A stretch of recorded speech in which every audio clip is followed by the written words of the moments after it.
from the Mayor's Office, Jessica Lawrence, and myself, your interim city clerk, Diana Fuentes. Thank you, Mrs. Fuentes. We've got a quorum present. Would you like to review public testimony procedures before we get into the events of the day? I would, thank you. I will now go over how the public can offer their public testimony during this afternoon's meeting. If you are in person, please complete a speaker slip located at the entrance of chambers and place it on top of the box indicated at the speaker's lectern at the front of the room, right there where Ms. Cortiza was just at. Please submit your speaker slips in a timely manner to ensure proper meeting management. No further in-person testimony will be taken once the council begins virtual testimony. If you would like to participate virtually, you can do so via the webinar information found on the agenda cover page. Members of the public who wish to provide virtual testimony must enter the virtual queue by raising their hand by either dialing *9 or pressing the raise your hand icon before the queue closes. The queue will close when the last virtual speaker finishes speaking or 5 minutes after in-person testimony ends, whichever occurs first. We will take up the items in the following order as you can see on the slide shown momentarily. We'll start with Housing Authority minutes, Housing Authority non-agenda public comment, Housing Authority item number 1, which is an informational item, followed by item 330. Ahora explicaré cómo el público puede ofrecer su testimonio público durante la reunión de hoy. Si usted está en persona, por favor completa una hoja de orador ubicada fuera de la entrada de las cámaras y entrégalo a nuestro personal. Por favor, entrega su hoja de orador lo más antes posible para garantizar una reunión eficiente. No se tomará más testimonio en persona una vez que el consejo comience el testimonio virtual. Si desea participar virtualmente, puede hacerlo a través de la información del webinar que se encuentra en la portada de la agenda. Los miembros del público que desean proporcionar testimonio virtual deben ingresarse a la línea virtual levantando la mano, marcando *9 o presionando el icono de levantar la mano antes de que se cierre la línea virtual. La línea virtual se cerrará cuando el último orador virtual termina de hablar o 5 minutos después de que termine el testimonio en persona, lo que ocurra primero. Adicionalmente, el cuarto de comité que está a 2 puertas de aquí, sobre este mismo piso, está proporcionando esta junta con interpretación simultánea en español. Igual se puede escuchar la interpretación simultánea por Zoom, siguiendo las próximas instrucciones que pondré arriba. Nomás tiene que seleccionar el icono de interpretación, igual que el idioma de español que gusta escuchar la Junta. Muchísimas gracias. Thank you, Council President. Gracias, Diana. Thank you, Diana. Mhm.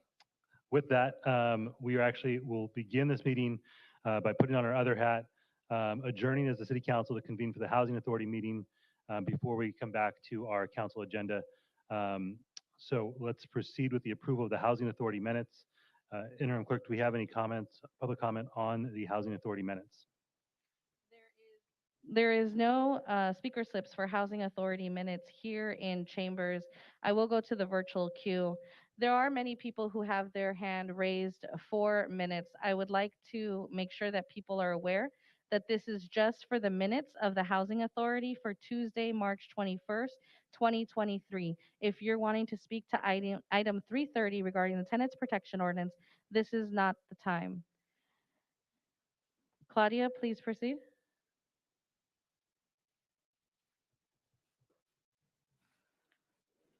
Si usted está tratando de hablar sobre el asunto 330, sobre protecciones del inquilino, ahorita es nomás el tiempo para hablar sobre los minutos del Housing Authority. Si se puede Diana, if I silenciar. could, so that way we don't go through each person. one. So can we clear the, clear it out? Do one more reminder of what this is for and then open it back up again. As a reminder, right now is just the time to raise your hand for minutes of the Housing Authority. Para un recordatorio, ahorita nomás es para hablar sobre el asunto de los minutos de la agenda del Housing Authority. All right. Ms. Saldana, you'll have 1 minute. Yes, this is regarding last month's Housing Authority meeting, and it had to do with the item number 1 that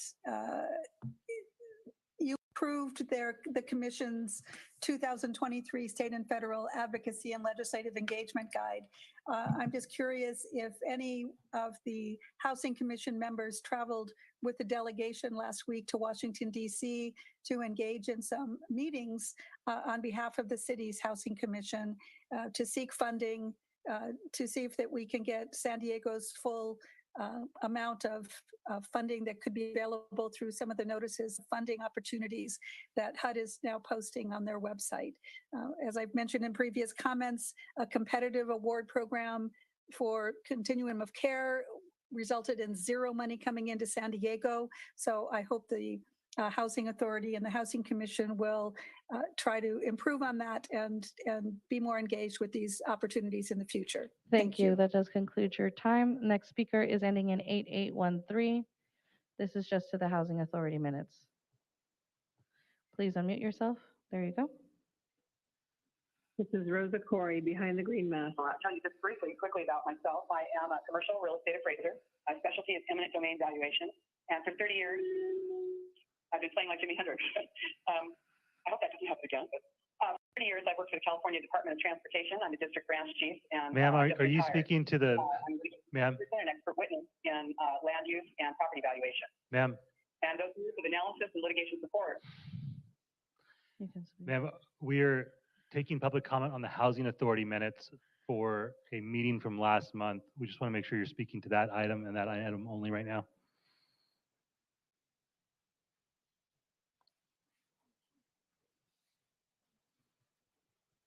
All right. Thank you, Madam Clerk. Thank you. That does conclude the public comment on the Housing Authority minutes of March 21st, 2023. All right, we will now move to Housing Authority member questions and comments and entertain a motion to approve the minutes. We've got a motion from Council President Pro Tem Montgomery Steppe, a second from Councilmember Campillo. Are there any additional requests to speak to this item? Seeing none, Interim Clerk, please call the roll. I have set up the voting system. Please cast your vote. Council President. Thank you. That does pass unanimously, 9-0. All right, we will now take up the Housing Authority non-agenda public comment. For meeting management purposes, these non-agenda public comments for the Housing Authority will be limited to 1 minute, and they may not, these comments may not address anything that is on today's agenda. As a reminder, though, the Housing Authority members respect and appreciate the public's input and are fully committed to protecting free speech rights. Interim Clerk, please proceed with non-agenda public comment for the Housing Authority. We have no speakers here in chambers. The 5-minute timer has commenced. As a reminder for those raising their hands, this is just to Housing Authority non-agenda public comment. Ms. Saldana, please proceed.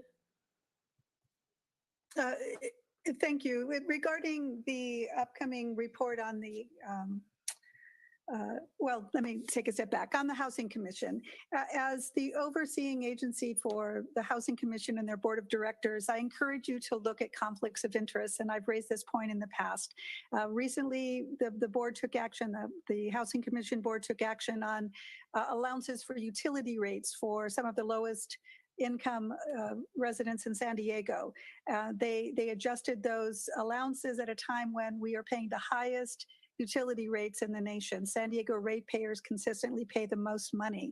And one of the board members is actually working for Sempra Corporation, the parent corporation for SDG&E.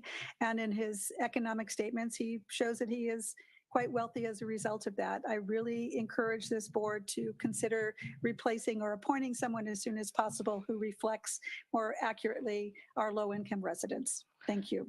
Thank you. Next is 7968. *6, you can unmute. Thank you. President Elo Rivera, I really don't think it honors public participation if you don't allow us to have 2 minutes on these non-agenda public comments. In this case, Housing Authority. Joy Sunyata, District 3, thank you for allowing me to speak. 1 minute, oh my heavens.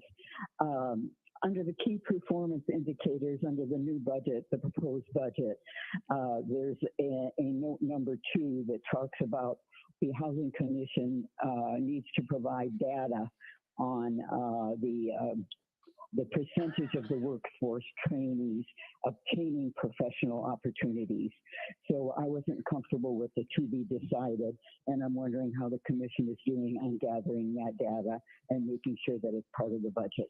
Thank you on that. Just a couple of other quick things, if I can condense them for you. I'm definitely concerned about the federal and the state relationship that we have together with them. Your time has concluded, especially Ms. with- Oñata. Thank you. Next is 8813.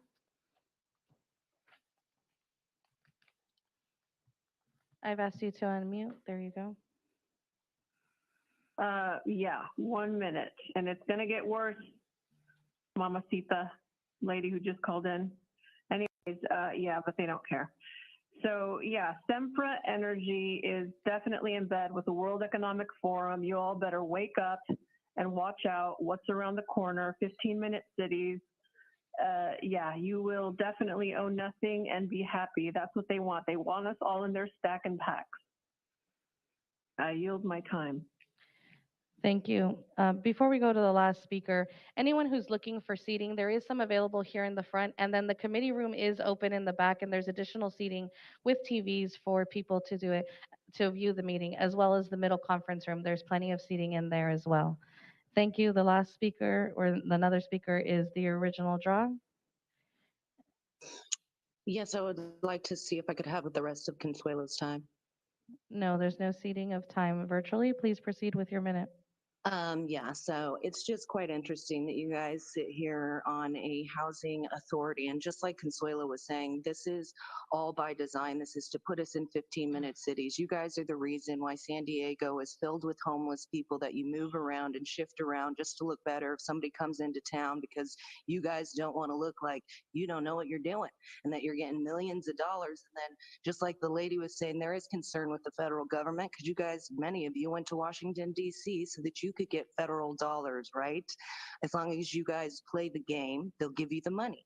So all you're doing is putting us in 15-minute cities. If you actually wanted to do something about the homeless, you would, except stop moving them around and giving them vaccinations. You guys are doing this on purpose. It's intentional, and people need to pay attention because they're coming after each and every one of us. Thank you. That does conclude your time. The next is Isis Aguirre. Again, this is Aguirre. This is for non-agenda public comment of the Housing Authority. Please unmute yourself. Hi, my name is David. Can you hear me? Yes, please proceed. Okay. And I'm part of the tenants union, Mercado Apartment. And the reason why I'm calling is because I'm asking to please review the law that. Ma'am, that is not regarding the tenants, that's regarding the tenants protection ordinance with it, which is the next item. It's item 330, so please keep an ear out for that and raise your hand at that time. Okay, all other hands have been lowered. That does conclude non-agenda public comment for Housing Authority. Thank you. Thank you. All right, let's introduce item HA1, please. HA1 is an informational report from the Housing Authority Interim Executive Director. Mr. Davis, please introduce yourself for the record. Before you do that, I will just quickly make note that last month we began a practice of having our Executive Director of the Housing Authority report to the Housing Authority on a monthly basis. I appreciate you making adjustments to your schedule, Mr. Davis, to continue with that practice to make sure that we're staying consistent with what we believe is an important governing practice. So if you'd like to introduce yourself, let us know how much time you'd like, and go ahead and jump right in as soon as you're ready. Yes, thank you, Council President. Probably need about 10 minutes. And good afternoon, Council members. I am sorry I cannot be there with you in person today, but I do greatly appreciate this opportunity to provide some key updates. Yesterday, the state of California released several documents necessary to prepare and submit applications for the next round of state home key funds. This begins a multi-step process to submit applications, which could not start until these documents became available just yesterday. Applications are due near the end of July. We anticipate submitting applications for funds to support the creation of hundreds of additional affordable housing units for people experiencing homelessness in the city of San Diego. At a special board meeting of our Board of Commissioners last Thursday, the board approved a purchase and sales agreement for 3 extended stay America Hotel properties. These properties present the opportunity to potentially create more than 400 permanent, affordable rental housing units with supportive services for people experiencing homelessness. The purchase and sales agreement, or PSA, is required before we can begin performing the due diligence on these 3 properties. During due diligence, we will assess items such as zoning conformance, presence of potentially environmental hazards, immediate and long-term capital needs, pest control, unique site conditions and constraints, Americans with Disability Act and Path of Travel review, and any other areas that need additional review. We will also obtain appraisals, including peer review appraisals and market studies for each of the sites. The Home Key program's guidance has been updated to state that the highest and best use of a property, as determined by the appraiser, may or may not be the property's existing use. However, the guidance from the state also says that the appraiser must include the fair market value of the property's existing use in the appraisal's report, without consideration for potential Home Key funds or other affordable housing funding. So the appraisals that the Housing Commission receives for these properties will comply with this guidance from the state.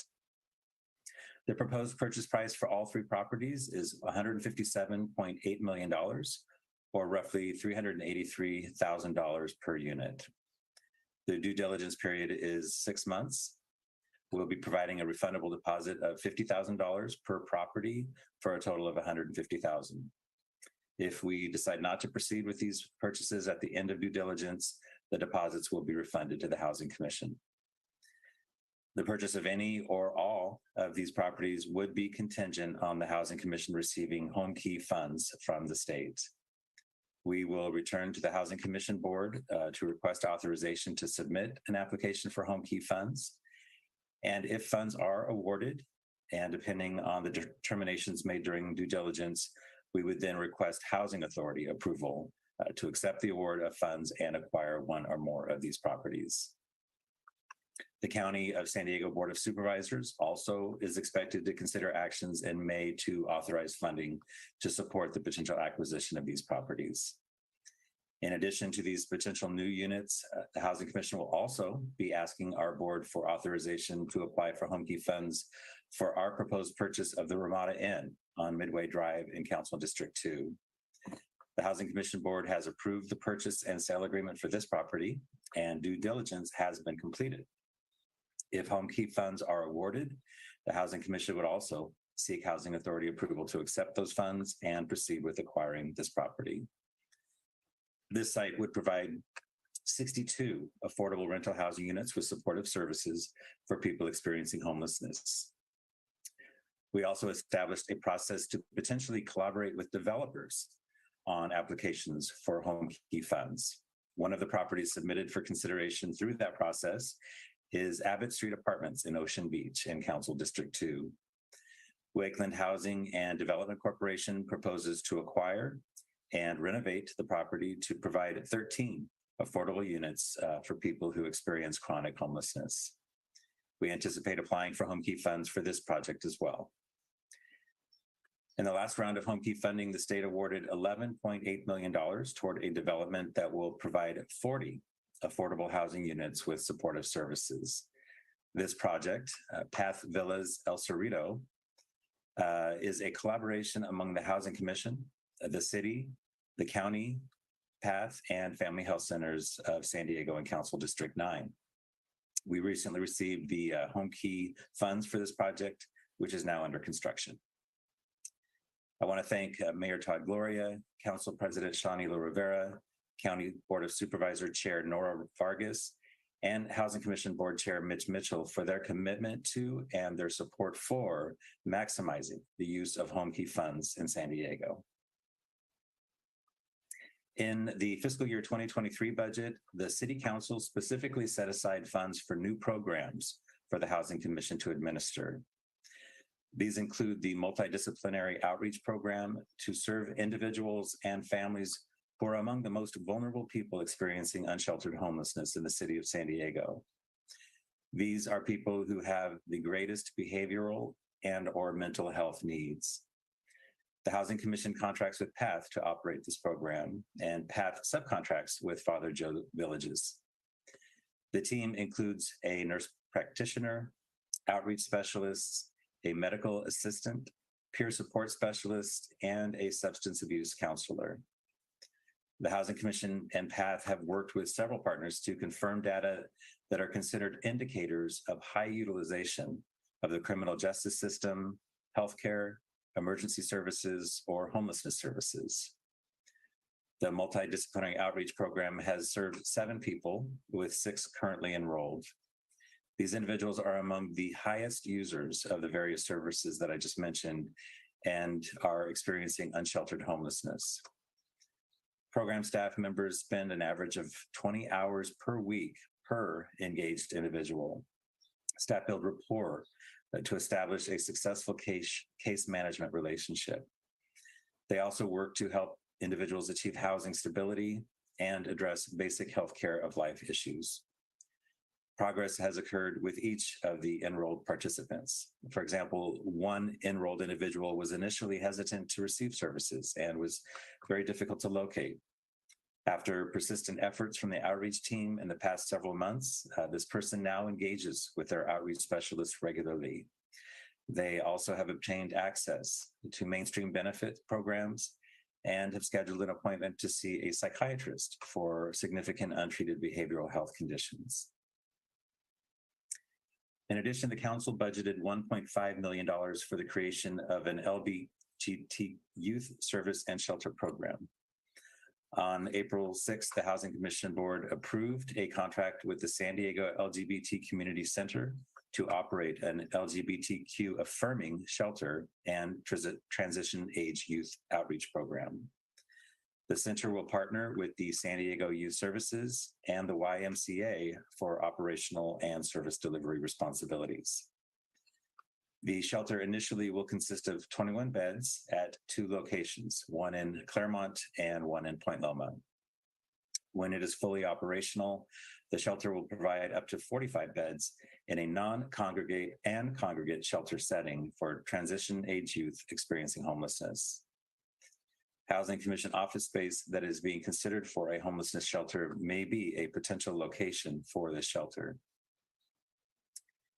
The Housing Instability Prevention Program is another program established this fiscal year because of funding and direction that the City Council provided.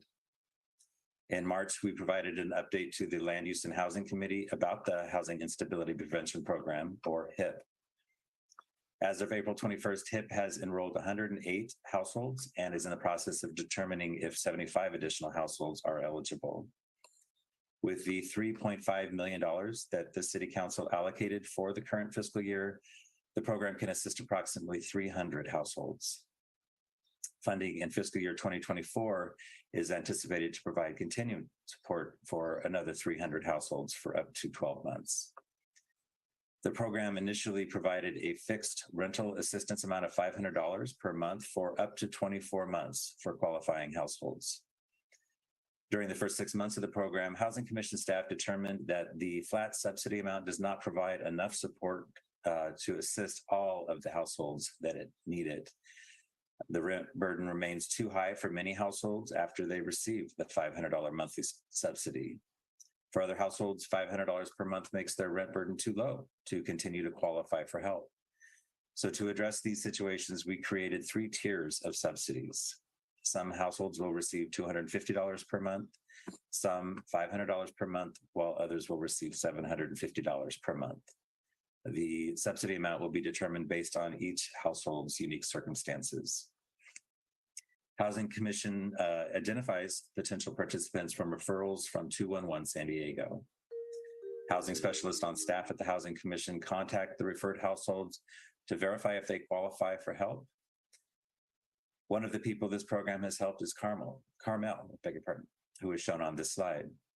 She has a disability and spends virtually her entire income on rent. She had about 4 months of past due rent when she called 211 about the HIP program. A housing specialist from the Housing Commission connected with her, and she began receiving help from the program in November. She has referred to the program as critical to her remaining in her rental home. Last month, I let you know that the Housing Commission is exploring the possibility of converting some of our currently unused first floor office space into a shelter for transition age youth experiencing homelessness. We are in the process of soliciting to procure designs for a shelter in this office space. Our real estate division also continues to coordinate closely with the city's planning and development services departments.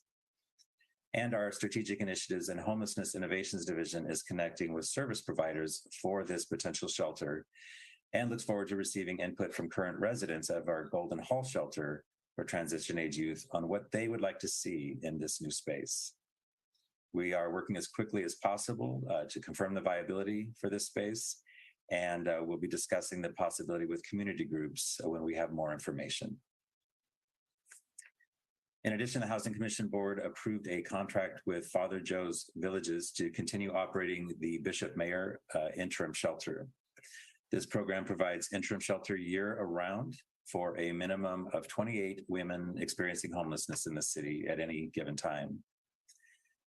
The board also approved a contract with the San Diego Youth Services to continue operating the Youth Emergency Shelter Program for runaway and homeless youths ages 12 to 17. This is an interim housing program for a maximum of 17 youths experiencing homelessness. The operation of both of these shelter programs aligns with Housing First principles. This month, the Housing Commission Board has approved loans toward the creation or preservation of 208 affordable rental housing units. A $2 million loan approved on April 20th will support the development of Serenade on 43rd. This project by Wakeland Housing and Development will provide 64 affordable rental housing units in City Heights. Earlier this month, a $3 million Housing Commission loan was approved for the Modica apartment development. Chelsea Investment Corporation is developing this project, which will provide 93 affordable apartments in Claremont. And Hacienda Townhomes in the downtown area will receive a $2.2 million forgivable loan from the Housing Commission. This will support the rehabilitation of 51 affordable units. The Housing Commission's board also included approval for restructuring a $2.9 million existing loan on this property. And San Diego Community Housing Corporation is the developer for this project. The Housing Commission is also applying for state grant funds to support the creation of 1,180 affordable rental housing units in the city. On April 6th, the Housing Commission's board approved submitting an application for the state's Infill Infrastructure Catalytic Qualifying Infill Area Program. Grant awards made through this program are expected to unlock available land for housing development and maximize the state's existing and ongoing investments. Many former commercial and underutilized areas have significant potential for developing housing, but lack the infrastructure necessary to support higher density residential development. This proposal may include vacant infill parcels, industrial or business parks, vacant shopping centers, strip malls, or scattered sites with vacant or underutilized structures. The state has capped the amount that we can apply for through this program at $45 million. So the Housing Commission is submitting applications for 2 projects that, if approved and completed, would produce 1,593 total housing units. And of those, 1,180 units would be affordable at the income level shown on this slide. One project, known as Transforming and Advancing South County Transit Communities, includes multiple sites near the Bayer Boulevard trolley station. The second project includes state-owned land and the former courthouse in the downtown area. The Housing Commission is submitting these applications in collaboration with the mayor's office. We appreciate the opportunity to try to bring these resources to San Diego. The Federal Communications Commission has awarded a $230,000 grant to the Housing Commission. This grant will provide local will support local collaborative efforts to bridge the digital divide for people with low income. Council President Elo Rivera joined FCC Commissioner Jeffrey Starks, who created the Your Home, Your Internet pilot program for an event last Thursday to announce this grant. The grant supports awareness, outreach, and assistance for households to apply for the FCC's Affordable Connectivity Program.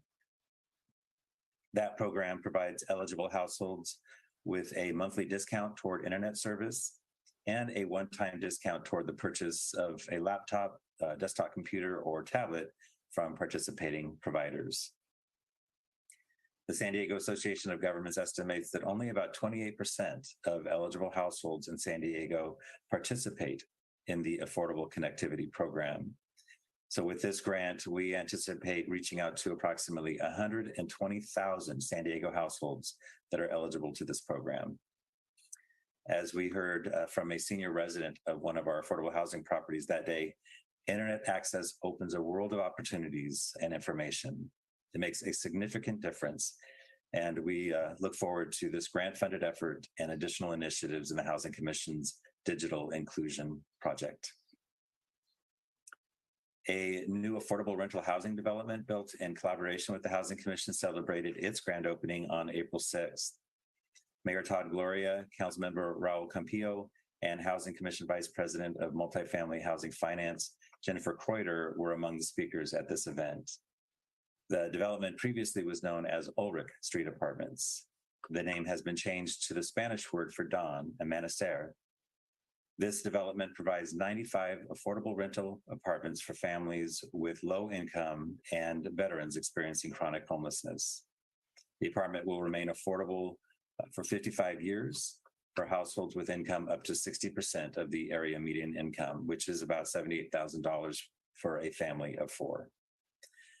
The Housing Commission awarded a $7 million loan to support the development and 10 Veteran Affairs supportive housing vouchers to help pay rent for veterans who previously experienced homelessness.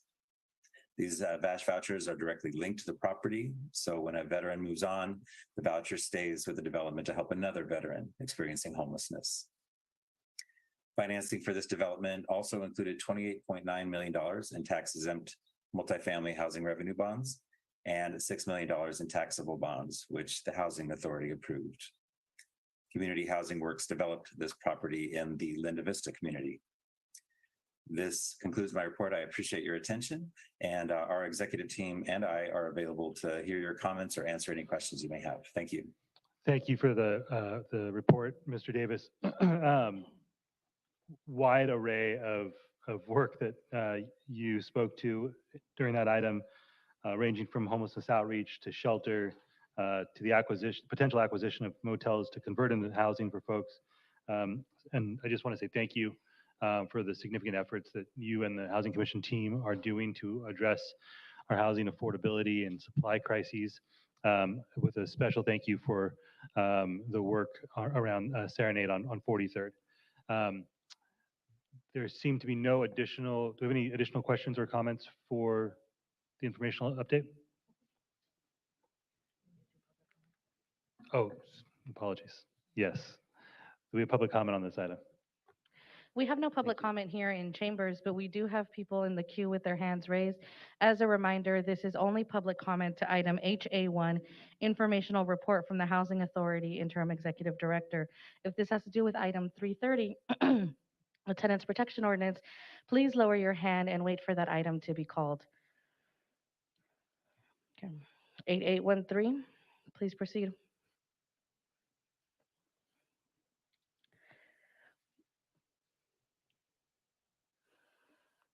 You've been asked to unmute, 8813.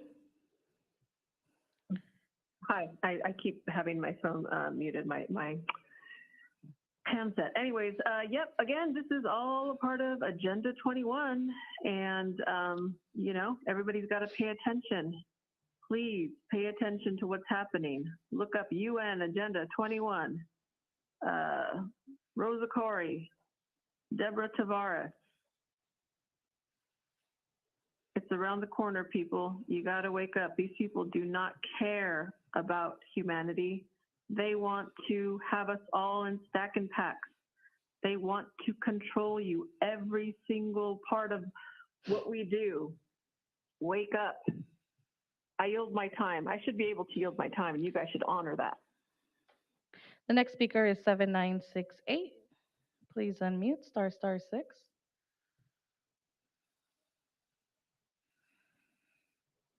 Yes, interim city clerk, how much time? 1 minute. Thank you for asking.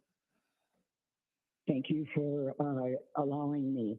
Okay, thank you for Hacienda Townhomes.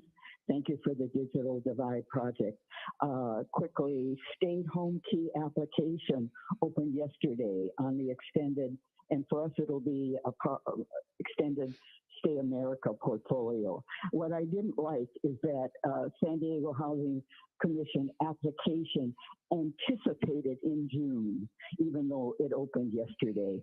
I don't like the word anticipation, and it just doesn't set with me. And please remember, on the federal and state level, we're falling short. Something is wrong here. I don't know what it is, but we got to stay on top of HUD and all of our relationships with all these bodies. Thank you for listening. Thank you. That concludes your comments. Yes, oh, love to all. Thank you. Next is Lori Saldana. Please unmute yourself. Thank you. As the previous speaker mentioned, we definitely are falling behind on funding. Thank you, Interim Executive Director Davis, for your report. Many of the projects discussed today are months or even years away from providing actual housing, but we still have 20 trailers that we received 3 years ago from the California Office of Emergency Services, and some of them are now set up in Rose Canyon and can provide immediate housing for many people in District 2. So can the director or the interim director please provide a status report on these trailers that are set up on Morena, what the move-in schedule is, and if there's ongoing funding for supportive services for the people who will be using them? And can you also provide a plan for moving more people into the remaining trailers that are still in storage and get them set up in a permanent location so people can move into those? That would be a matter of potentially several weeks or months versus years. So what's the status of those emergency trailers? Thank you. Thank you for your comments. Next is Angelifa. You can please unmute. There you go. Thank you. Just a general comment that government-run DMV, government-run housing, we would prefer that you just supported the housing providers. There are a lot of mom and pops that are willing to provide housing without big government intervention. That's my comment number one. Number two, the governor of Illinois just acknowledged that he will need billions of dollars to support the illegal immigrants that they snuck into Illinois. And I don't think you're addressing that issue and just sweeping it under the table. If we would not be stressed for housing if we didn't have all these illegals. I love immigrants. I love legal immigration. But not illegal immigration. And we're hiding the fact that this is stressing. So Illinois finally acknowledged that. And number three, a lot of these people never lived in San Diego. They came here just like they're going to Hawaii because of the weather. Maybe we should ship them to Kansas or more affordable areas in the desert. Your time Why do has they have to be concluded, in ma'am. You Marina can send any Boulevard? additional comments to cityclerk@sandiego.gov. Next is speaker ending in 3731. Okay, this is truth. $45 million towards one single item, and yet most people don't even qualify for the program. As far as so-called affordable housing, did everyone know that the county considers housing to be affordable if its cost is $650,000 to $800,000? Does that sound good? I think even Davis just said something about purchasing units at $803,000 a unit. I hope I misheard that.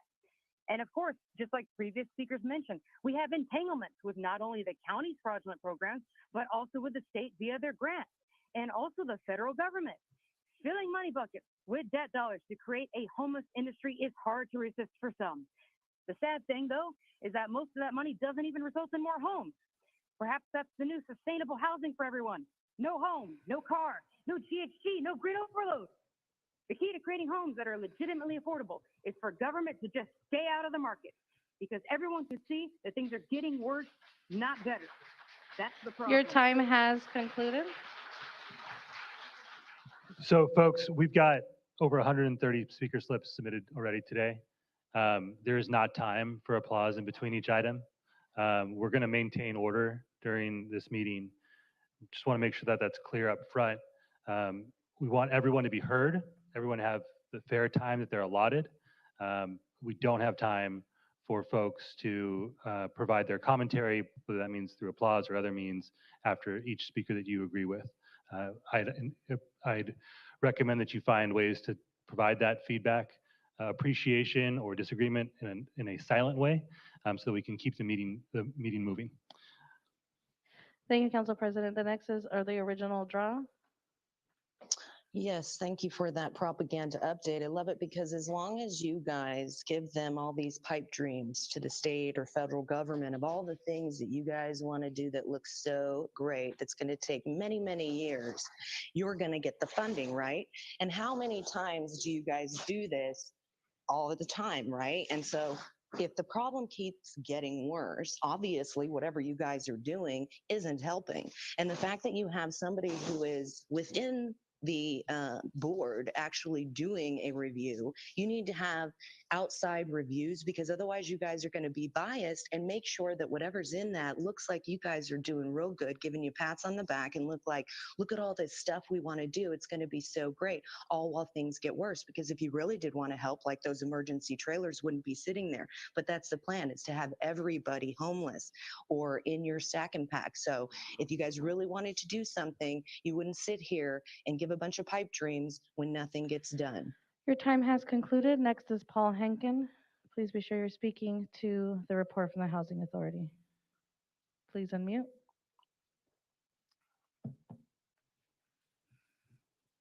Hi, this is Paul Henkin. I just was listening to the presentation, and I found it kind of interesting that they're so concerned about housing and stuff like that when they're closing down the Golden Hall.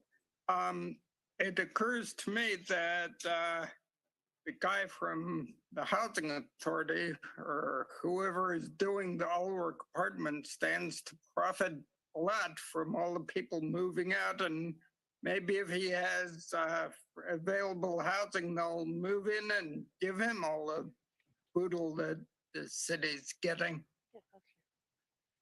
They don't care. Thanks. Thank you. Next is Lorena.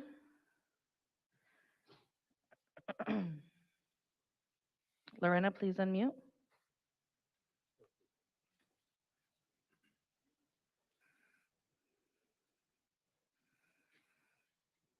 You are unmuted. I'm not sure if the device you're speaking into is muted. Please be sure to unmute that as well. And I apologize. I'm waiting for the 3:30 discussion. Thank you. Next is 8813.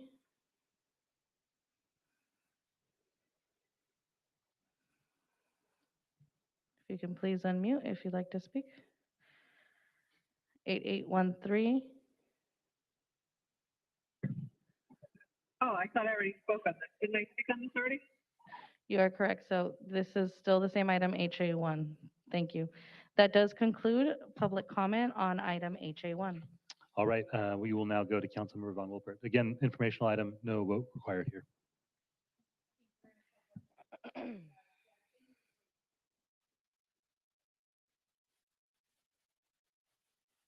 On? Oh, there we go. Okay. Jeff, thank you so much for the incredible work you are doing for our city and our housing commission, all of the projects you're putting forward. We know will take time to come to fruition, but it's incredible to see the work you're doing. My only question is making sure that we're using real estate brokers for our hotel transactions that are going to be loyal to the housing commission. Thank you for that question, Council Member. And absolutely, we're being very, very diligent, very careful about the brokers that we're working with, and in fact are doing most of that work ourselves currently. Okay, got it. Thank you. Well, you're doing an incredible job. Very, very excited for the home key funding. What great news. We're excited up in District 5 for our Tizon project to hopefully be open soon, which took over a Radisson Hotel in Rancho Bernardo. So thank you, and thank you, Council President. Thank you, Councilmember Von Wilpert. It appears that we have no additional councilmember questions or comments on this item. Thank you again, Mr. Davis, for the presentation. Very much appreciate it. And with that, we will now adjourn as the Housing Authority to reconvene as the City Council. Interim Clerk, please introduce item 330. Yes, item 330 is the Residential Tenant Protection Ordinance to prevent displacement and homelessness. If you are here in chambers and you still have a speaker slip, please be sure to submit that here at the high lectern. If you are in the virtual queue, please press *9 or the raise your hand icon. The queue will close 5 minutes after the last public speaker in chambers has concluded speaking. Thank you. All right. Thank you, Mrs. Fuentes. Before I hand it over to Maya, I just want to make some introductory remarks. Today, I am very proud to bring forward the Residential Tenant Protection Ordinance to prevent displacement and homelessness in partnership with Mayor Gloria. I want to start by sharing an example of how much of a difference these proposed protections could make. And to do so, we will paint a picture of a multi-generational family with children, parents, and a grandparent who moved to an older apartment building and are in a month-to-month lease. Just a year and a half after moving in, this family receives a notice to terminate because the landlord wants to substantially remodel. This family has made their rent payments on time. They've violated their lease terms. Right now, this family would get a 60-day notice. They would not receive any assistance for their move. The landlord could evict them without pulling any permits because the family does not qualify for San Diego's current just cause protections since they haven't lived in their home for 2 years yet. If San Diego had the protections provided by the California Tenant Protection Act of 2019, this family would qualify for 1 month of relocation assistance, and the landlord would only qualify to use the substantial remodel clause if they are pulling permits for work that will take 30 days or more. And if the protections that are being proposed pass today, and this family were to receive an eviction notice after it goes into effect, this family would instead receive 3 months of relocation assistance so that they can absorb the costs of having to move. The landlord would not only need to be pursuing work that requires a permit, but they would have to have the permit in hand before they can issue a notice to terminate. And they would need to post information about the application on the premises for the required permit after application submittal to inform tenants about the landlord's plans so that tenants can ask questions or start considering their housing options in advance of receiving a notice to terminate tenancy. And lastly, if the landlord does not comply with these provisions, the city attorney's office could enforce through civil and criminal remedies. Landlords could be found liable for not less than 3 times actual and economic damages and relocation assistance, and would have the ability to recover attorney's fees, which creates a new legal market for representing tenants. These protections will provide significantly greater protections for hundreds of thousands of renters in San Diego, and will undoubtedly prevent some of these San Diegans from falling into homelessness due to a no-fault eviction, or from being displaced from the communities that they've poured their heart and souls into improving. Renters in San Diego deserve more protections in the face of rising housing costs and the existing power imbalance between a landlord and tenant. This is a significant step toward preventing displacement and homelessness. With that, I will hand it over to Maya to make the presentation. Thank you. Good afternoon, Council President Pro Tem, and Council members. My name is Maya Rosas. I'm the Director of Strategic Initiatives for Council President Hila Rivera. We're pleased to bring forward the Residential Tenant Protections Ordinance to prevent displacement and homelessness with Mayor Todd Gloria. We'll take about 15 minutes for this presentation. Today, we are requesting approval of the Residential Tenant Protections Ordinance and to declare this activity exempt from CEQA. To provide some context for why tenant protections are vital, I'm going to briefly talk about our housing and homelessness reality, our strategy for making sure housing is a human right, and policy background on how we got to the ordinance being proposed today. To provide some context for why tenant protections are vital, beginning with the state of housing and homelessness in San Diego. From October 2021 to September 2022, 10 people found housing for every 13 people who experienced homelessness for the first time in San Diego County. In that time frame, 15,327 people became homeless for the first time, while 11,861 people experiencing homelessness were connected with housing. The takeaway is clear. The city must address the immediate humanitarian crisis of San Diegans falling into homelessness at a faster rate than they can be housed. In 2020, 27% of people experiencing homelessness were seniors, 88% of whom became homeless in San Diego, and 43% of whom became unsheltered for the first time as seniors. For people with disabilities, additional barriers to housing play a role in housing instability. 80% of the city's housing stock was built before 1990, and most homes built before 1990 are not wheelchair accessible, which creates barriers to finding suitable housing for individuals with accessibility needs. Individuals living with disabilities represent a disproportionate share of the homeless population, often live on fixed incomes, and cannot absorb rent increases, and therefore experience added difficulties maintaining, searching for, and finding accessible housing that meets their unique housing needs. People with disabilities and seniors should receive additional assistance when served with an eviction notice for a no-fault eviction. The average rent in San Diego has increased 46% from 2012 to 2019. 50% of households are housing cost burdened, meaning these households spend more than 30% of their income on housing costs. Cost-burdened households who receive an unexpected no-fault eviction notice must then quickly enter the housing market at a time of rapidly rising rents and find a home they can afford, in addition to the cost of moving, deposits, and other expenses. What are our housing and homelessness strategies? Based on the federal strategic plan on ending homelessness, addressing the city's housing and homelessness crisis requires a three-pronged strategy: prevent displacement and homelessness, minimize the time and impact of homelessness through supportive services and safe shelters, and create housing San Diegans can afford. Tenant protections that keep San Diegans housed can prevent potentially catastrophic lifelong impacts resulting from an eviction, especially when evicted through no fault of the tenant. In addition, the city's Community Action Plan on Homelessness lays out 5 strategies to accomplish its goals. Highlighted is its strategy to decrease inflow into homelessness by increasing prevention and diversion. Strengthening tenant protections is a homelessness prevention measure. Before jumping into the proposal, a quick refresher that tenancies may be terminated for a number of causes, and it's important to differentiate between the different types. No-fault just cause terminations are when a tenancy is terminated through no fault of their own, of the tenant. They are paying their rent and following all the rules, but are still allowed to be removed from their home. Issues like non-payment of rent or violating the lease fall under the category of at-fault just cause terminations.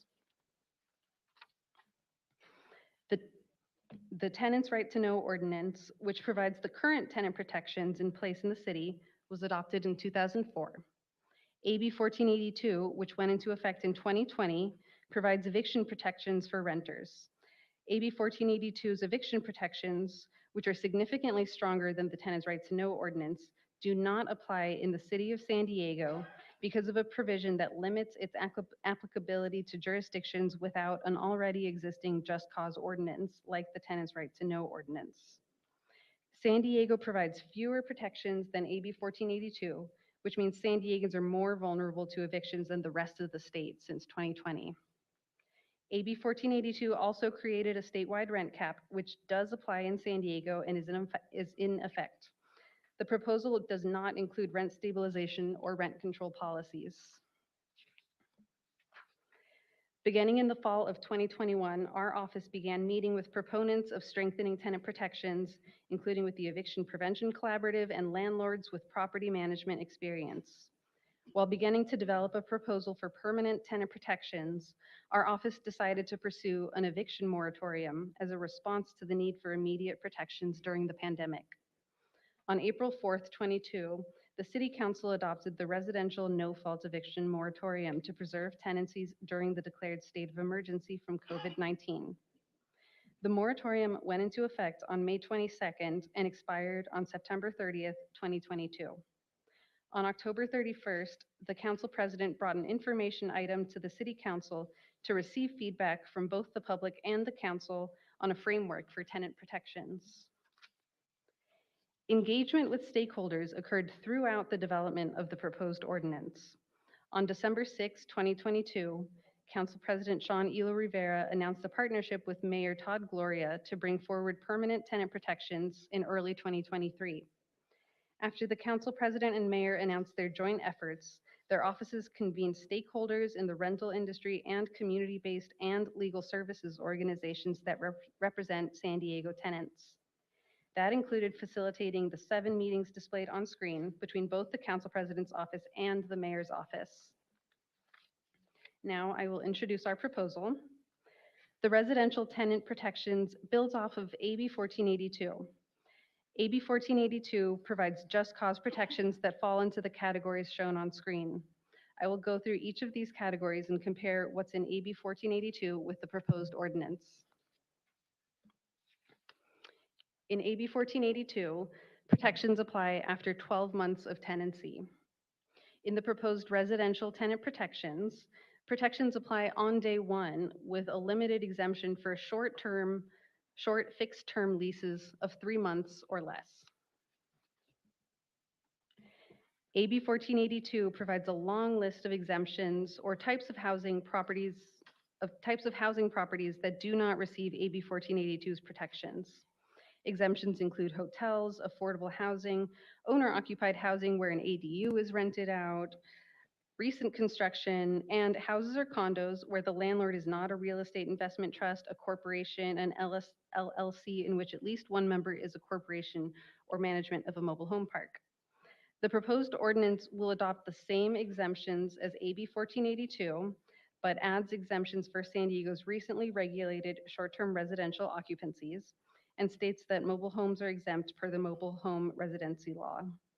Additionally, the proposal goes beyond AB 1482 to be very clear that Section 8 voucher holders are protected.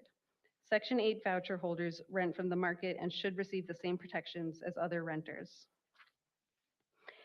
At-fault causes where the tenant is evicted for their own actions are listed here on screen.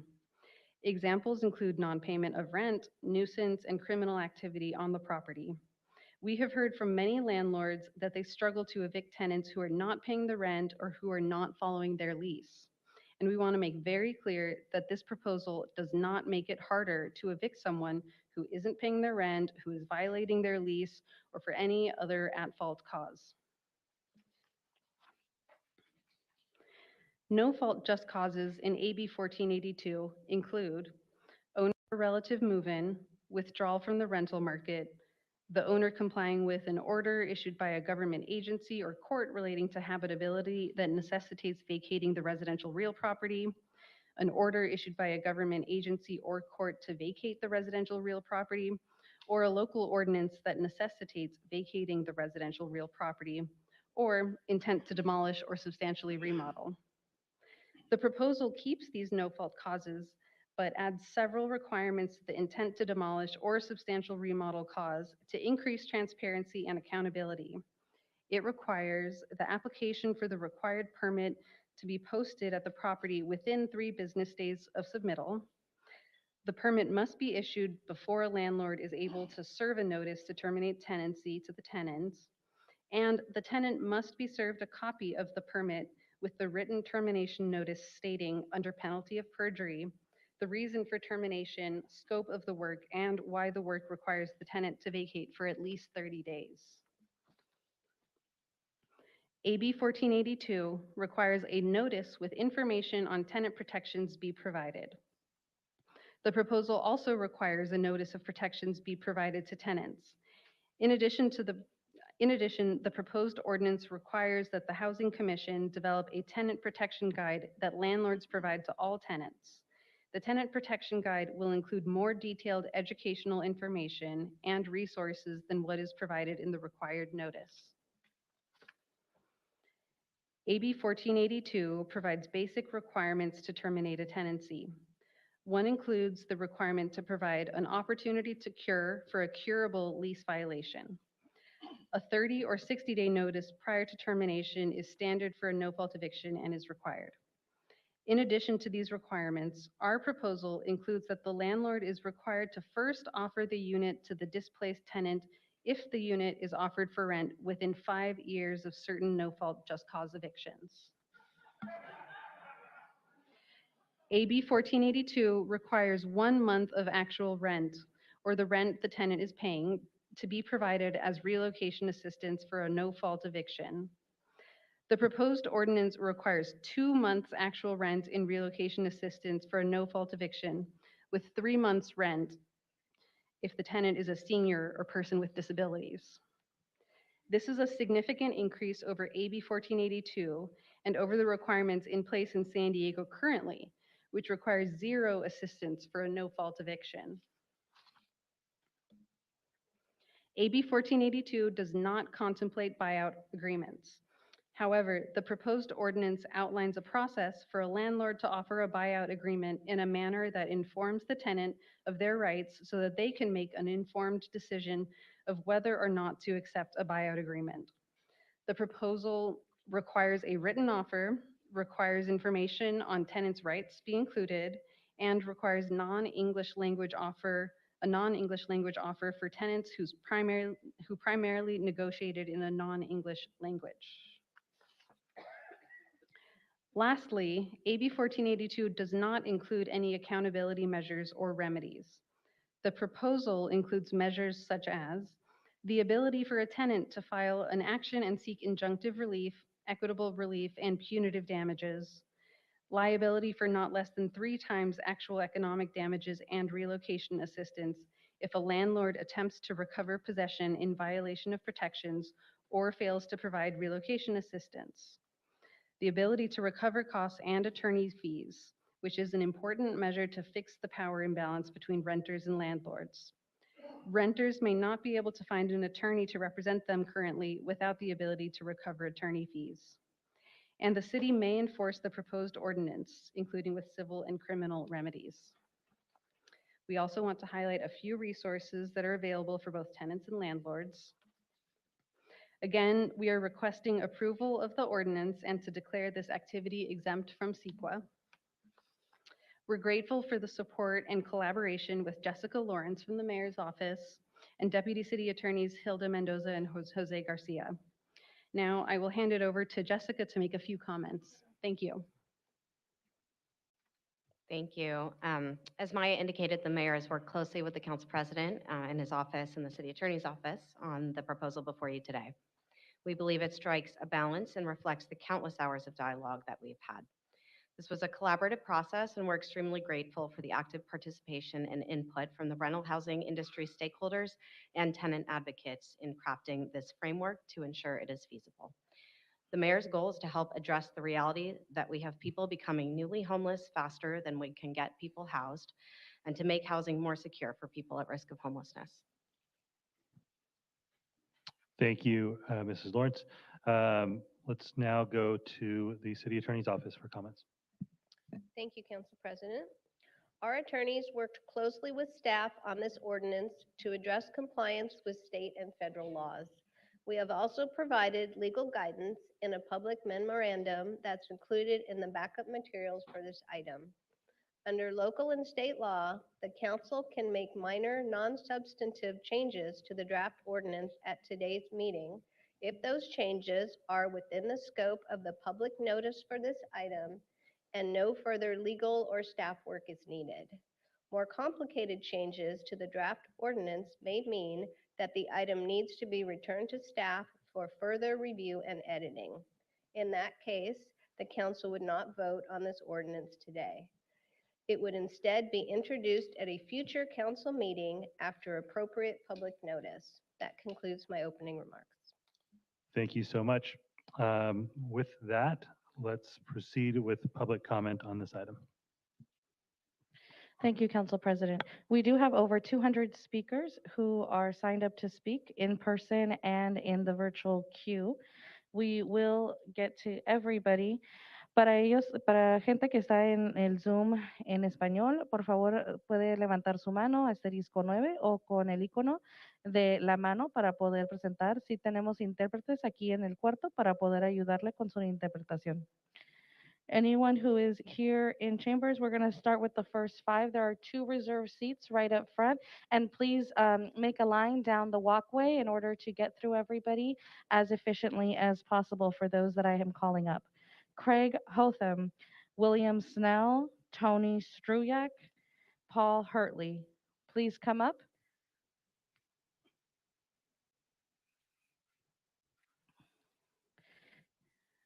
And you will have 1 minute each. So starting with Craig, please come up to the microphone. Please begin.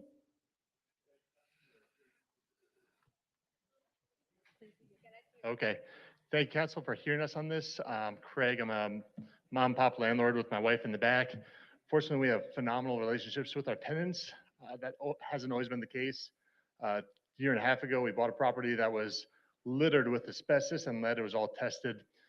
Had this policy been in place at the time, we would have had to wait 6, 7, 8 months for permits before we could have abated the issue. In the meantime, there are families with children and pets living in the units. Without this in place, we're able to do the no-cause eviction. We overpaid the tenants. We gave each one 3 months of living expenses because we felt it was the right thing to do, but it let us remediate the asbestos and lead in the property that was there when we bought it. This policy overreaches. I'm from Hoboken, New Jersey, where we have aggressive tenant policies in action that has caused landlords in that community to kind of convert their buildings, and they sold the majority of their units and 1031 into more hospitable Your investment time areas. has concluded, sir. Thank you. Thank you. Next is William Snell. He has time seated by Ashley Johnson. Ashley, please raise your hand. William Snell, I believe another minute was ceded to me. I handed in both slips together to the young lady Yes, up I'm here. just asking for Ashley Johnson to please raise her hand. Thank you. Please proceed. Ladies and gentlemen, guys and gals, friends and neighbors, my name is Phil Snell.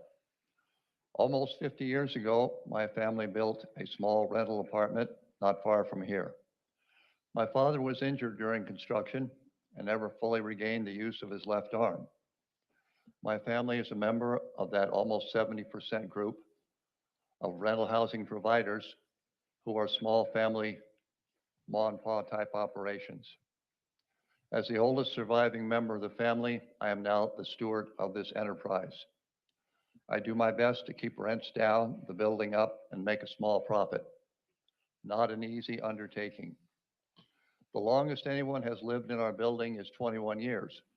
We currently have tenants that have been there 9 years, 12 years. During the past 2 decades, I found it necessary to ask 3 people to leave. In each case, we talked it out and worked a solution.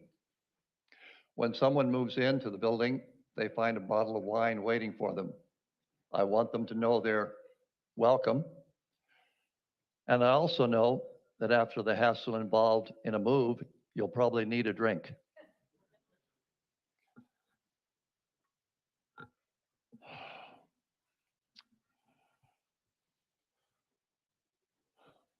At Christmas, we give every tenant a Christmas card and a bottle and a box of C's chocolates.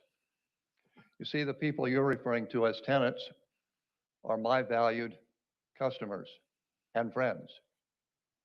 I want them to know that I value them, and I will do everything possible to maintain our positive relationship. And by the way, the one tenant who owes back rent from November or December is safe. We're negotiating, we're working it out. He's in no danger of eviction. I invite you to rent. Thank you for your comments, sir. Your time has expired. Please visit my building.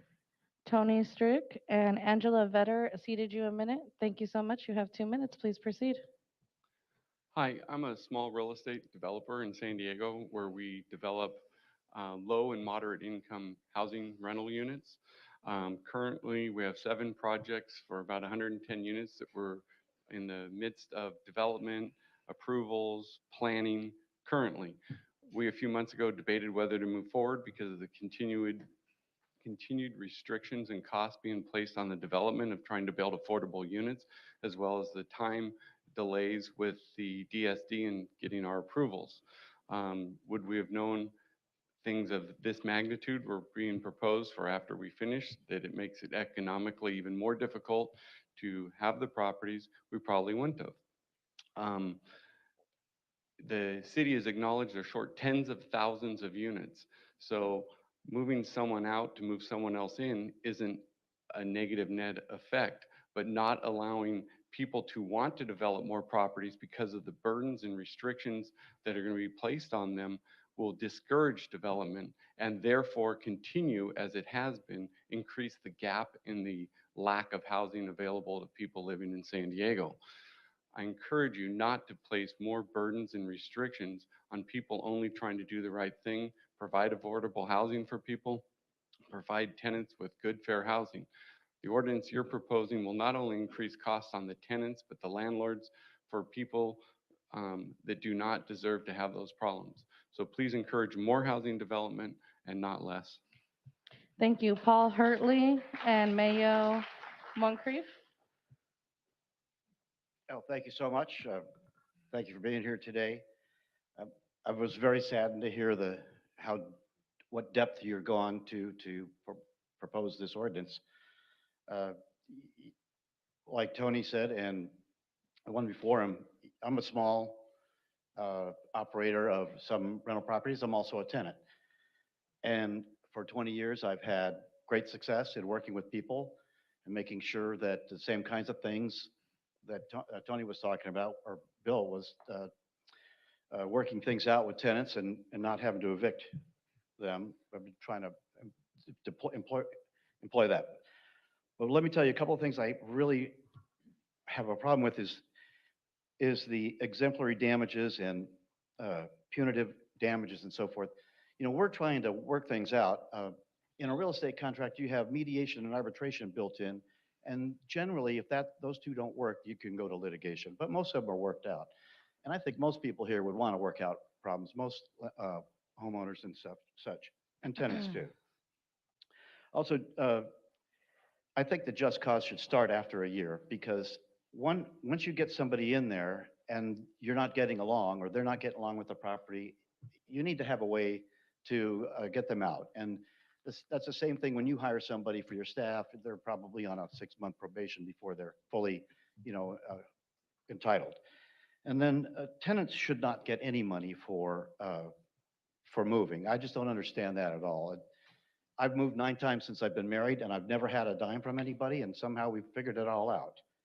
So with these things, I think you're barking up the wrong tree. And but thank you for letting me share those thoughts with you today.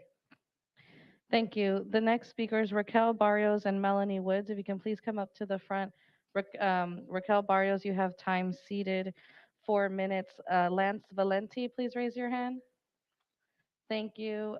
Marissa Moncrief. Leigh Ann Elledge. Thank you. You'll have 4 minutes. Please begin. Good afternoon. My name is Raquel Barrios. I'm a retired teacher. I was a teacher for 40 years. Currently, I'm fighting cancer, and I rely on my income as a landlord to pay my bills.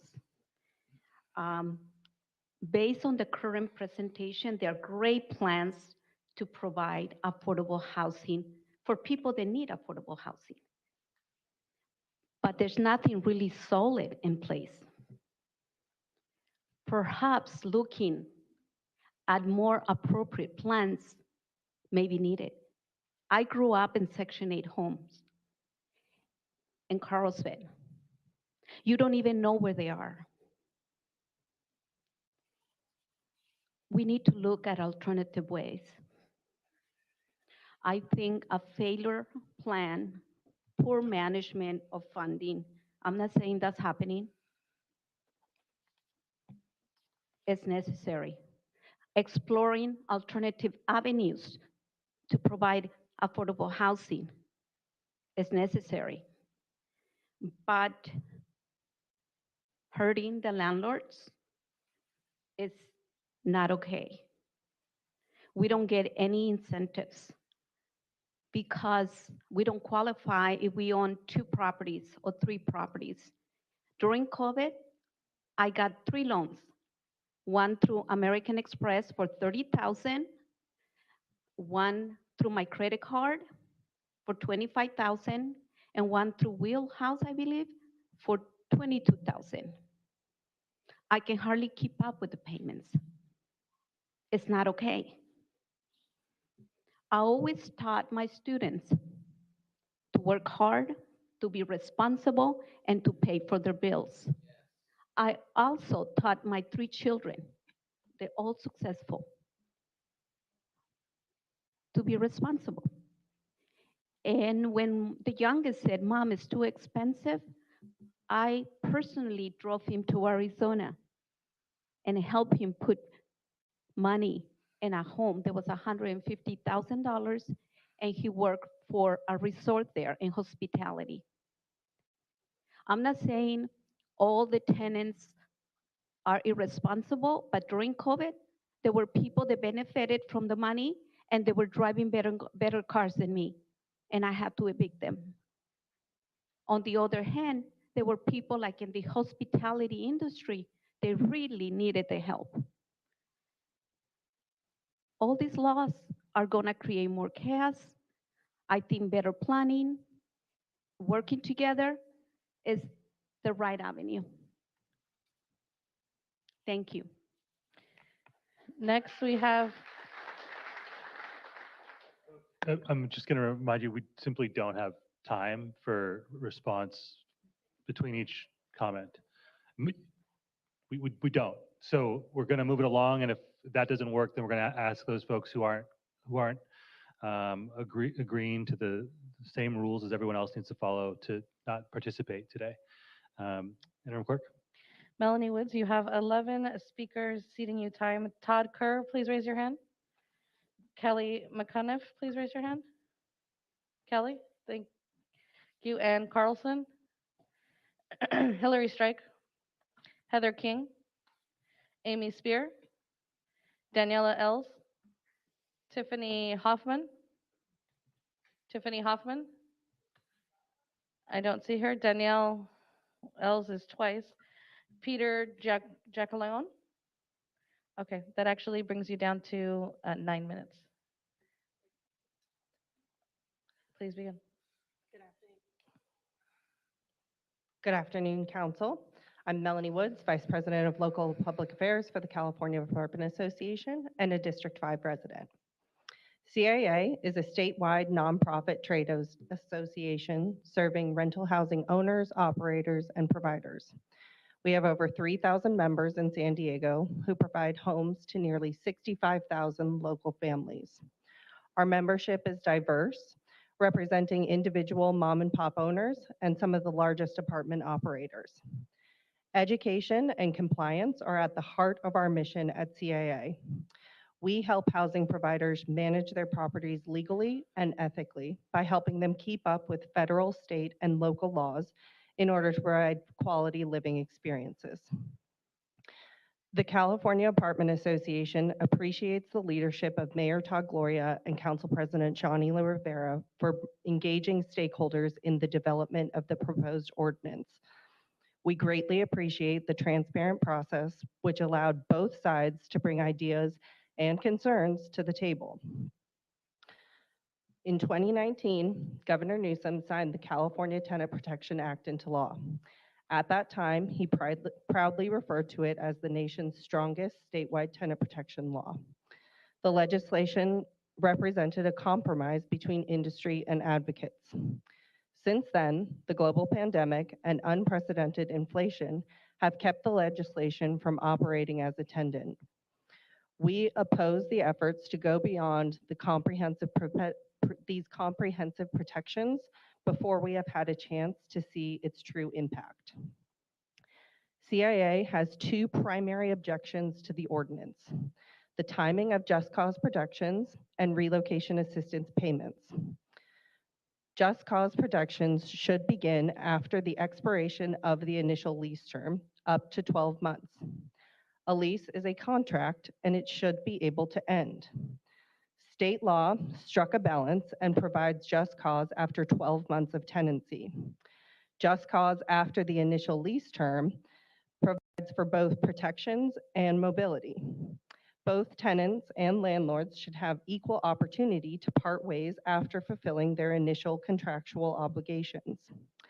Additionally, just cause protections beginning on day one of tenancy will disincentivize families who may want to rent their home out for a short period of time.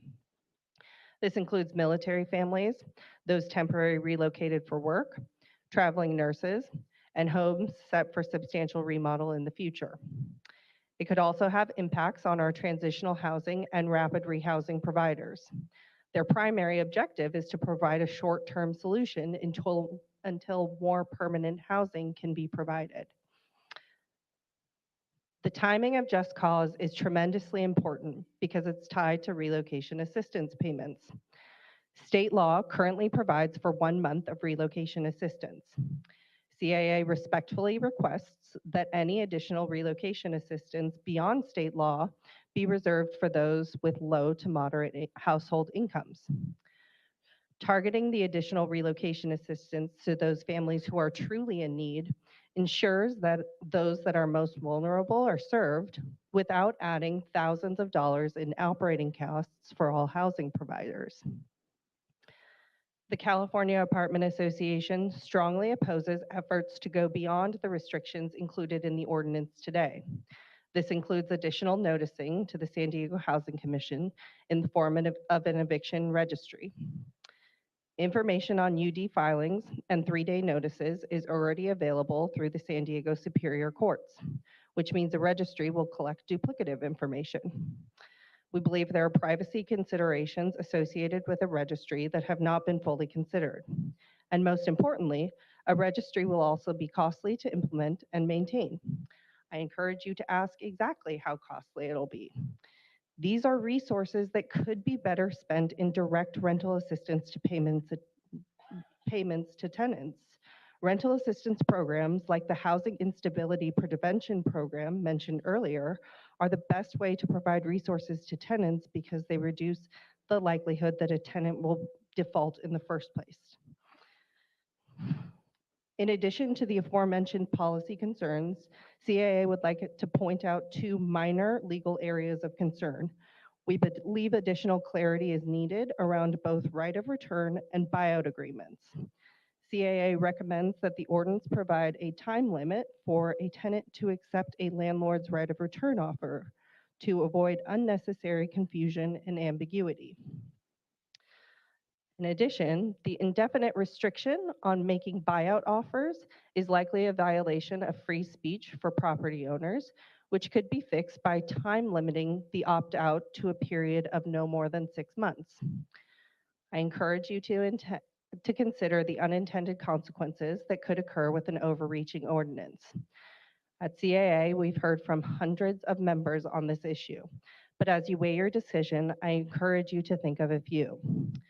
Christy shared, these proposed regulations will only make the housing crisis worse, as more small landlords like myself would rather just remove the units from the rental market and not rent the house because we're already working with break-even or negative margins. Joni shared, these actions will put independent landlords like us out of business. Terry shared, the rental income does not make us rich. After maintenance, property taxes, insurance, there's very little profit, so every penny counts.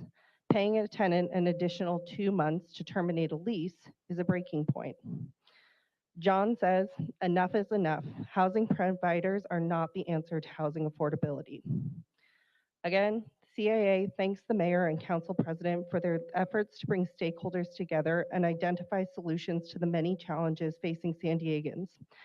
The true solution to our housing challenges is building more homes that are affordable to families at all income levels. This ordinance aims to solve our housing crisis by punishing hardworking residents who are providing housing with more rules, regulation, red tape, and expenses. Thank you.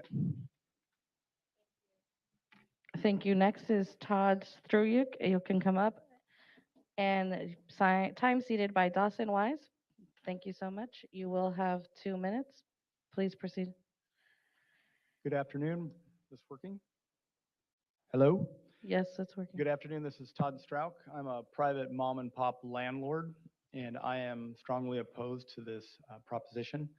I think this is more of a personal agenda, and listening to the mission statement, it was addressing homelessness. This does not address homelessness. Lack of social services for mental health and drug addiction is why 88% of our homeless are on the street, not because somebody wanted to remodel a single family home and gave them notice to move. So I'm encouraging you to rethink this ordinance because it will put mom and pops like us out of business. And, you know, we do nothing but try to provide safe housing, clean housing, affordable housing, and it's driven by open market rent. So I encourage you to rethink this, reanalyze this, and think about the people.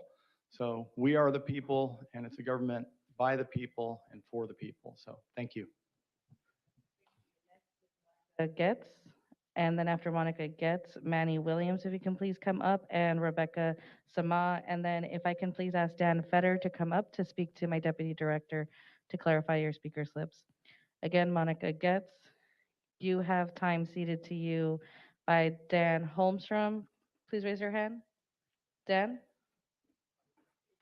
And Carl, Candace, Reagan Lee. Who else ceded you time, ma'am? I don't know. Candace, Reagan Lee? Nothing like that? You'll have 2 minutes, ma'am. Thank you. At first, I'm reading on behalf of an owner named Blake who could not make it today. His story is truly heartbreaking. After fighting, these are his words that he emailed me today. After fighting for over 7 years to rebuild my credit after an awful divorce and bankruptcy, I was able to purchase a duplex 2 years ago.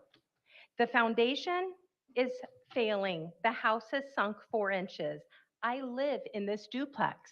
This is my home. The cabinets won't open. I can't use my oven. I gave my tenant notice to move out. I have to move out of the home as well. The tenant did not move out. So now, after spending $12,000 on engineers and permits, I now have lost $15,000 in rents and $5,000 in attorney fees. This has taken all of my savings. If I am a greedy landlord, why am I living in a 600 square foot studio apartment? Why has it taken my housing? Why is my housing less important than his housing? I don't get a break on my mortgage. I pay taxes.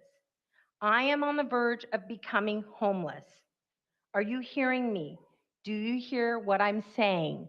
Does this sound fair to you? Now I will read my own statements. I'm a small mom and pop landlord as well, housing provider. I take extreme care. I'm out there sweeping the streets almost every other day because the city doesn't come by and sweep the streets. I also clean the units because I can't find janitorial services that I can afford. Personally, I have not made a profit in most of the years of operating my small apartment complex. My insurance has increased 60% in 1 year. I have never had a claim, thank God. I do lose money on those units every single year. And because of COVID and all of the inflation, plumbers, electricians, materials, carpenters, all the costs have skyrocketed, probably about 100%. We do not decide what the rents are. The market decides. The ordinance punishes law-abiding citizens like me who are providing quality housing. Please, I urge you to do the right thing and vote no on this ordinance. When I hear my fellow mom and pop landlords up here, it's heartbreaking to me to hear the school teacher, to hear the man giving C's candy to his customers, as he calls them. I also call my people customers, and they say I'm the best landlord that they've ever had, housing provider, and I take personal satisfaction to that. Thank you. I Your hope you time do the has right thing. seated. David Barry, if you can please raise your hand. David Barry. Thank you. He ceded his minute to Monica Getz. Thank you so much. Manny Williams and Rebecca Sama. Mans Williams. I'm sorry. Yes. What's your name? On up. I have two people who've ceded time. Yes, sorry. Hanan Scrapper, please raise your hand. She's not here. She had to leave. Then she has to be present in order to cede you time. We have Kailki Levy. Thank you. And Tyler Renner. Thank you. You'll have 3 minutes. Great, thank you. Good afternoon, council members. My name is Rebecca Samaha, and I'm a housing program manager for PATH San Diego. I want to thank Council President Elo Rivera and Mayor Gloria and the council for their continued commitment to issues related to housing and homelessness. We're excited to see an expansion of existing tenant protections, but believe that there are amendments necessary to be truly effective in safeguarding our families, seniors, students, and our neighbors. As a housing service provider, we've been fighting against the tide as record high inflation and increasing rents have swept so many renters into shelters or worse, onto our streets. We urge the council to include a right of return for tenants displaced by renovations at the same contract rent without need to reapply. We must track and monitor eviction data and close any loopholes that may be exploited by predatory landlords. A few blocks north from where this meeting is taking place, residents at the Occidental, a single-room occupancy property, are facing homelessness after receiving no-fault evictions for substantial remodel. Many of these tenants are seniors spending $800 to $1,000 a month of their limited income on rent.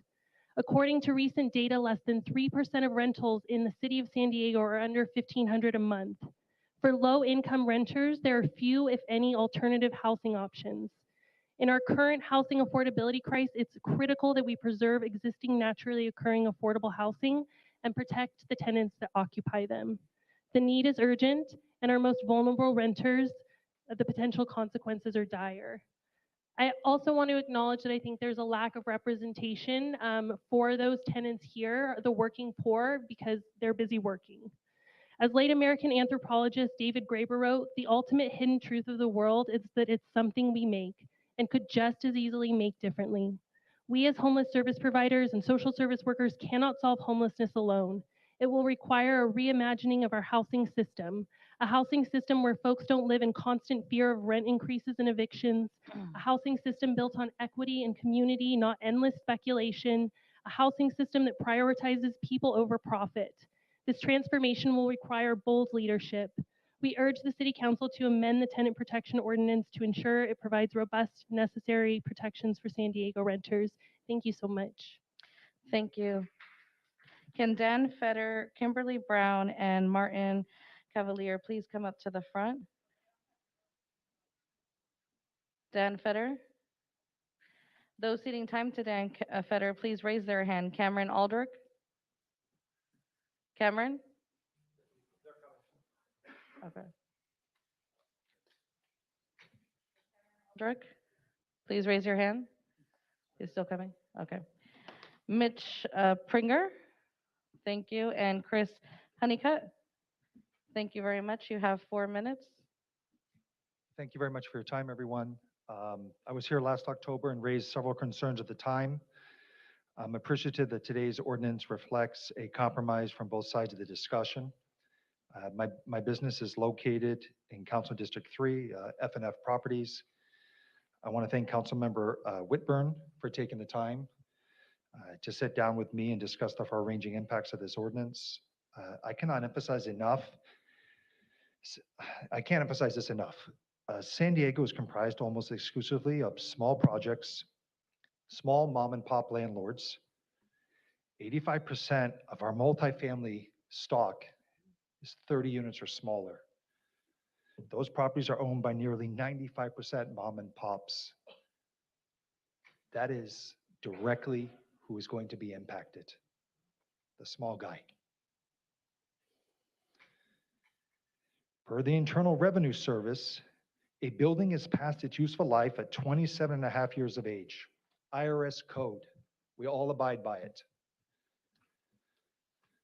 That means that in order to rebuild or replace a building, you have to do construction. You have to move people out. It's not safe. It's dangerous. To upgrade an electric system on its own is $5,000 per unit, one unit. A roof on a small building is $25,000. To remove lead and asbestos, to continue to keep things safe, is $5,000+ per unit. There is no government programs for any of these things. And by the way, if you don't do them, insurance companies in California will drop you. That's the reality. We cannot have insurance if we don't do these things. We can't do these things with people living there. That doesn't mean we don't help them relocate, of course. But it isn't physically possible. I also want to point out the economics of our industry as they're widely mischaracterized and misunderstood. On average, and this is a national average throughout the entire United States of America, it takes a landlord, on average, 12 and a half years to recoup their investment. It's one of the worst returns out there. I'm sitting here wondering why I'm even bothering to do it. For every dollar of rent that a owner gets, 9 cents, not even a dime, goes to the owner if everything goes okay. If paying 2 months to somebody on a 10-unit building, you're lucky to break even in 2 years. 3 months, you're lucky to break even in 3 years. Those are the economic realities. In addition, our mortgage interest rates have increased by over 150% from a year ago. By the way, those are supplied by community banks, the same community banks we're reading about today that are on the verge of going out of business. And credit unions, and the other small guys who support our industry and many other small businesses in the United States of America. And there is not a replacement for them. And you can't call and get something, you can't get something delayed. It doesn't work like that. It just doesn't. Lastly, please keep in mind, the City Council has approved some of the most progressive ADU density bonus policies in the entire country. Thank you. Your time has concluded. We have Kimberly Brown, Martin Chevalier. If I can also ask Scott Grossman, Bob Duggan, and Michael Williams to start coming in, especially if you're in one of the overflow rooms. Kimberly Brown, you have time seated by, yes, sir? She seated me the time just now. Is that okay? Your 4 speakers? You have Nope. 4 minutes. She just 1 minute for me. from her. Kimberly Brown? Yeah. She has an organized presentation and people are ceding her time. Oh, they're all separate. Fine. Kimberly Brown, you'll have 1 more minute. Thank you. Okay. All right. So just to continue, lastly, keep in mind the City Council has approved some of the most progressive ADU density policies in the entire county, if not, in the entire country. Kudos to you. It's excellent. However, to turn a 12-unit building into a 20-unit building, we have to relocate existing tenants. It just doesn't work otherwise. Great idea, won't be able to be implemented. You can forget about it. I'm sorry to say, this is land use and housing issue, and it's a major issue. If this ordinance makes it too difficult to invest in projects or too expensive to undertake developments, people just won't do it. Just won't. For all the reasons, I ask you to postpone and consider the long-term implications on land use and housing on the city long-term. If the goal is to create more housing, then think of beyond today. It took us many decades to get to this point. We're not going to solve it in 6 months. I wish we could, but we won't. But it will take engagement. Thank you very much for your time. Thank you. Latoya Ray, Tony Frankhauser, Ryan Huerta, please come up to the front. Latoya Ray. Ryan Huerta. Next is Martin Chevalier. Please come up.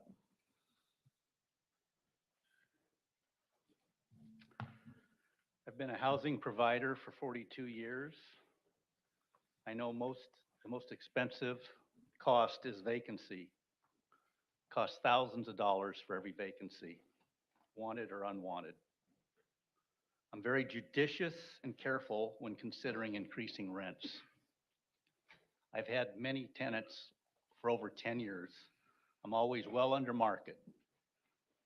Steady cash flow and stability of the building is a high priority. If rents are limited to increase of CPI and CPI gets down to 1%, 2%, 3%, I will start raising every year, and I think all landlords will. I support Melanie Woods of CAA's comments on the ordinance. There are many areas that need reworking to be fair to the landlords. Your time has concluded, sir. Next is Latoya Ray.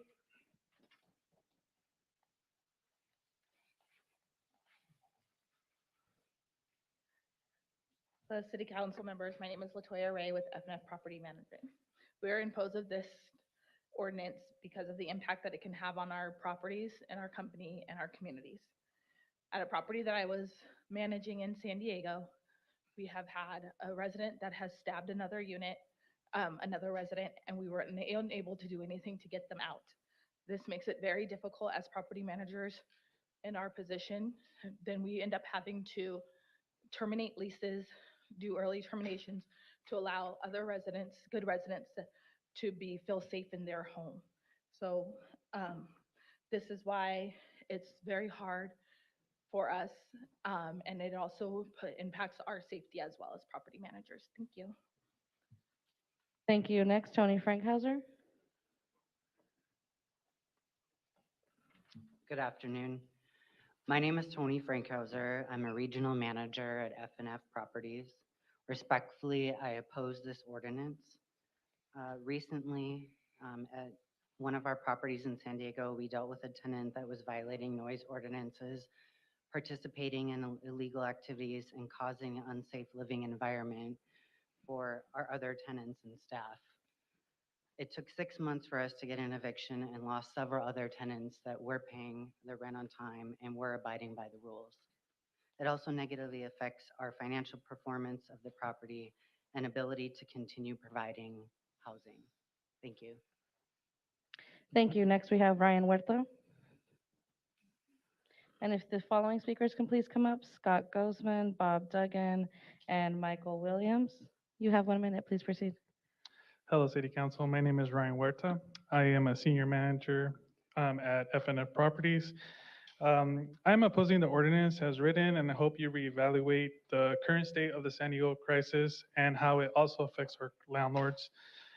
Coming out of the COVID regulations, it feels like we are continuing to protect our tenants further, and also are forgetting the landlord and what they get affected by. I'm currently experiencing a resident who I have had for 6 months, and the last 3 months have been a living nightmare. The nuisances he has caused has led to where it also creates a domino effect to my current good neighbors who are hardworking. They pay their rent on time.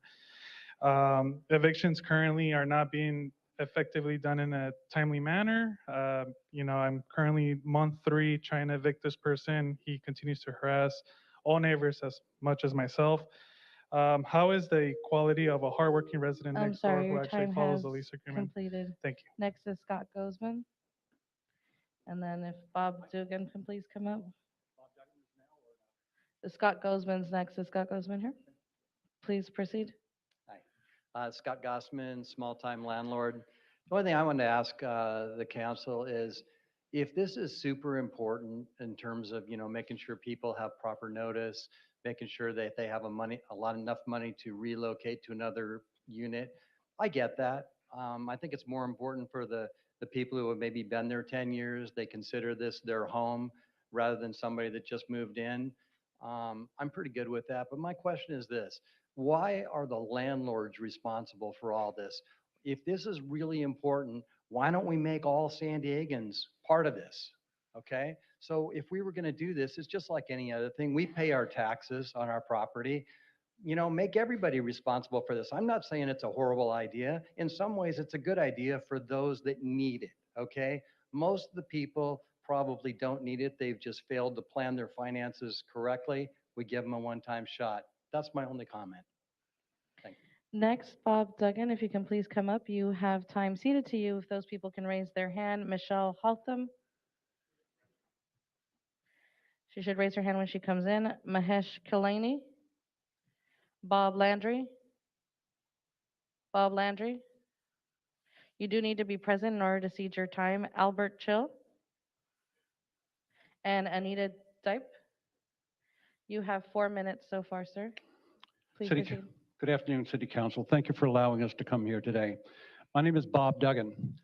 I've been owning and operating apartments for the last 55 years, so I've seen every single economic things in San Diego.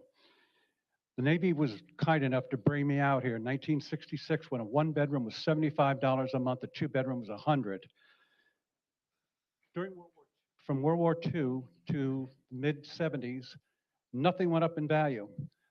A builder, Ray Huffman, started building hundreds of 8-unit buildings in the North Park, Hillcrest, Pacific Beach to fulfill a need because we're in the middle of the Vietnam War.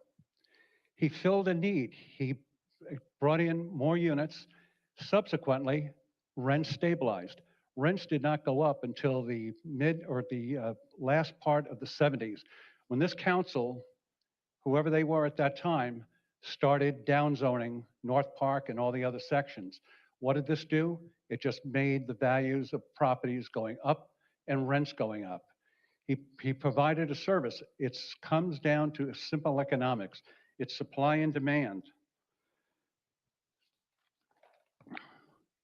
The other thing we have to take into consideration is if there's regulations, again, I've been doing this for 55 years, lenders and builders, if they can't get financing, if there's too much regulations, they won't come into San Diego. I pride myself of being a very fair landlord to my tenants. Even my 2 sons who own apartments, I've told them to have respect for their tenants. And that's one thing that we've always had is respect for tenants. So I always want to have you keep in mind that your good intentions have consequences. And I'm unfortunate this will have consequences on the tenants. And all it's going to do is you just pass it down to the next tenant by adding, I'm allowed to go up to 8 to 9%. I have not gone up my rents for the last couple of years. Due to the pandemic, I think we all suffered. And I really was empathizing with my tenants that lost jobs and everything. And I just wanted to try to give them a breathing room. So it comes down to just fair and economic, allowing people to work their own problems out without regulations. Regulations kill builders, lenders, and everybody in this town. And I hope that you just consider that this just does not work in this time and day and age. Thank you very much. This is Michael Williams. Please come up. If you are a speaker, if you can please come up to the front row in order to ensure that we're taking your time and being efficient with the meeting. Sabrina Bishop, David Haskins, any of these speakers here? David Haskins, Natalie Harris, Benjamin Schenk, Victoria Ross. To the microphone to speak, so if you are here, please come up. I'll continue speaking. Again, Michael Williams. If you're Michael Williams, please raise your hand. Sabrina Bishop. If you're Sabrina Bishop, please raise your hand. David Haskins, please come up to the microphone, sir.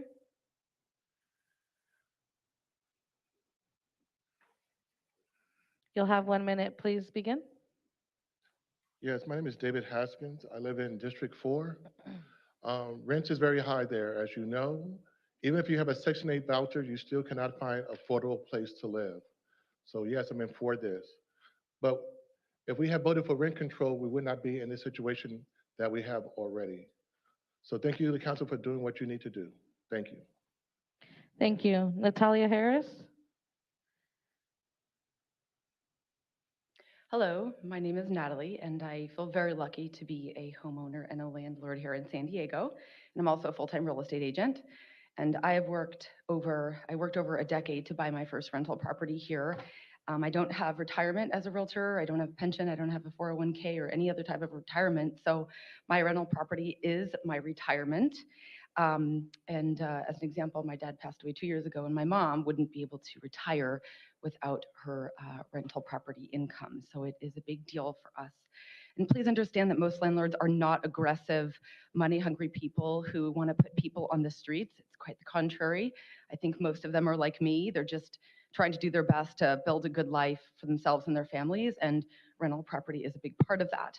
And I do believe in fair and equal rights, and I don't wish hardship or homelessness on anyone. Trust me, I know how hard it is to make ends meet here in San Diego. It's very expensive, and I'm a single woman, and I do not have any family here, so I'm Thank on you. this island alone. Thank you. Thank you for your comments. Next, Benjamin Schenk. Have 1 minute. And can Mark Payne, if you're in the room, please come up to see my deputy director? Please begin. This past week, a dilapidated and burnt out apartment building in Grant Hill was declared a public nuisance. For years, students and teachers at Kimbrough Elementary in District 8 were subjected to humans beating other humans, daily fires, and the type of lawlessness you'd hope a child would never have to bear. All of this because the owner of the property simply allowed the property to decline over time. I share this recent event not as hyperbole, but as harbinger for what will become a more frequent occurrence in each of your districts if San Diego exceeds AB 1482. When it comes to regulatory meddling in housing markets, the science is abundantly clear. A select few will benefit, but we'll be collectively worse off as a result. And what's worse, if passed, we'll have achieved a Pyrrhic victory. We'll celebrate action and accomplishment, something, anything to solve homelessness. Thank you, sir. When Next all is we'll have Victoria done Ross. is kick the can Sir, down the your road. time Thank has you for your time. expired. Victoria Ross, you'll have 1 minute. Thank you. My name is Victoria Ross. I work with Apartment Owners Association. I'm the branch manager. I am a tenant. It is not okay for landlords, housing providers to be treated as the enemy. Why are we saying we need tenant protections? Where are the housing provider protections? The housing providers that have spoken, I know personally. Blake has been dealing with that house situation that the lady spoke of. Many of these owners have been hurt. They've had tenants go in cop cars away and then came back and they had to keep them. They've had people, well, there's a lot of things going on, but the biggest thing is you're not looking at the actual owners as if they're people too. What happened to equality? I thought that was part of your plan. Where is it? Sean, is it part of your plan, equality? I'm not seeing it. Not allowing your people you. to Next. vote if they're Ma'am, your owner? time has expired. Michael, calling again for Michael Williams or Sabrina Bishop. Michael Williams, Sabrina Bishop, please come up to the front.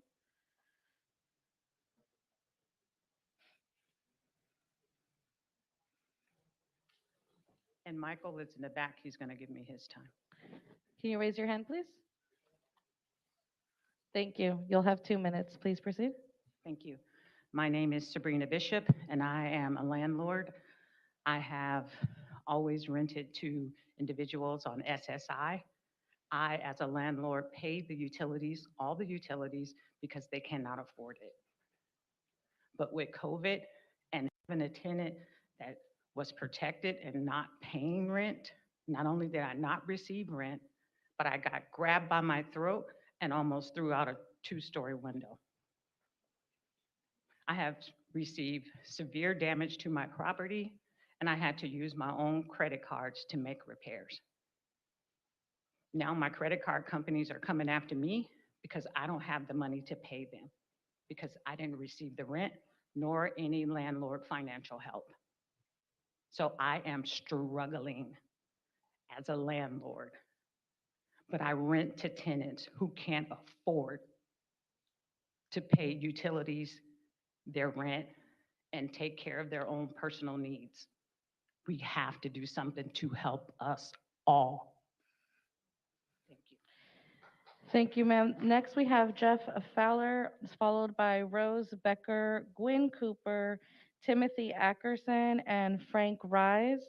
Jeff Fowler, you have time ceded to you by Rebecca Grant. Please raise your hand. Rebecca Grant I think she left.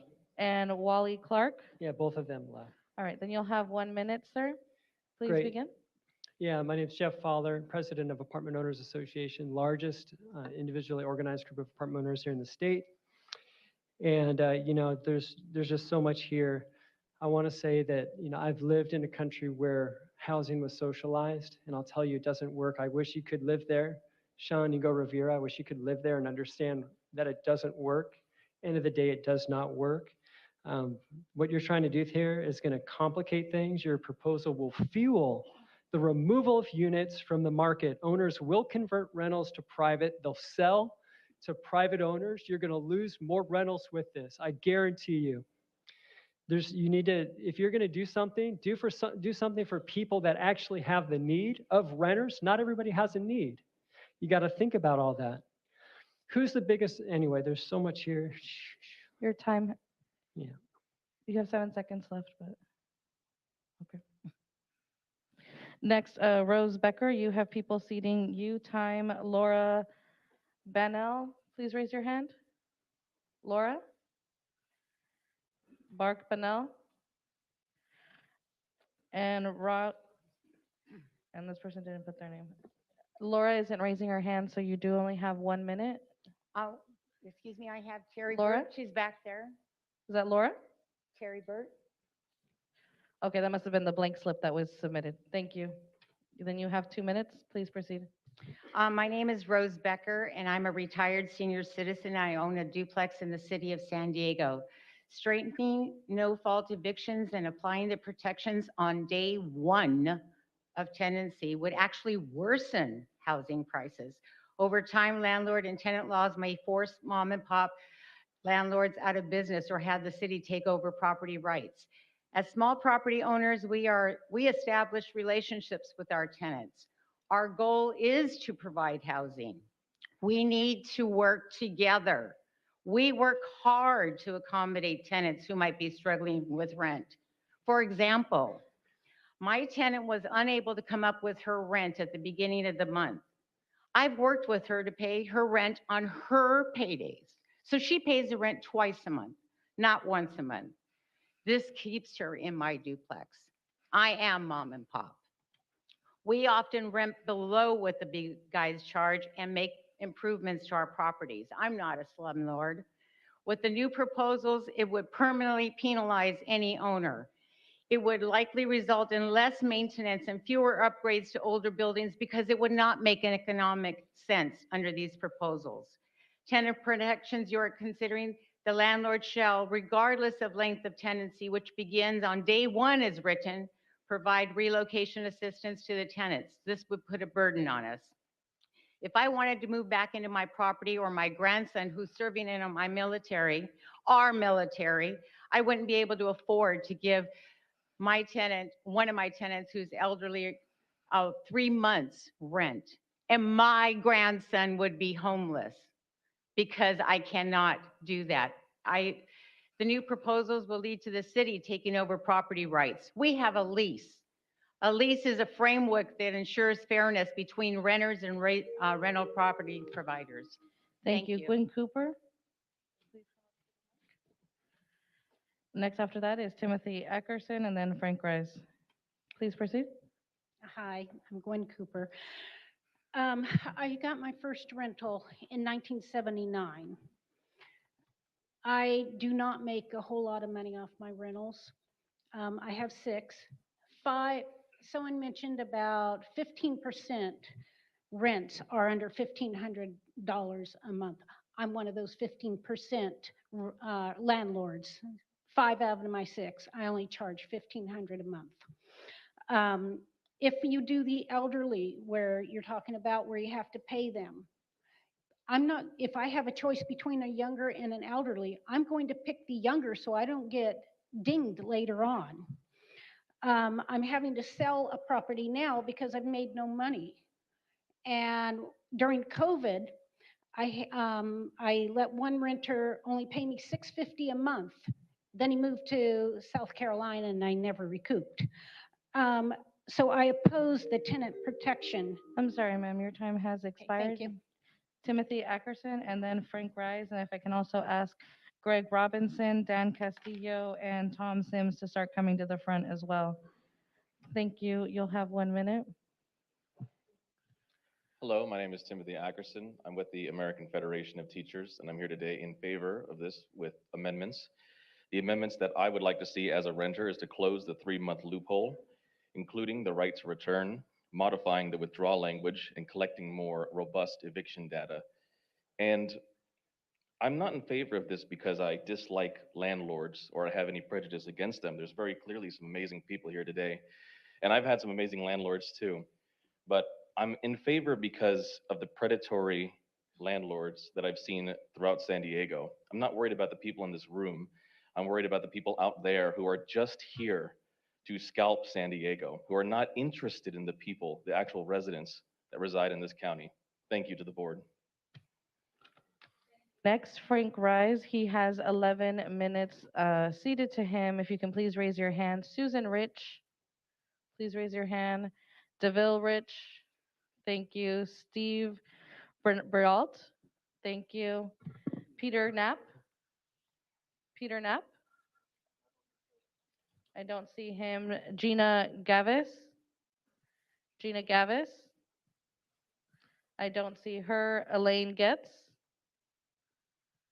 I don't see an Elaine Getz. Isaac Smukowski. Elaine is sitting in the back, but she may not be able to hear you. Okay. Elaine, please raise your hand. Elaine Getz. Joshua Benton. Joshua Benton. Addie Jacobs.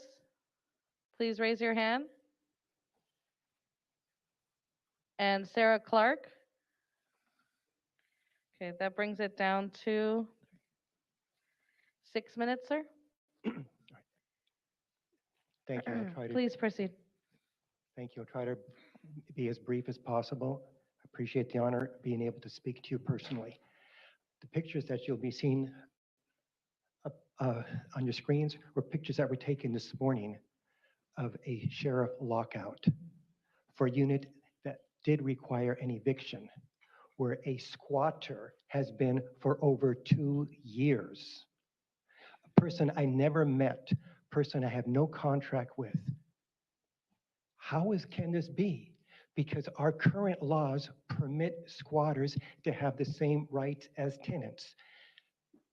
When you are making things even more difficult for us property providers, it's going to make the abusers have greater strength to do these things. It's going to hurt the ultimate good residents that we need. In a few minutes, you're going to have pictures of an elderly resident that I have that lives below this unit, and you're going to see pictures of her bathroom ceiling where raw sewage from the tenant upstairs who was being evicted came through. Why? Because she was being vindictive. How can this be, you say?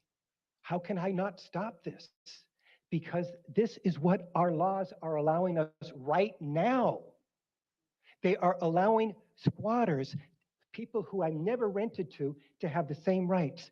Jennifer Campbell, I have a squatter on 3636 Pocahontas Court in Claremont that has been there for over 1 year. Drug problems, all kinds of problems. The police say we can't do anything about this. This is a legal issue. This is the current law. So can you imagine if you're making us landlords tie our throats even more, how much more difficult it is going to be to provide rental housing? That's what we're in the business of. We're not in the business of throwing people out. We want to provide good, fair, and safe rental housing. But as written, this is not going to add one more unit to our rental agenda, to our rental stalker inventory we have in San Diego. In 1978, I started working for the band who became the biggest rental provider in San Diego. I think you might have heard of Conrad Previs. Conrad is probably turning over in his grave right now when he's reading this proposal. He was a big builder, just like Huffman. Then he became a big apartment provider. This is not the way to solve our housing crisis. It's just not. Yes, I have tenants who have been with me for over 30 years, some over 40 years. I'm not about to evict them. My previous landlords here, I try and take care of my tenants. But this is not the way to take care of the landlords. This is not the way for you as our city politicians, as our city government to bring more housing to San Diego. Let's work together to provide more housing. Yes, ADUs. Yes, increase zoning. Yes, reduce restrictions. Yes, reduce the cost of permits. The cost of permits are prohibitive. We can do those things and work together, but this is not the solution. If you can continue to show, I would like to show the pictures that say apartment number B. Okay, apartment B, and I want to show you the picture of this elderly woman's apartment who's living with her daughter and her son. She could not even use the bathroom because they were worried that she was going to get sick because the raw sewage was coming through. Police came, they say, we can't do a thing. Our hands are tied. This is our legal system. We go to court, they appeal. It goes on and on. Jennifer, my property on Pocahontas Court, I've never met this squatter who's lived there. She is appealing my eviction against the tenant that I rented to. Is this right? Please, don't make it worse for us. Please go back to the drawing boards. Work together with the California Apartment Association. Work together with the apartment providers so we can increase housing. We can provide more housing to those who need it. Thank you. Next is Greg Robinson. Greg Robinson, please come up to the mic. After him will be Dan Castillo, then Tom Sims and Jordan Bean. You should be in the front row. Greg Robinson, please proceed. Robinson, sociologist, Grossmont College. I serve on the County Board of Education, where we educate the most vulnerable children, including homeless youth. I'm here to support this ordinance, but with amendment. The amendment's proposed and supported by the Labor Council here in San Diego. As I said, I serve on the County Board of Education, where we educate those homeless children. According to our data, 20,000 children in the county are currently homeless. And I'm very touched by what those landlords have said. But the children have to come first. They're not here because they are sleeping down alleys, because they have no place to go, because they are being evicted. I'll also speak in favor of a specific. Me as a sociologist now, I like the idea of collecting more data. This is not going to be our first bite at the apple. We're going to have to come back to this again. But without good, hard data, we're going to be flying blind. So that particular amendment, I think, is important, but every single one of them to protect our kids and make sure they have education. Thank you. Thank you. Next is Dan Castillo. Please come up. Good afternoon, Council. My name is Dan Castillo. I'm a resident of the city of San Diego, and I urge you to support with amendments. This ordinance must be amended to eliminate the loopholes that allow predatory landlords to exploit renters and tenants. I'm asking you to collect eviction data. The city of San Diego needs to track eviction data by requiring all eviction notices to be filed with the city. Eviction data will help the city and nonprofit organizations better understand displacement in their communities and help the city direct scarce resources, monitor their impact, and track compliance with important tenant protections and monitor the effectiveness of the residential tenant protection ordinance. And finally, we need to remember not all landlords are ethical. We need to provide a floor for standards so that folks in our community do not fall through the cracks. I commend the great landlords here that treat their folks well, but that is not an axiom. Thank you, everybody. This is Tom Sims.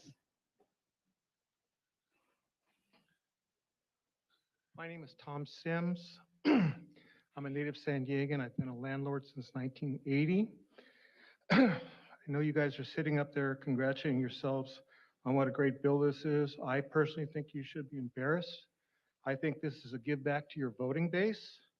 And I think it violates essentially equal protection, and it should be a balancing act, not just between tenants, because that's who votes for you, but also for landlords as well.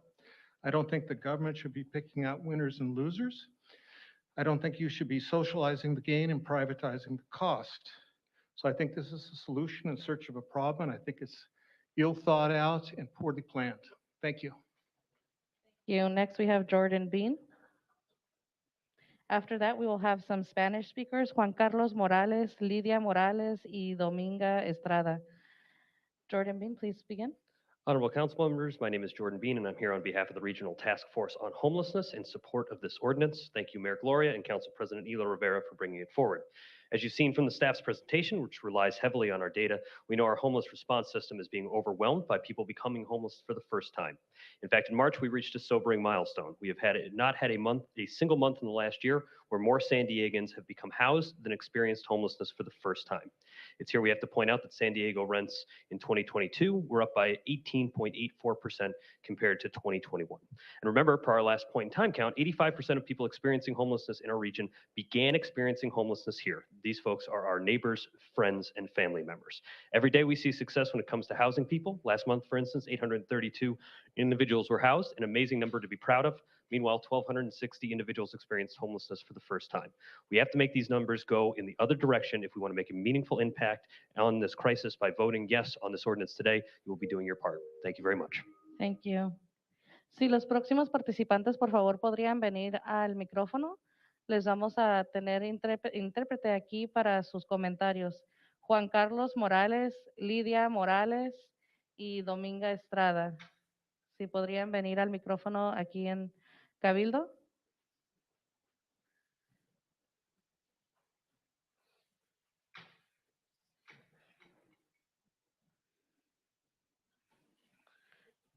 Va a tener 1 minuto para sus comentarios y 1 minuto para interpretación. Por favor, vengan al micrófono.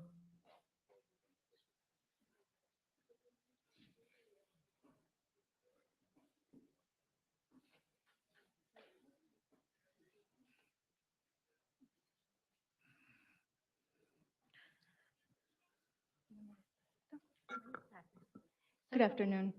I'm Dominga Estrada. I'm a member of ASE, and I'm here to ask to please to make stronger laws so people will not be evicted, families. With the excuse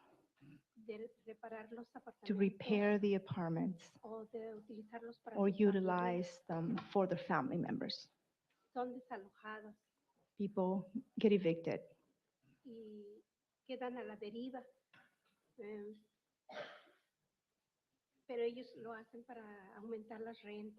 And they do it with the purpose of raising the price on rent. We asked to make laws to favor those families because it's impossible they're able to find another apartment. Thank you for listening. Gracias, señora. Sí, podríamos pedirle al intérprete de si por favor podría usar el micrófono de abajo y dejar que los participantes usen el micrófono de arriba para poder escuchar las dos voces. Juan Carlos Morales. Morales.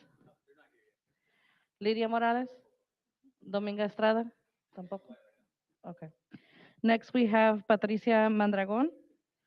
After that, Al Del Maestro, Carolyn Kutz. If you can please all come up to the front row. And Mark Williams. Patricia Mandragon.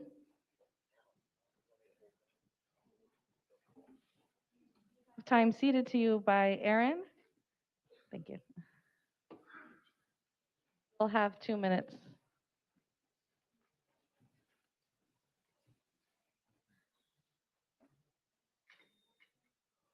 I'm going to use this. Patricia Mondragon, Regional Policy Manager for Alliance San Diego.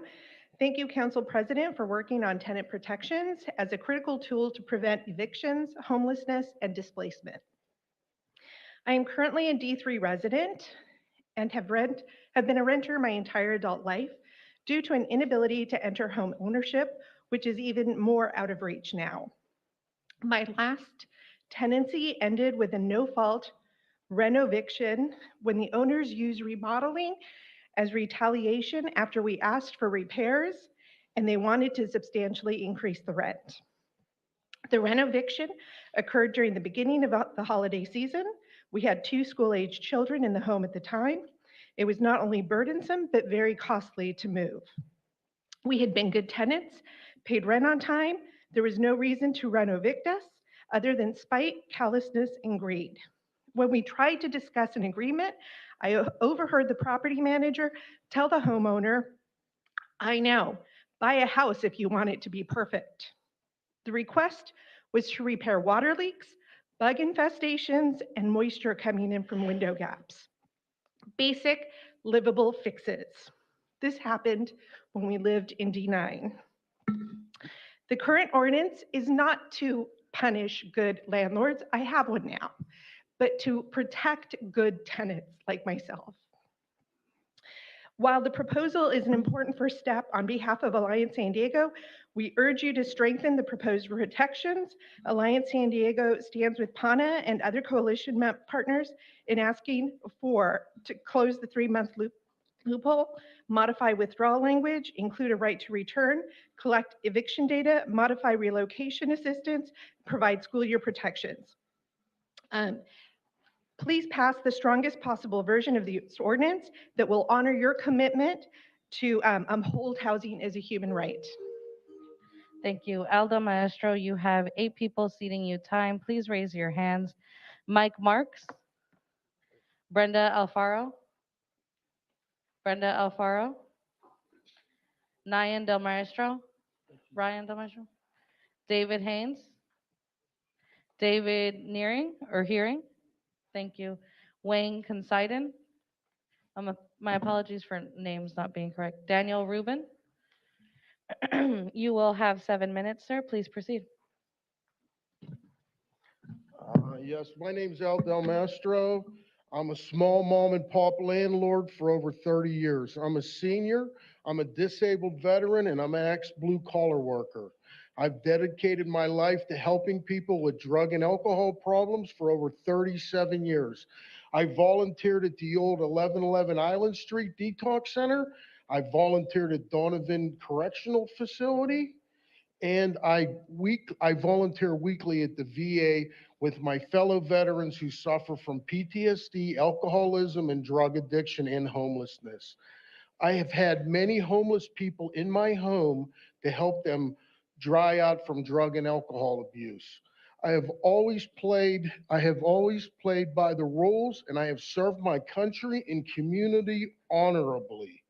I have never been to court with a tenant, nor have I ever evicted anyone. I have 5 small duplexes in Claremont. The first 2, I owe 3 times more than I paid for them because I borrowed money against them so I could buy others. They're all within a few blocks from each other. And I live in one of them. AB 1480 through 82 has already driven a wedge between me and my tenants. I never used to raise people's rents until they moved.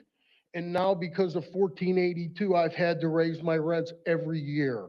I always waited after 5 years or 4 years before the tenants moved out, gave them 60-day notice to let them know I needed to come in here and do that kind of repair. There's no way for a landlord to keep apartments habitable without doing that without having the apartment back every 5 to 7 years. There's just no way. Even HUD says that we have to, paint only lasts so long, faucets only last so long, that carpeting only lasts so long. And if anybody thinks a mom and pop can climb over people's stuff and try to paint something or move their stuff and do that, it's like nearly impossible. Now, okay. My wife and I have made many sacrifices. This is our retirement. We don't dress flamboyant like a lot of people do. All our clothes say Kirkland on them. We're just mom and pops. The only reason why I even own duplex is because it was my only way of becoming a property owner. They let me use the other half of the rent to qualify for the loan, or I'd have never been able to buy a piece of property in San Diego.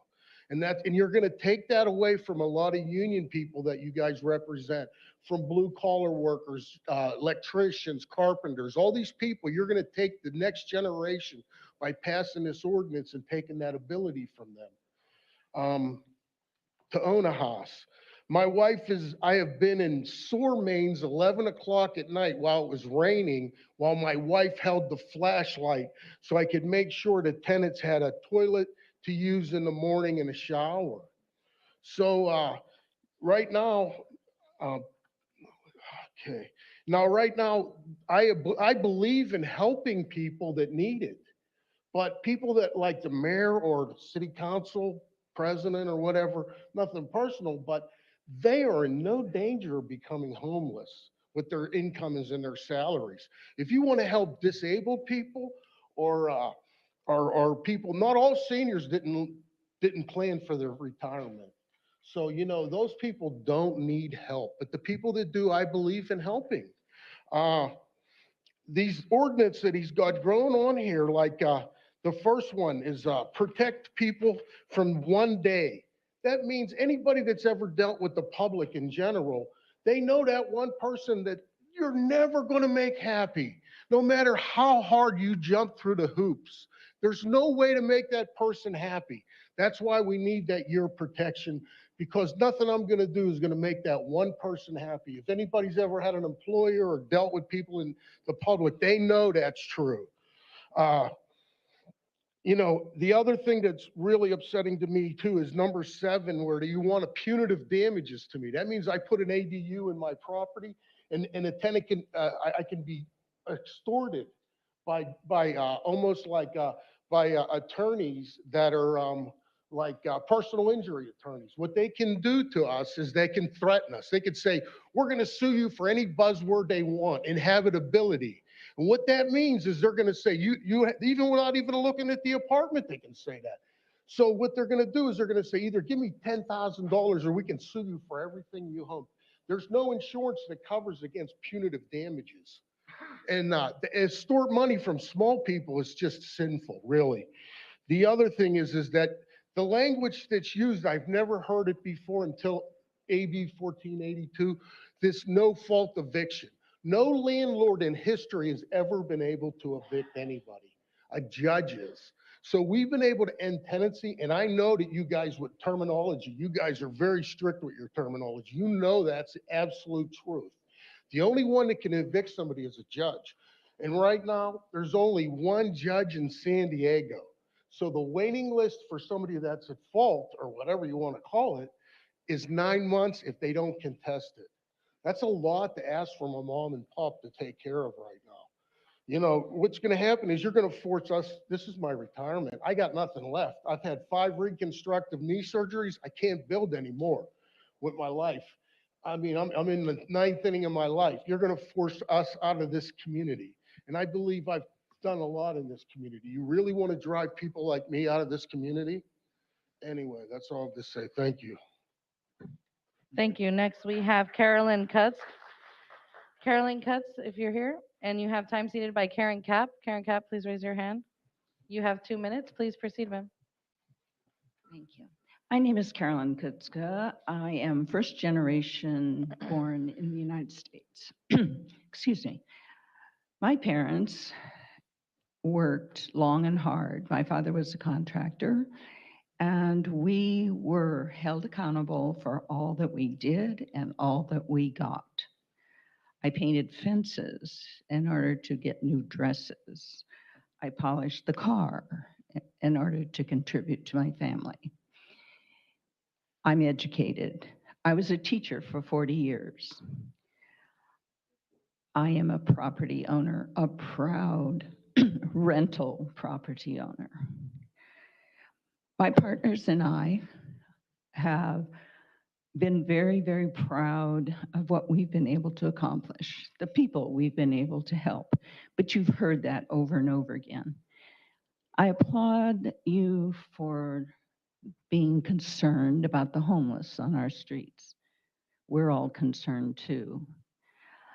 To that end, I discovered a small house in Point Loma that had sold for $890,000 and was scheduled to be destroyed in order to build a small apartment building.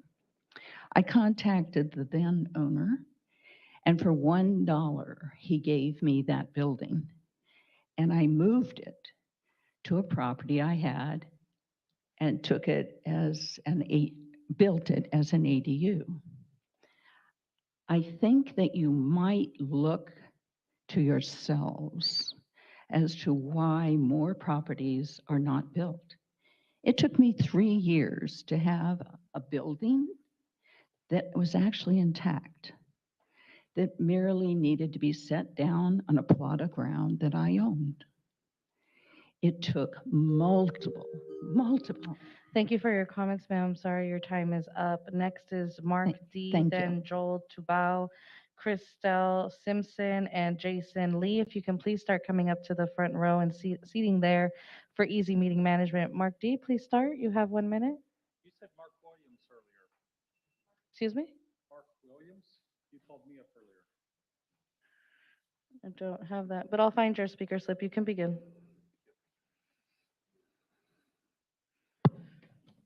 Good afternoon. I'm here to let you know I'm going to oppose this, and you probably figured that out. Under state law, the tenants have plenty of protections. They're well covered. Who's not covered is landlords against squatters. We're not protected against people who come in and damage the property, people who deliberately vandalize the property. We're not protected from any of that. You're asking us to take all that risk, all of it, without being able to do anything else. I'm looking at adding 2 ADUs on my property in San Diego. It's zoned for 3. I was looking at adding 2.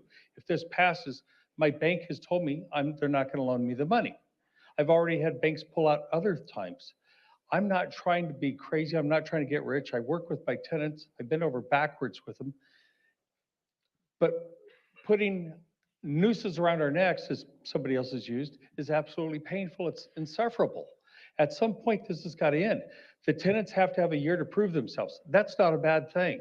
You're asking us to accept somebody on their faith when they're already masked. Thank you. Your time has expired. Mark D, and then it's going to be Joel Tubao. Mark D, are you here? Welcome back to you. Joel Tubao. You have time seated to you. Please raise your hand. Dylan Ackley. Thank you. And Sean Tuhi. Thank you so much. You have 3 minutes. Please proceed. Good afternoon, Council. Thank you for having all of us. I come from a family immigrated from the Philippines back in the 50s. My parents came here with zero money. Well, let me restate that. They came here with $5 in their pocket. And so they've been in properties since the 60s. And I now work in the family business. I own properties myself, and I'm a business owner in San Diego. This particular ordinance it's going to create an undue burden for landlords. You know, plain and simple, we enjoy our tenants. I tell my office staff, our tenants, we need to take care of them. They're our customers. They help us pay our expenses. But this ordinance is going to create an undue burden, and it's an artificial creation of what landlords are going to be, held against. It's creating it's disincentivizing landlords to do a good job. In order to pay our expenses, our mortgages, and our insurance and everything else, we use that rent in order to pay that. But putting this burden on the landlord does not incentivize landlords to do a good job and to improve the livelihood and create a safe environment for all of our tenants. Just to fix a roof and replace a roof, we're talking somewhere in between, $20,000 and $30,000. If it's an apartment building, it's much more, $40,000 or more in order to do that roof. To do a water heater, it's very expensive, $2,500 to $8,000 just to do a water heater. We don't go on vacation every single year. We use the money, we save the money, and we use that money to pay our expenses. And that being said, we need to create a safer environment, for all of our tenants. We need to have the ability to rehab our units, but this is going to create an undue restriction. Please incentivize the landlords to do a good job. This new ordinance does not do that. What we need is more housing. We need to streamline the ability for developers to come in and build more housing. We have a shortage, and you guys indicated that in the ordinance. We need to create more housing. Also, I'm evicting a tenant right now. I'm evicting them for a nuisance issue. I don't evict good tenants, but it's going to take me 9 months to get this tenant out. She's not going to be paying rent. It's making it very difficult for other tenants in the building that are good tenants that are going to be living next door to these bad tenants. This ordinance creates an undue burden, and it makes it more difficult for landlords to do their job. I enjoy being a landlord. I want to take care of my tenants. Please help us. Get on our side. Let's work together. Please don't create ordinances that work against us. Thank you very much. Thank you. Next is Christelle Simpson. If you can please come up to the podium. And in the front row should be Jason Lee, Kelly Linden, Lyle Cocking, Linda Cocking, Jay Goldberg. If you can all please come up to the front row. Christelle, you have time ceded to you by Kenny Simpson. Thank you. Ryan Merricken. Alex Pfeiffer. Thank you. And you had another one, but they didn't put their name on the slip. Thank you. What is your name, sir? Nick Davidson. Thank you. Please begin. Good afternoon, Council President Ela Rivera and City Council members. I'm a renter in City Council District 1, and my business is located in City Council District 7. I used to manage almost 1,500 units locally, and I own a few small apartment buildings in San Diego. I'm here because I love my city. Not only was I born here, my whole family's here, and I also want to invest back into our beautiful city to make it a better place for my children, my family, and our fellow residents. I 100% support providing safe, quality housing to our residents, and that's been my mission since I've been in this industry for over the last 20 years as a small business owner and apartment operator. That said, there are unintended consequences to some of the measures being proposed. When it comes to no-fault evictions for substantial remodels, this is necessary because we're talking about properties that haven't been touched in decades. New roofs, new plumbing, new electrical systems. These are extremely expensive and simply cannot be done safely with people living on site. Almost 80% of the buildings in San Diego were built before 1990, meaning that they're beyond their useful life, even according to the IRS tax code. The majority of the time, me or my clients purchase these properties from longtime owners that haven't maintained their buildings, and there are major health and safety issues that need to be addressed. That means that we have to invest significant time, effort, and money into the property to bring it back to the current standards of living. For example, I just replaced the roof on my 12-unit building last year for $35,000. Interior and structural upgrades cost hundreds of thousands, if not more, depending on the size of the building. The national average to recoup our investment into the property is 12 and a half years. If our ability to improve our properties is hindered, we won't be able to make the necessary improvements, thus creating an unpleasant, often uninhabitable living space. While I support providing safe, quality housing for the residents of San Diego, there are two major issues that hinder our ability to do so and also disincentivize development of more affordable housing, which we desperately need. The first issue is that the eviction process for unruly tenants takes several months. Prior to COVID, it would take 4 to 6 months. Due to the backlog post-pandemic, because we couldn't do evictions, it now takes 9 to 12 months. Council members, please understand, we do not want to get rid of good tenants. I love my tenants, most of which I've known for years. A tenant is only evicted for 2 reasons: non-payment of rent, or they're a nuisance and even a danger to everyone living in the complex. Ultimately, the people harmed the most are our good tenants who are left feeling inconvenienced and unsafe and are therefore being punished by this severely inefficient process. Keep in mind, often we're talking about a single tenant of a 5 to 20 unit building. That means that approximately 10 to upwards of 50 people are impacted every single day by the actions of one single bad tenant that we cannot evict or relocate for many months. The second issue, as City Council knows, is the permitting process is a broken system. It takes several months, if not a year or more, to get the necessary permits. We appreciate everything Mayor Gloria and Development Services are doing to address the situation, but we can all agree that the current situation isn't working. This creates all kinds of issues for the financing of renovations, but also timing on when to vacate tenants when the process is unpredictable and unreasonably slow. These are just a few examples of how this well-meaning proposal will not only continue to hinder the ability for apartment owners to continue to invest in our home city. There are many more, but that would require a lot more time than we have here today. In closing, while I support the effort to provide safe, quality housing to our fellow San Diegans, I do not support creating additional measures that hinder our efforts to do so prior to addressing the bottlenecks in the eviction and permitting process. I appreciate the efforts of City Council to improve tenant protections, and I would love if there could be a more open dialogue with local apartment owners on how we can continue to improve housing for our local residents. Thank you for your time. Jason Lee, you have 4 people ceding you time, or you plus 4. Joseph Belcastro, please raise your hand. Joseph Belcastro. Miles Shatter. Thank you. Brian Coyne. Thank you. No Joseph Belcastro? All right, you will have 3 minutes. Please begin. So I'm a multifamily owner, but I'm also a tenant living in Kensington with my 2 dogs and my beautiful girlfriend. And I'm just here to present facts, not opinions or my stories, just data. And the data has always shown that rent control affects everyone negatively, not just the landlords, but also the tenants. A study done by the University of Harvard conducted a study in New York City, and it showed that every single person was affected negatively by strict rent control, except for squatters and people paying extremely below market rents. I have had the pleasure of working with over 100 small mom and pop real estate owners here in San Diego County. And I did a quick survey to prepare for this meeting, and all 25 of them, sorry, it was a survey of 25 owners.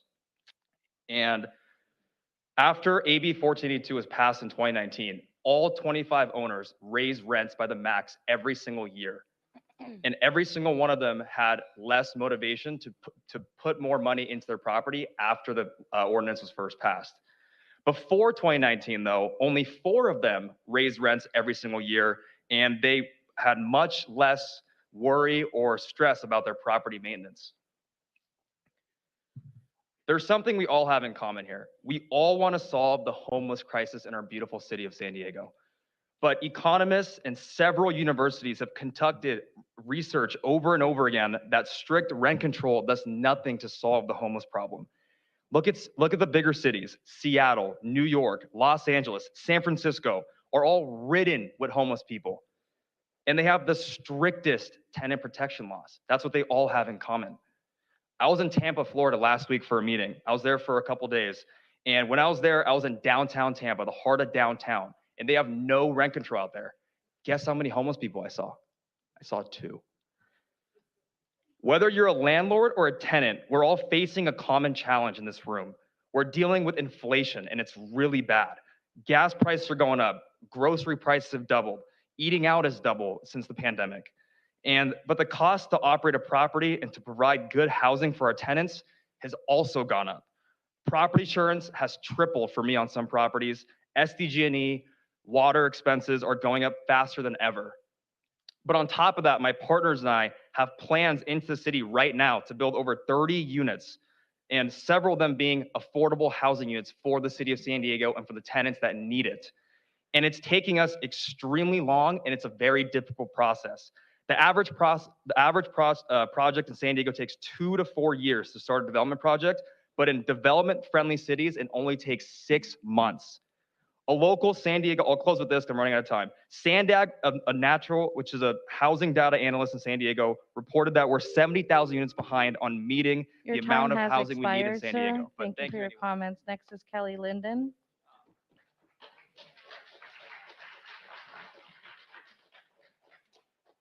Hello, my name is Kelly Linden, and I reside in University City. I'm a landlord with rental properties in districts 2, 3, and 9. As a landlord, I support the Tenant Protections Ordinance. I'm also a member of the Rental Housing Association, and I disagree with their talking points against tenant protections. so it's clear that they do not represent all landlords. They are highlighting only the fanciful worst-case impacts to owners and none of the community benefits. These are the same folks that complain about homelessness. I read through the ordinance. I wonder how many of the opponents have actually done this. I believe the new rules are reasonable, and they're not going to be that hard to comply with.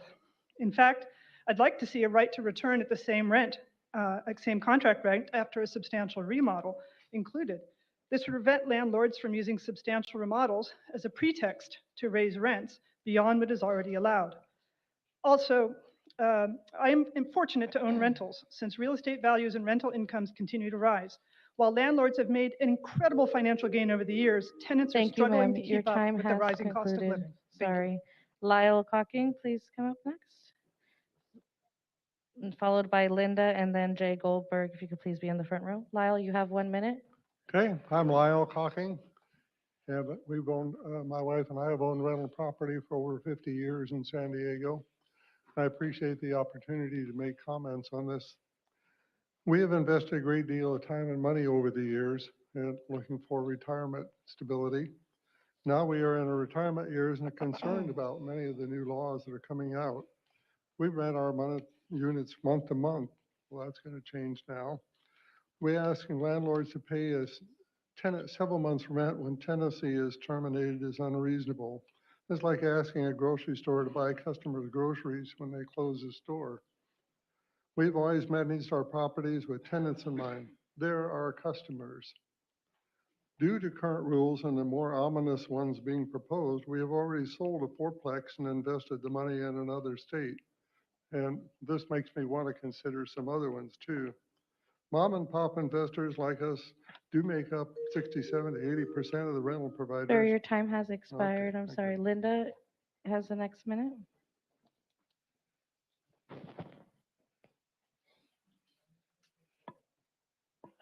I'm Linda Cocking. Just to kind of continue with what my husband was saying, we have had rental property for many years and consider our business as a partnership with our tenants. We've worked with tenants over the years who are struggling. We've increased rents modestly, spent hours maintaining our units so they're safe and comfortable for the tenants. Having some apartments has helped us in our retirement years, and we are grateful. Perhaps there are a few bad landlords, but most of the mom and pop rental units, which make up 67% of the market in San Diego, are owned by good landlords, following the rules and helping tenants. I do not know where you get the idea that landlords evict good tenants. These are tenants that we want to rent to. Thank you for your time. Next is Jay Goldberg, Rick Bates, Paul Tacone, and Spencer Gerber. If you can please come up to the first row, please begin. Your Democratic body represents the majority, who are renters. I am reticent to support the TPO as written without the right to return at same rent. I'm a homeowner, but am concerned with San Diego allowing existing, naturally affordable, habitable housing to be destroyed by renovations being used as a pretext to reset to market rate. And these are almost never to add new housing. They flip existing housing at higher rent, awarding private gains to a few investors while socializing the loss, the displacement, homelessness, and inflated labor costs and inflation on everyone else.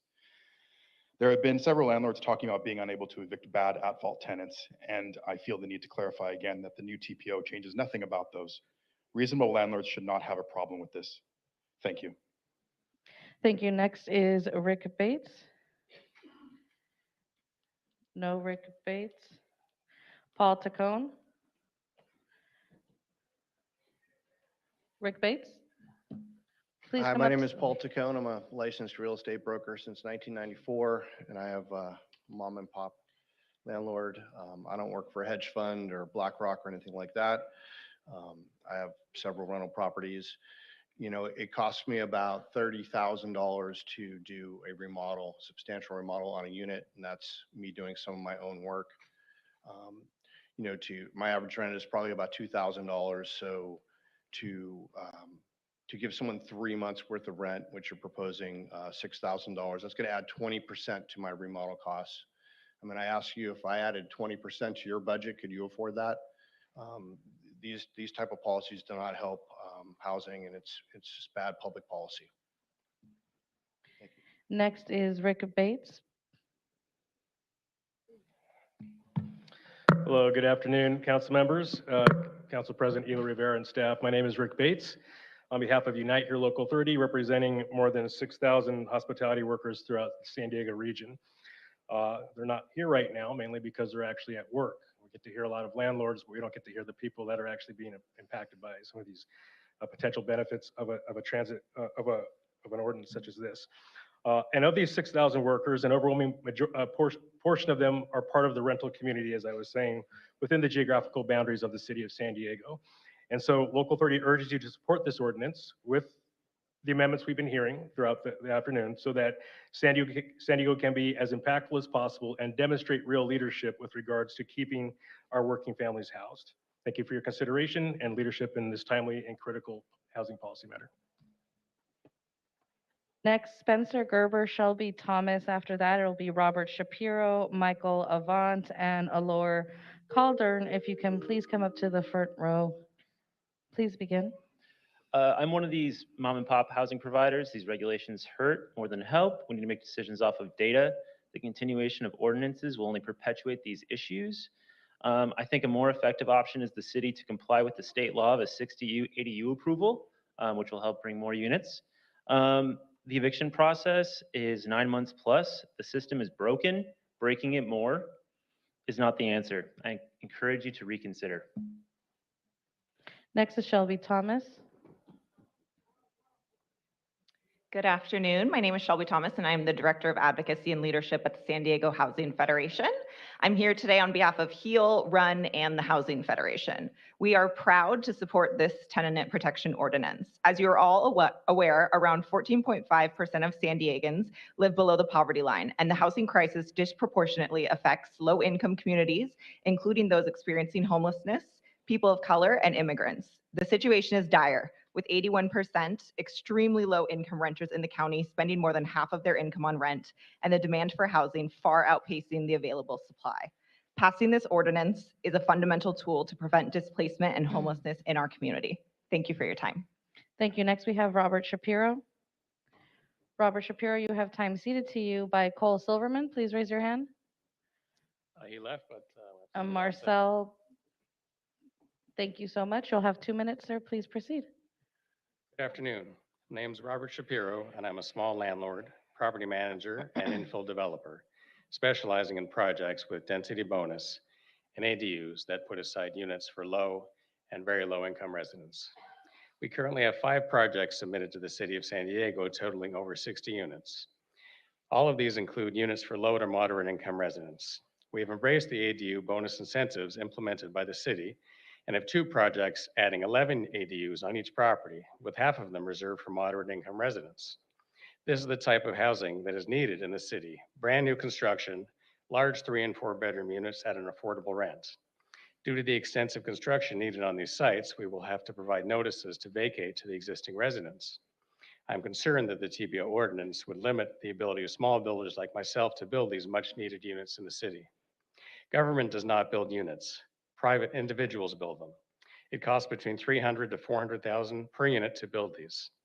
Costs for labor, materials, and now interest rates have increased tremendously. As private individuals, we have choices where to make our investments.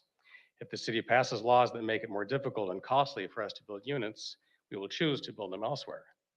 I propose the council postpone the vote so they can consider the long-term negative consequences of this ordinance on the supply of housing and ADUs in the city of San Diego.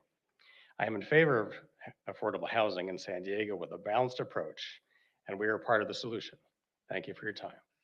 Thank you. Next is Michael Avant, Alor Calderon, and Kay Mercy. The front row should be filled with these people. If you are in chambers, please come up to the front row for better meeting management. We still have hours to go.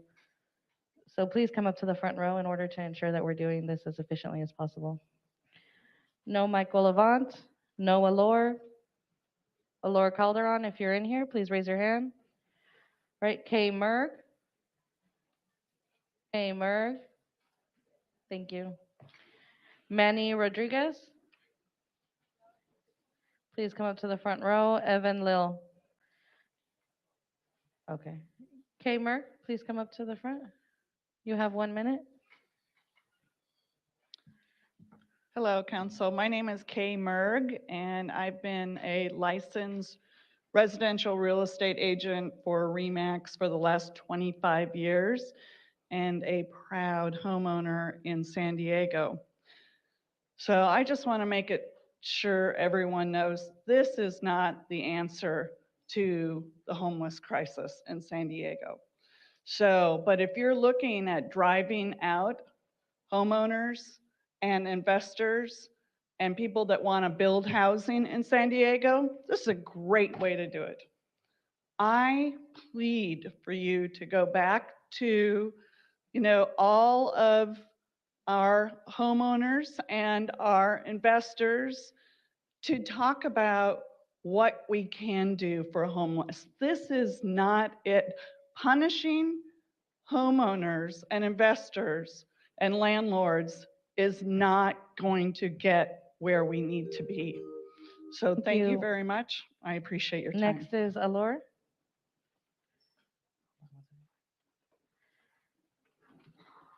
Alor, thank you.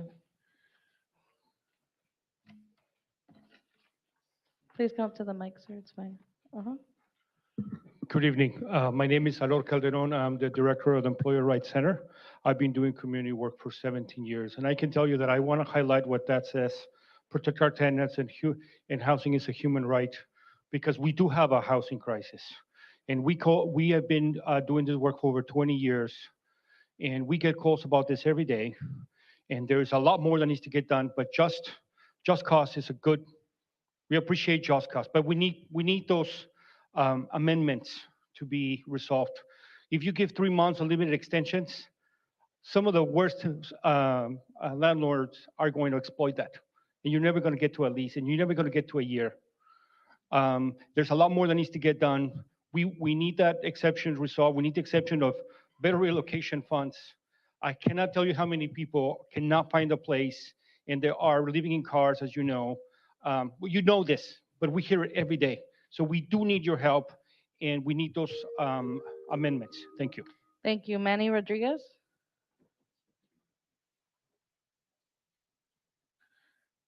Hey everyone, I'm here to support the TPO. I really like the idea of having 3 months benefit given to people. A security deposit can be a lot of money, and it can take working families months to raise enough to cover a security deposit. So 3 months will help. I'm also here to advocate to have amendments to it. People already proposed good ones. I think the data collection one is really important. Right now, if you want to collect data, you have to go to state court or the sheriff's office, and that takes a process, takes a really long time.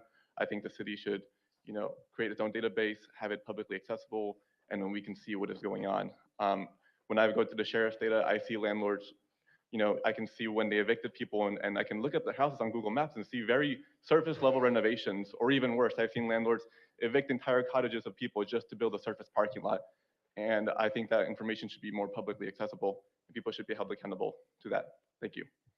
Thank you. Next is Yvonne D. Lil. After that is Madison Coleman, DeForest Hancock, Samantha Schwimmer, and Fiona Tesseria. If you can please start making your way up. Yvonne, you have time seated by Yolanda Guerrero. Yes. Thank you so much. You'll have 2 minutes. Please proceed. My name is Yvonne D. Lil, and I've been a residential income property owner for more than 55 years. And I've always taken pride in the type of property that I own that provides a fair rent that's attractive, safe, maintenance-free living space for all the tenants. And I hope to continue doing so in the future. I'm sorry about the state of homelessness in San Diego and the high level of inflation that exists. But as an owner of these properties, I do not feel that I should be required to bear additional financial burden and be required to subsidize tenants in any way in the case of a rightful by law eviction. As owners and tenants, a rental lease agreement is signed. Both parties understand what is required of them. I expect and would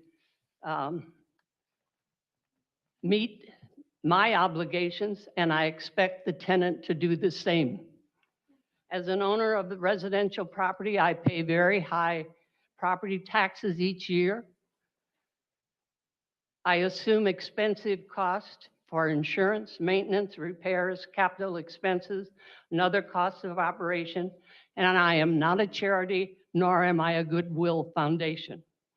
I do not believe I should have to financially subsidize any tenant for his or her vacation of the unit, nor reimburse the evicted tenant their full security deposit on hand without assessing any damages beforehand for a rightful termination of lease or eviction, nor pay relocation fees for that tenant, nor be obligated to give Thank to you, them. ma'am. Your time has expired. If you have written comments, you can give them to my deputy city clerk and he can distribute them. Thank you. Madison Coleman, and then DeForest Hancock. Madison Coleman. Good evening, council members. Madison Coleman with Climate Action Campaign and a tenant in District 3. Everyone deserves quality, affordable housing near transit, jobs, schools, and parks without fear of unfair evictions. When we exasperate the housing crisis, we are simultaneously exasperating the climate crisis. The lack of current tenant protections aids in low-income communities of color being forced to move to unsustainable, dangerous, inequitable, and expensive sprawling areas. This causes families to spend a substantial amount of their income on housing and transportation alone, while increasing GHG emissions. Our communities deserve tenant protections that actually prevent displacement. We stand with the community in asking you to make amendments to the tenant protection ordinance that aligns with the Housing as a Human Right resolution and show a serious commitment in creating access to safe and stable housing. If passed without amendments, the TPO will be one of the weakest tenant protection laws in the state. As the second largest city in the state, we should Ma'am, your set the time has standard. Anything expired. less is unacceptable. Thank you. Thank you. DeForest Hancock. You do have time ceded to you. If you can please raise your hand. Dante Golden. Thank you. And Jaylene Sanchez. Thank you so much. You have 3 minutes. Please begin. Good afternoon. I'm DeForest Hancock, and I'm actually speaking as a member of the San Diego Housing Federation's HEAL, Homeless Experience and Advocacy Leadership Network.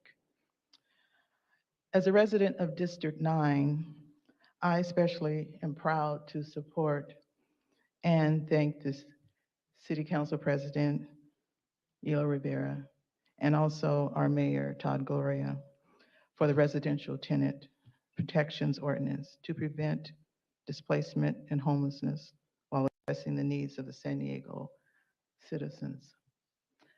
By sitting here for hours this afternoon, I still agree with this, but at the same time, I believe I'm probably the only person in the building with lived experience of homelessness. And I agree that something needs to be done. But when it comes to housing, we're unhoused. And I wish to just share the reality that there are no myths about homelessness. You can't see or reach out and touch a myth. Okay? There are no myths. I was a homeowner before a wrongful termination of employment. I lost my family home of actually 50 years at the end. That was the third property I lost after that, fighting that termination. But what I had things written here to share as far as my support and acknowledgement of the city's housing ordinance, but there needs to be something different.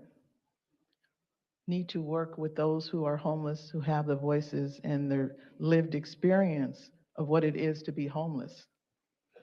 And the facts that records show, the actual numbers, that 2%, as far as causes of homelessness, 2% is due to drug relations. 2% of the homeless. So that leaves 98% of those addressing drug issues are housed. Okay? 95% of those who are not housed are dealing with criminal activities because of the financing of those to deal with the family members who come and go, and you can afford to care for them to go in and out of rehab. But the person on the street doesn't have that. Thank you for your comments. Next is Samantha Schwimmer, Fiona, Fiona Tesseria, Jamie Battle, David Lesnick, Ash Kunhert, and Ananth. Please come up to the first row. You'll have 1 minute, Samantha. Please proceed. Good evening, City Council President Ella Rivera and fellow council members. My name is Samantha Schwimmer. My pronouns are she, they. And on behalf of the San Diego LGBT Community Center, I'm here today to urge the council to pass the Tenant Protections Ordinance with amendments that close loopholes to protect renters. As a health and human service provider for the San Diego LGBTQ+ community, we have seen firsthand the impact that no-cause evictions have on folks' ability to stay housed. A strong tenant protections ordinance is a critical homelessness prevention tool. We thank the council president and the mayor for their leadership on protecting tenants' rights. We look forward to the council's support of this ordinance with amendments to strengthen protections, and thank you for your leadership and continued work to ensure San Diegans have housing stability. Thank you. Thank you. Next is Fiona.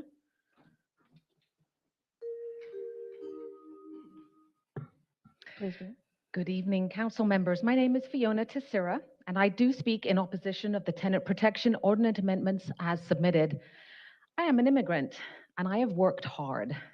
I'm a rental property owner, and this ordinance puts me and fellow landlords as private property owners with unreasonable and unfair government intervention that removes private property rights and places us in precarious situations that will have negative effects on both tenants and landlords alike.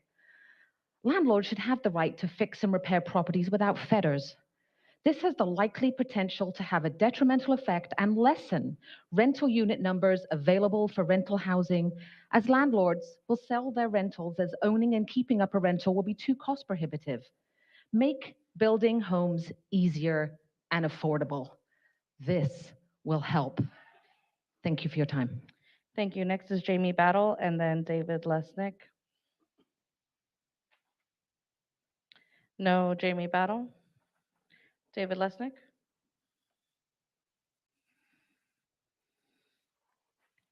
Good afternoon. I think everyone in here has a really good heart and has their hearts in the right place. I think everyone who spoke was very eloquent and made very good points. I am vehemently opposed to this bill. I am a small developer, been developing in San Diego for a little over 20 years now. Here's the solution. I'm trying to build 15 units for rent right now. 2 of them are low income, affordable housing. I'll give those away. I'll give them free $1 I'll charge. Why is it taking me 3 years to get through the process? It's not even in the coastal zone. That's the issue. We are spitting in the ocean right now, folks, with a headwind. This is not, I'll convert these and I'll sell these units because I can't deal with this. It's too overreaching. It's not the right solution. Y'all are pulling on the wrong handle, Your time folks. has concluded. Ash, please come up. You have 1 minute. My name is Ash, and I'm a San Diego tenant. First, please stop calling landlords housing providers. Landlords do not provide housing. They extract wealth from what this council declared a human right. Second, current law provides that withdrawal from the rental market is only authorized where all rental units of the property are removed. The draft before us substantially weakens tenant protections, authorizing landlords to evict tenants by claiming withdrawal of individual units. If this passes unamended, long-term tenants in naturally occurring affordable housing will be rapidly displaced en masse. This loophole will render useless all no-fault eviction procedures with which a landlord must comply, as landlords will notice all evictions under withdrawal, as the apartment association just implied. We are not interested in an ordinance that assists us in relocating to the streets. We are interested in an ordinance that keeps us housed. Close the loopholes. Thank you. Next is Anand.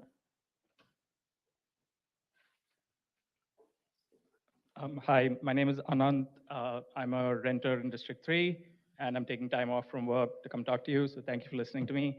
I think it's funny that a lot of landlords you just listen to don't have to take time off from work, and you just need to realize that the number of comments you're hearing from landlords and the number of comments you're hearing from tenants, think about why that is, right?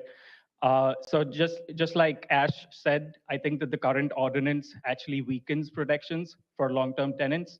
It introduces clauses that don't exist in the current ordinance. It introduces substantial remodel that doesn't currently exist.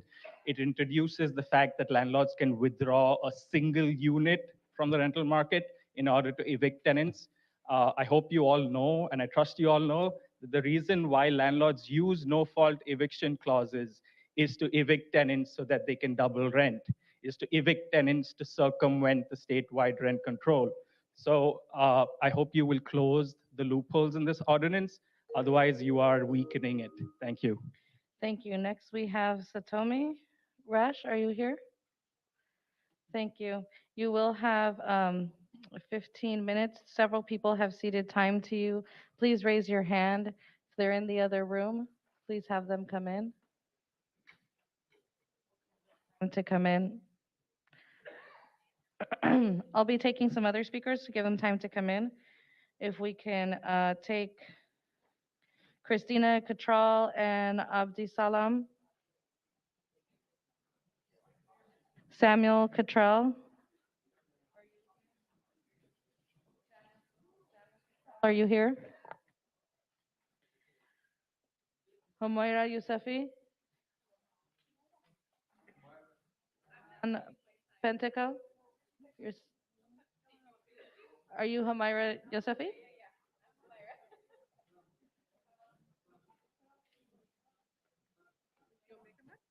You'll have 1 minute. Confusion there. All right. Thank you, Council President, for your leadership in bringing this important topic to City Hall today. My name is Humaira Yousefi, and I am the Interim Executive Director for the Partnership for the Advancement of New Americans. PANA's legal team supports San Diego immigrants and refugees who are wrongfully evicted from their homes and face discrimination from their landlords. The misinformation today about poverty landlords is simply not reality. You are not small and mom and pops if you own more than 3 units. We have dozens of stories of bad actors who don't take care of basic habitability issues and families who are afraid of asking their landlords to make basic upkeep for fear of eviction. Today, we are here to urge council to pass stronger tenants protections for all San Diego renters. The ordinance, as currently written, has loopholes that we are highly concerned about. Most importantly, the 3-month loophole to evade protections altogether and the lack of mandatory collection of data collection. Please do the right thing and pass this ordinance. Thank you. Next, we have Satomi Rash Ziegler. You have time seated. If you can please raise your hand. By Asma Abdi. Thank you. Christian Carrillo. Avak Ibrahim. Thank you. Nadine Awir. Fataz Said. Thank you. Avi Ali. Gilberto Vera. Mohammed. Thank you. Abilo Tuabe. Abu Al-Kahem Al-Qadro. They're here. Abde Al-Hakem Al-Qadro. Not here. Maher Abbasi. Lamia Nabki. April Mu. Now. Yasin.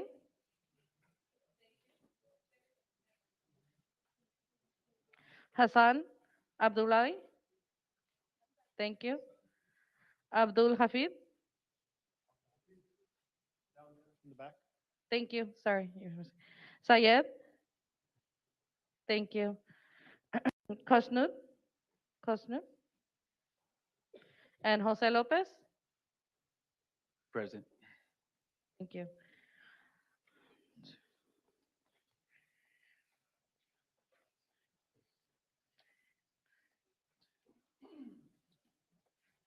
You have 14 minutes.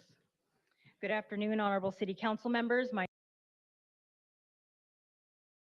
name is Satomi Rash Ziegler. I am the managing director of the San Diego and Imperial Counties Labor Council. I also sit on the advisory board for people assisting the homeless. I'm going to let my colleagues introduce themselves. My name is Jose Lopez. I'm the director for San Diego ACE. My name is Asma Abdi. I'm a policy associate with PANA. My name is Gil Vera. I'm the senior attorney of the housing team at Legal Aid Society San Diego.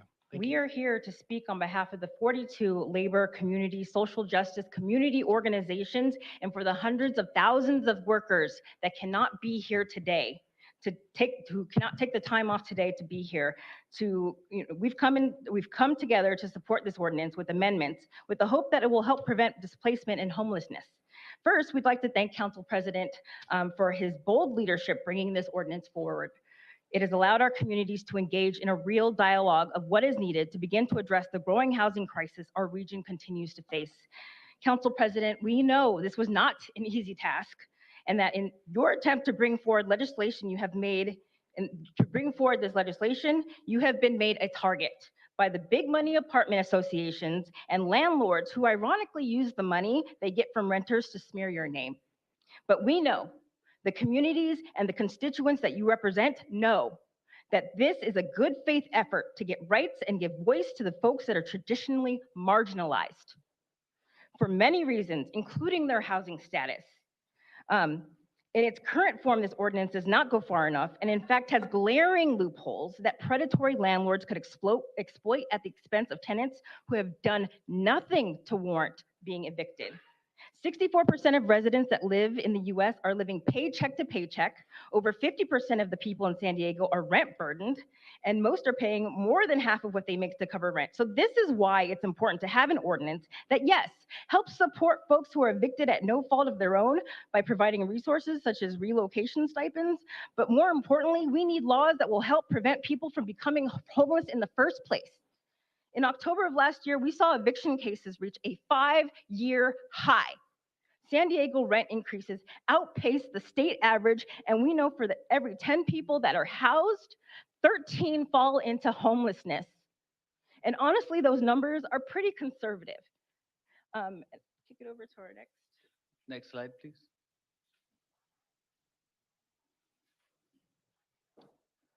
One more.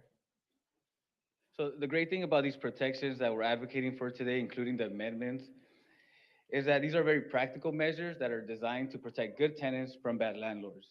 These are not radical nor revolutionary. There are cities that are both larger and smaller than San Diego that have these protections already and have had them for decades. It is a shame that in the second largest city, we have the weakest local tenant protections, and we wonder why we have a homeless crisis.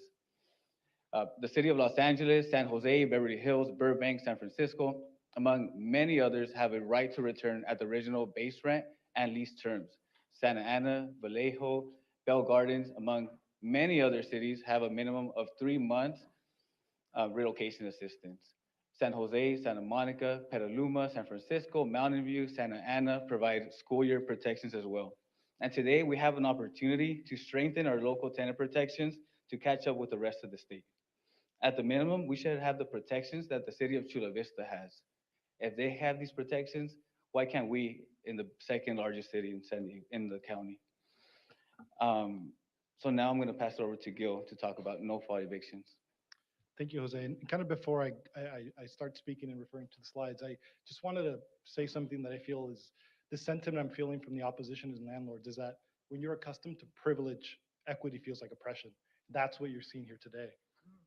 On the slide you'll see now are just the 4 types of no-fault evictions. We'll be focusing on the top 2, substantial remodel and withdrawal from the rental market. Next slide, please. I'm also going to be providing some data from Legal Aid Society San Diego that we've gathered based on the tenants we've assisted and represented in this city. And I want to put that data into context, right? This data does not represent all the no-fault evictions occurring in our city. It's far from it. And no one currently tracks the data, right? I heard someone earlier say that the courts track this data. That's incorrect. Courts track number of eviction filings. They don't track what the reason of the eviction was for. They don't track any other information besides the actual filing. And most of those filings are not accessible to the public. They're masked to protect tenants' credits. Additionally, the no-fault eviction data I'm going to provide you also happened during a 4-month span where you guys passed the eviction moratorium last year, which legal aid saw a 35% decrease in requests for assistance from San Diego households for no-fault evictions. You guys made that impact. I just want to highlight that. But I also want to show what data is currently missing from the numbers I'm going to provide you. What's missing is tenants who don't call us. Obviously, we can't collect that data. Tenants are not eligible for our services. Additionally, under the current tenant's right to know, if you've been here, if you've been living in your unit less than 2 years, landlord doesn't have to provide you any reason. So that wouldn't be reflected in this data. Also, situations where you're a tenant that should have been provided a reason under the tenant's right to know and was not, defective notice, that won't be captured in the data I'm going to show you, as well as properties are currently exempt under the tenant's right to know. Next slide, please. From July 2021 through October 2022, 20% of San Diego City households calling us were calling us for no-fault evictions. That was one of the #1 things that we were getting requests for housing-related issues. And then during, like I mentioned earlier, during the operative time of the no-fault eviction moratorium, 35% decrease in the number of those calls. Next slide, please. From April 1st, 2022, and I wanted to start with that date, because I think I went to the wrong slide. Because that was the end of the COVID tenant protections at the state level. So from April 1st, 2023 to January 31st of 2023, in the city of San Diego, we had 88, in that 9-month span, 88 households evicted for substantial remodel. It's about 10 a month. Withdrawal from the rental market was 56 households, averaging a little over 6. Owner move-in, 40, averaging a little over 4. Government order, 0. Not surprised with that. 184 households, right? Of the numbers I provided you in that context, right? That's 20 households being displaced a month for no-fault eviction in that 9-month span. Next slide, please. I've heard someone just mention that there are some ways where this ordinance is actually weaker than what we currently have. Overall, it's stronger, but in several ways, it's actually weaker than the current San Diego tenant's right to know. Currently, our ordinance does not exempt single-family homes, owner-occupied duplexes, or units built in the last 15 years. And as someone mentioned, the withdrawal from the rental market, the Ellis Act, the language in our current ordinance is actually better because it requires all the units to be removed versus one single unit, which makes sense because that allows you as a landlord, I want to be out of the business of being a landlord. And so if you're only removing one of 5 units, it doesn't make sense that you're withdrawing that if you're still in the business of being a landlord. Next slide, please. And as my colleague Jose mentioned, there are certain ways where the proposed ordinance is actually weaker than what the city of Chula Vista just passed last year and went into effect last month. They have day 1 protections with no carve out of 3 months.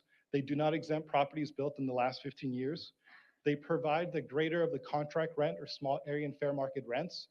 So that's for relocation, which is crucial for those who are losing their naturally occurring affordable housing. They have stronger anti-harassment protections. They have the withdrawal from the rental market, all the units that we're asking for, as well as a 6-month relocation penalty if a landlord decides to bring those units back on the market after they evict the tenants.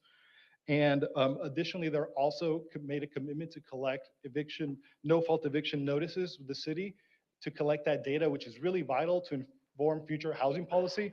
I've heard a lot of landlords say here, well, show us the data, show it that this is needed. No one collects it. So taking an active role in collecting this data will help you inform future housing policy, as well as resource allocations to prevent homelessness. You'll be able to see what communities are being displaced, who's being displaced, and target those resources you have there. I will pass it off to my colleague Osma now. I will cover our coalition's request for strengthening the draft ordinance. While on the surface, these items seem more protective than our current status quo, in reality, they contain loopholes so wide, pushed for by a few nefarious and wealthy landlord associations, it renders them ineffective. Next slide, please. The yellow highlights are what we believe should be added, and the strike-throughs are what we believe should be struck out. The First Amendment is closing the 3-month fixed-term lease loophole. Allowing an exemption for 3-month fixed-term leases has a discriminatory source of income effect under City of San Diego and state law on Section 8 housing voucher tenants. When initial tenancies are established under Section 8, the San Diego Housing Commission requires an initial term of 1 year. Landlords providing 3-month leases will exclude Section 8 tenants and limit the already scarce pool of housing available. Allowing a blanket 3-month exemption without limits on extensions is confusing to tenants and landlords alike. Predatory landlords likely sought to include this loophole in order to coerce tenants in need of housing to sign a new lease every 3 months to evade protections. If there is a concern that homeowners cannot rent their homes on a short-term basis, there are other solutions that should be much more narrow and specific. San Diego should look to cities like Oakland and Richmond, both of which provide exemptions when an owner lives in a property as a principal residence and seeks to rent temporarily in a manner that is disclosed to the tenant. We request that the City Council amend this language stating that a tenancy does not include a fixed term lease of 3 months or less. All tenants are considered tenants after 30 days of living in their unit as defined by state law. Next slide, please. Next is amending the right to return language. As written currently, the language includes a loophole in the right to return by not including this protection for withdrawal of a unit from the market. For other no-fault evictions, it requires a tenant to reapply for the unit and pay market rent. This loophole makes this right completely ineffective, so we're requesting that the language be stricken out and withdrawal be included in the right to return, along with it being at original base rent and term lease with any lawful rent increases. We must have a policy that includes the right of return at original base rent and lease terms. Many San Diego families are displaced from their homes and the prices of their units have increased 40 to 60%. Meanwhile, landlords' mortgages have remained flat while they're able to raise rents each year to pay for remodels, profits, etc. Next slide, please. Regarding relocation assistance, displaced long-term tenants and naturally occurring affordable housing will be at a disadvantage returning to the rental market because they're generally moving out of below market tenancies. Tying relocation to contract rent is yet another loophole that benefits those in high-end units as opposed to lower income areas and long-term tenancies, because the longer your tenancy, the lower your contract rent. They'll be unable to use the contract rent payment to enter the current market and will be at risk of falling into homelessness. Renters will need a security deposit, first and last month's rent, and likely multiple application fees for moving to a similar unit. And a landlord can charge up to 3 times the rent for a security deposit, plus the first and last month's rent for 4 months' rent total. The relocation payment should be based on the current San Diego fair market rent for apartment size, as established by the U.S. Department of Housing and Urban Development, also known as HUD. Families with school-age children should be included for the higher relocation category because evictions lead to disruptions in a child's education. We all know moving is very expensive. This amendment will fairly shift some, although not all, of that burden onto landlords who are displacing tenants through no fault of their own. Currently, the entire burden of no-fault evictions falls to those who with the least amount of power and resources to deal with it. Next slide, please. We also propose that the council revise the language for withdrawal to be what is already included in the Tenant Right to Know Ordinance, which has been in effect for the past 2 decades. As proposed, a landlord would only be obligated to withdraw 1 unit from the market and displace the family. The spirit of the withdrawal clause was for a landlord who wants to get out of the business. This new language is a loophole inserted that is counter to the purpose of the withdrawal clause to begin with. Next slide, please. Another critical priority for San Diego families are school year protections. A landlord should not evict a tenant with a minor child under 18 years old from a unit within 30 days of the school year, which is the first day of instruction for the fall semester through the last day for the spring semester, as posted on the San Diego Unified School District website for each year. As I mentioned earlier, an eviction disrupts a child's education and causes poor health outcomes. Families will likely have to move school districts, and children will have to leave the safety of the teachers and friends they know. Next slide, please. Lastly, we are urging the city to track data on evictions. This is such an obvious need that we are frustrated to even have to ask. Eviction data will help the city, you all as decision makers, and nonprofit organizations better understand displacement in our communities. It will also help direct the city's scarce resources, track compliance with important tenant protections, and monitor the effectiveness of the tenant protection ordinance. We watch your hearings on homelessness and housing every time questions arise about data and the city struggles to respond. This is an easy opportunity to begin collecting valuable data about your top priority, housing. The only reason not to include mandatory eviction data would be fear of what the data would show. I'll now pass off to Satomi. So in conclusion, we once again like to thank Council President and your staff for their tireless work on bringing this ordinance forward. It takes bold leadership to stand up for the voiceless in the face of threats from a well-funded opposition that is fueled by greed.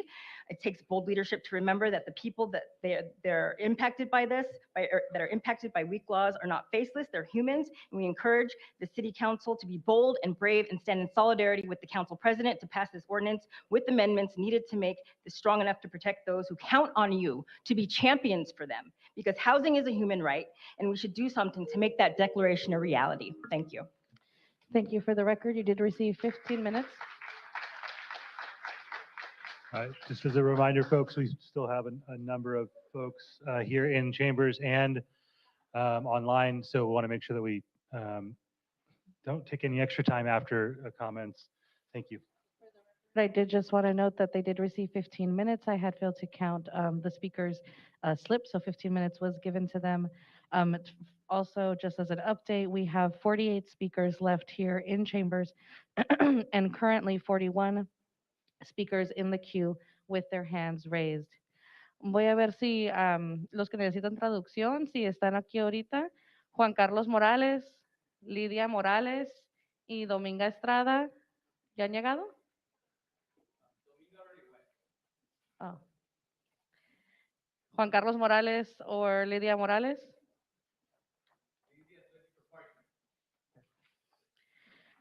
Going with Cristina Cattrall, Samuel Cattrall, Alan Pentico, Michael Avant.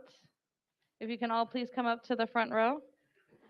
Again, Cristina Cattrall, Samuel Cattrall, Alan Pentico, and Michael Avant.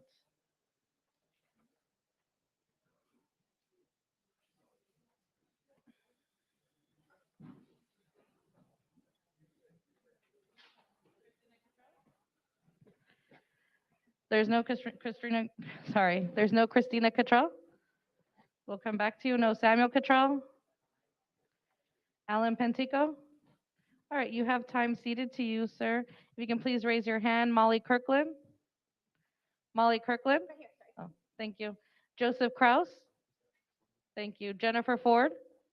Thank you. Jake Muma. Thank you. And Samantha Wu. You'll have 6 minutes. Please proceed.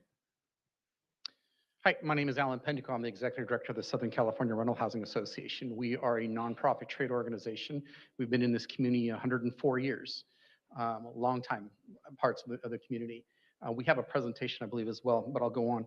We have roughly 133,000 units in our membership, about 1,800 or so members. And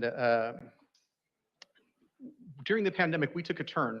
Our members reached out to our board and said, you know, we need to look at this differently. They said, you are part of the community. We've been a part of this community. We need to see and react differently to these issues. The tenants are frustrated. We're frustrated. I think we were the first group to say that the eviction system in California is broken. Tenants don't like it. Landlords like it. It costs both of us thousands of dollars and solves nothing. So we did that. We stepped back and we took a position, realigned our mission and vision of our organization. And our mission is now to advocate, educate, and collaborate. And we want to applaud Council President Sean Rivera and his team, as well as the mayor himself, for bringing us together. We sat through the meeting in October of last year, and we said we want to be at this table to work to a better solution for our community. And that's what we've done. And I just want you to step back and give you the sort of perspective that our board had when we had this discussion about our mission and vision. What you're hearing today is fear. Fear from residents who are fearful of losing their place to live. Fear from landlords who are fear of losing the housing they provide. They need housing. They're worried about losing the housing. So with that, I'll turn it over to Molly. Great, thank you. Molly Kirkland, Director of Public Affairs for the Southern California Rental Housing Association. If you can go ahead to slide 5, I'd appreciate it. Again, I want to reiterate, we are very appreciative of the process we'd like to thank the mayor's office, the council president, who didn't have to, but brought everybody to the table and had stakeholder meetings, and why we didn't agree. We had great conversations with the other advocates in the room. And so we sincerely appreciate that. You can go another one ahead. A few more. One more, please. Thanks. So we are very supportive of many components of this ordinance, specifically the consistency with state law. That's something we said from the get-go. And there's multiple reasons for that. The definitions and the exemptions we think are more protective for renters in many cases. And ultimately, consistency and clarity is key. And we really want to avoid a patchwork of regulation in our region. That doesn't help anybody. It confuses renters, it confuses housing providers, and we want to avoid that. And so we're very appreciative of these, and we think there are some good components. I know there's been talk of the 3-month exemption, but what we're trying to prevent there is maybe a landlord who has a temporary vacancy because their permits haven't come through, and they know that they can rent this unit to somebody who's needing a house for a few months, and they can make that available. And so that's what we're trying to protect with that amendment. With everything else, we are concerned with some components of the ordinance, and they're mostly technical. And these are important, though, because they could have unintended consequences. Substantial remodel, for instance, we love the definition. It's consistent with state law. But then there's permitting requirements in there, and quite often, abatement doesn't require a permit. But as you heard, you have to address that. So we'd ask for something that makes it clear that when a permit isn't required for certain abatement, that can still move forward. Retaliation can use a better definition. I'll be perfectly honest, it's vague. And this ordinance, it's all about termination of tenancy, yet it says adverse action, which could be termination of tenancy, specifically in the buyout agreement scenario. So let's make sure that if somebody rejects maybe a very generous buyout agreement, and then the housing provider decides to terminate tenancy, that's not retaliatory. The buyout agreements, we're concerned that it's basically going to mean nobody will use them anymore. But nevertheless, one thing that's in there is a requirement to collect signed disclosures from tenants, get them copies within 3 days, and then keep those on file for 5 years. But there is nothing in here that requires them to sign or return them. So again, you could be in violation of this ordinance, which has significant penalties, damages, repercussions built in, including litigation, for simple things like that. The last thing I want to address here is relocation assistance. We certainly understand that you're trying to protect the most vulnerable. We would like to see some forms of mean testing in there, specifically something that says you don't have to provide the relocation beyond state requirements for high income earners. And we think there's a formula that you can borrow from the state eviction moratorium that will work for that. We've heard a lot about copies of notices to the city on at fault and no fault termination notices. We haven't really had time to vet that, and it hasn't been discussed thoroughly, at least not by the working groups. Our concern is the whole impetus behind this ordinance is to address the issues with no fault terminations, but this potentially could include at fault terminations. So if you're going to use that data to influence future decisions and to direct resources, are you going to use at fault data to create laws that protect some of these nightmare scenarios we heard and direct resources to those housing providers? This hasn't been thoroughly discussed, so we'd really like to see that maybe have some more consideration. At the end of the day, and you can move forward to the last slide, we just want to say thank you again. We largely are pleased with the movement towards consistency with state law. We have these kind of outlying issues that remain because they could have unintended consequences. I don't think anybody's desire is to push anybody into the overburdened, underfunded court system. And so we would ask that you consider these amendments so we can avoid litigation, and that you consider means testing.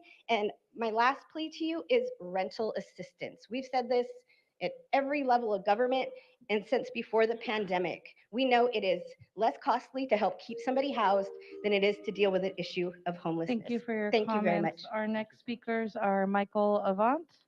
Michael, are you here? Okay. John Wee. John Wee, Luca de Sanctis Barton. I see John running down.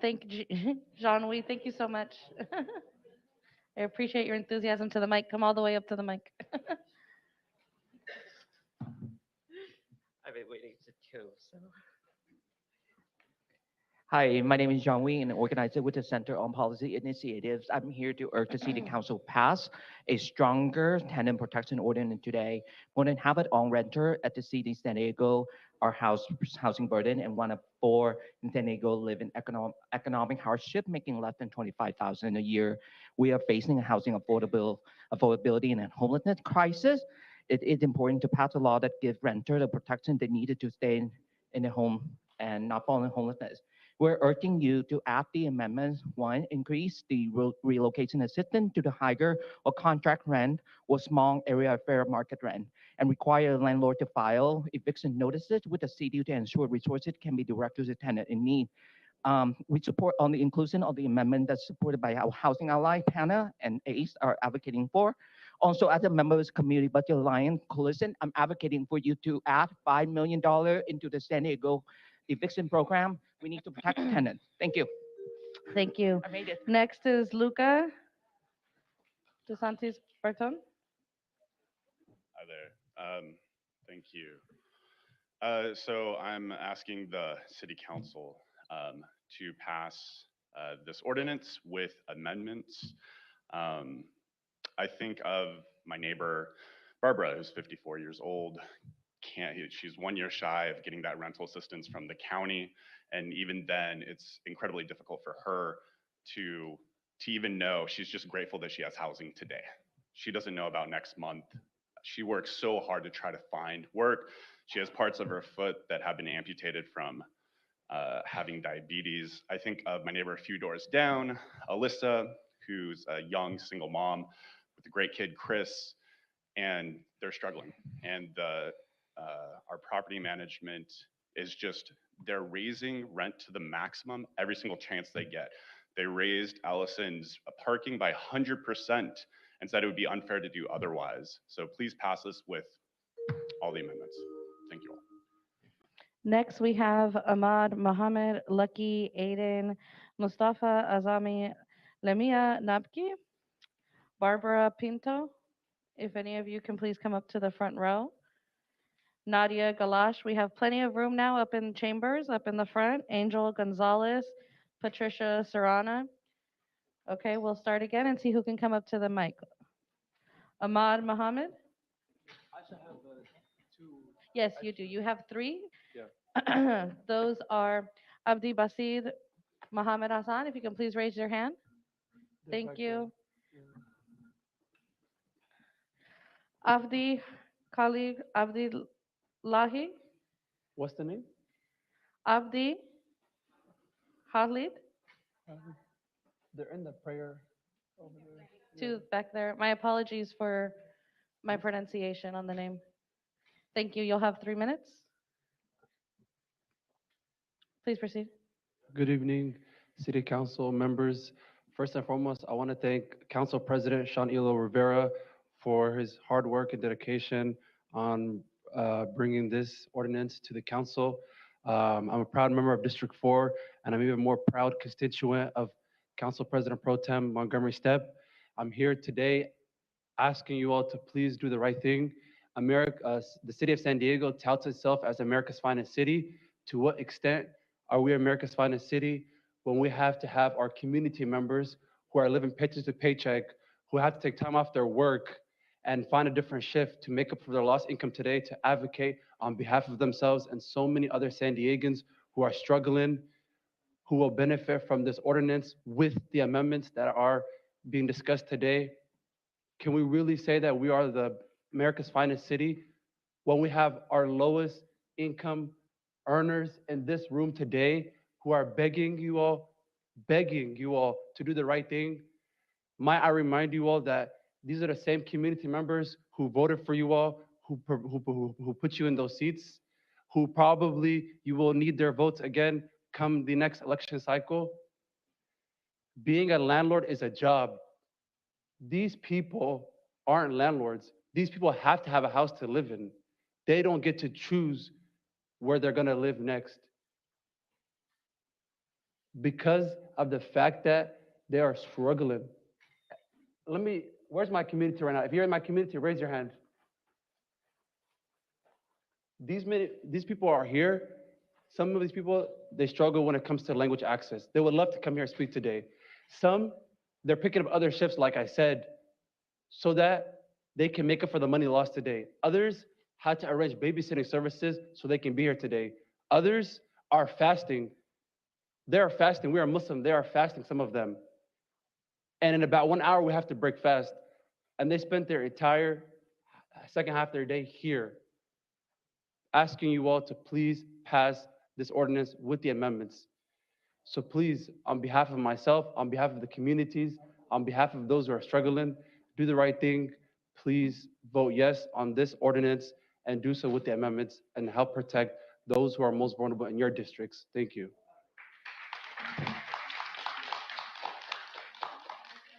Note that there is language access availability for Spanish, Arabic, and Somali out at the front table. You can sign up and you will have an interpreter for you who is located on the Zoom.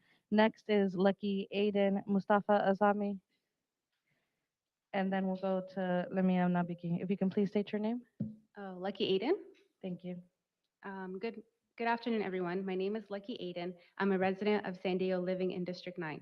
I want to thank Council President Sean Elo for bringing forth this ordinance. The City Council must amend this ordinance to eliminate the loopholes that allow predatory landlords to exploit renters and tenants. Displaced renters should have the right to protection by having the right to return to their unit at the same contract rent without reapplying to the original unit. Many people in my community had to leave state and leave the place that they once called home. We are here advocating for our right to remain in the communities we love and live in and have creative families with the members of our community. We are also advocating for you to allocate $5 million of the mayor's proposed budget for the San Diego Eviction Prevention Program, which provides legal assistance and tenant right education to voters. Please vote yes with the additional amendments to protect the tenants. Thank you so much. Thank you. Next we have Mustafa. Good evening, council members. My name is Mustafa Azami. I'm a panel member in District 9. I'm asking to protect tenants facing eviction required meaningful relocation assistance fixed to the higher of contract rent or small area fair market rents. We need to consider the renters who have lived in their homes longer or in lower income areas, as without this assistance, they are most prone to displacement or homelessness. The additional assistance for senior and people with disability should also apply to rentals that include school-age children. That's why I'm here today to ask the City Council to pass strong tenants protection. San Diego is my home, and I want to remain here, but we need safe and affordable housing for living San Diego's family. Passing a strong tenants protection is also a key tools to preventing families and individuals from falling into homelessness. Thank you so much. Thank you for your comments. Next is Lemia Nabki. Lemia? She has time ceded to her, or they have time ceded to her by Khaled Abbasi. Are any of them here? Okay, thank you. Next is Barbara Pinto, Nadia Galash, Angel Gonzalez, Patricia, Saran, Nawal Mohammed. If you all come to the front row, just come up to the mic and say your name. Good afternoon. My name is Barbara Pinto. Okay, you have time ceded to you by Andrea Garcia Loesa. Can they raise their hand? Arden? No? Who ceded your time in? What's your name, sir? My name is Sandra Gonzalez. So you have 1 minute right now. There's nobody raising their hand for Arden Garcia Lopez. You'll have 1 minute, ma'am. I have Yes. only 1 minute.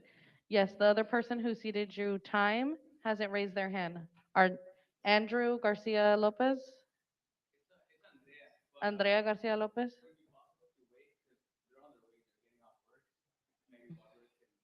If Barbara would like to take her time later, she can take her time later. Nadia Galash, please come forward. You have time ceded to you by Gaith Aboki. Can he raise his hand? Gaith Aboki? Okay, you'll have 1 minute, ma'am.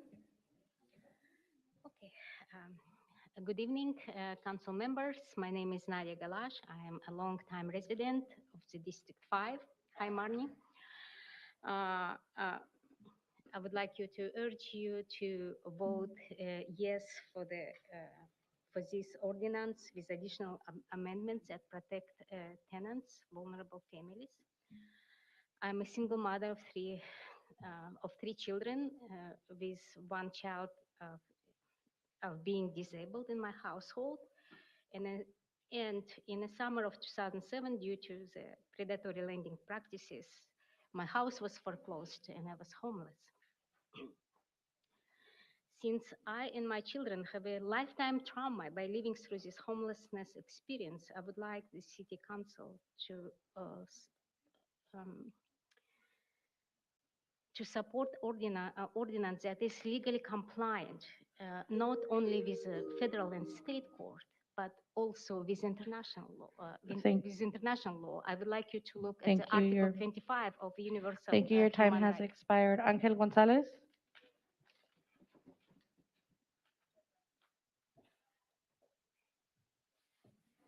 I have a terminal disease, and I have to be at the Sharp Hospital at least 2 times on a month. It is a shame what I find out that my doctors on the emergency room, the nurses on the emergency room, they're not able to afford to pay their rent, even that they study so much and they work so much. It is a shame. So the thing is, we do need this law to be fixed because it's a little weak, but it has to be done and it has to be passed. And it's very, very upsetting. The people, they study so much and it's saving not only my life, they're going to be saving your life and your kids. So they need to have also access to pay their rent. Thank you much. Patricia Serrano. Patricia Serrano, are you here? After that will be Nawal Mohammed, Brandy Glenn, Erguien Ramo Abdi, and Mickey Knab. Please begin, ma'am. Good afternoon. My name is Patricia Serrano. I work for PANA. I'm sorry, ma'am, if you can bring the mic a little bit down, I'll reset your time. Thank you. Uh-huh. My work is to advocate for communities at risk to be evicted all over the city of San Diego. We urge you to collect eviction data because it's very important tool for all people's record, what is happening in our communities. Predatory landlords are taking advantage of our communities. I have many examples of people evicted from their houses for alleged substantial remodeling, and the landlords only want to change the AC or do a makeup in their units. I have a case of a woman, 70 years old, that suffers from cancer. She serves a 3-day notice unlawfully because they want to remodel the unit and raise the rent. I can search in the Google and they double the rent in that apartment. It's a shame. It's a shame that people taking advantage of our low income and vulnerable people. Seniors losing their houses. So that's why it's urgent for me, for my work, to track all the eviction data by requiring all the eviction notices to be filled with the city of San Diego. Eviction data will help the city and the nonprofit organization like ours. I'm sorry, your time has expired. If And you have additional the comments, we reasons can of take them. eviction. Nawal Mohammed.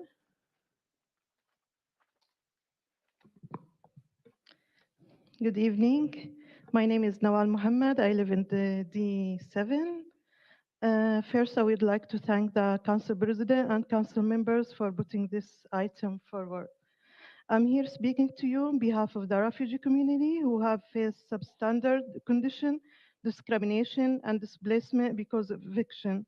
I want a San Diego where all community members, including the refugee community, are able to pursue their American dream of safe housing and be protected against homelessness and eviction.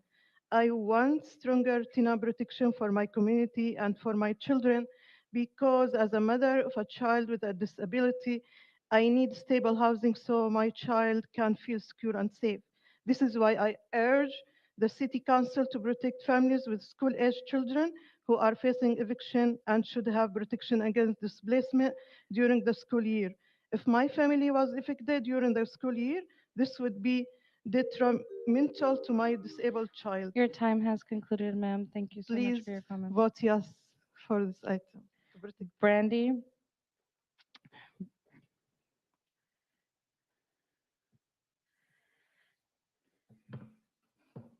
Hi, my name is Brandy. I'm a member of ACE. I'm a resident of District 9, Mid-City for 13 years, single parent of 6, working 19 years full-time. I support this ordinance, but with amendment for more protection. What about us in affordable housing? You're exempting us. We need this to be stronger to close the loopholes. You're leaving us to be with the landlords that are not running with good intentions, the ones that try to get you out after 13 years so they can raise the rent.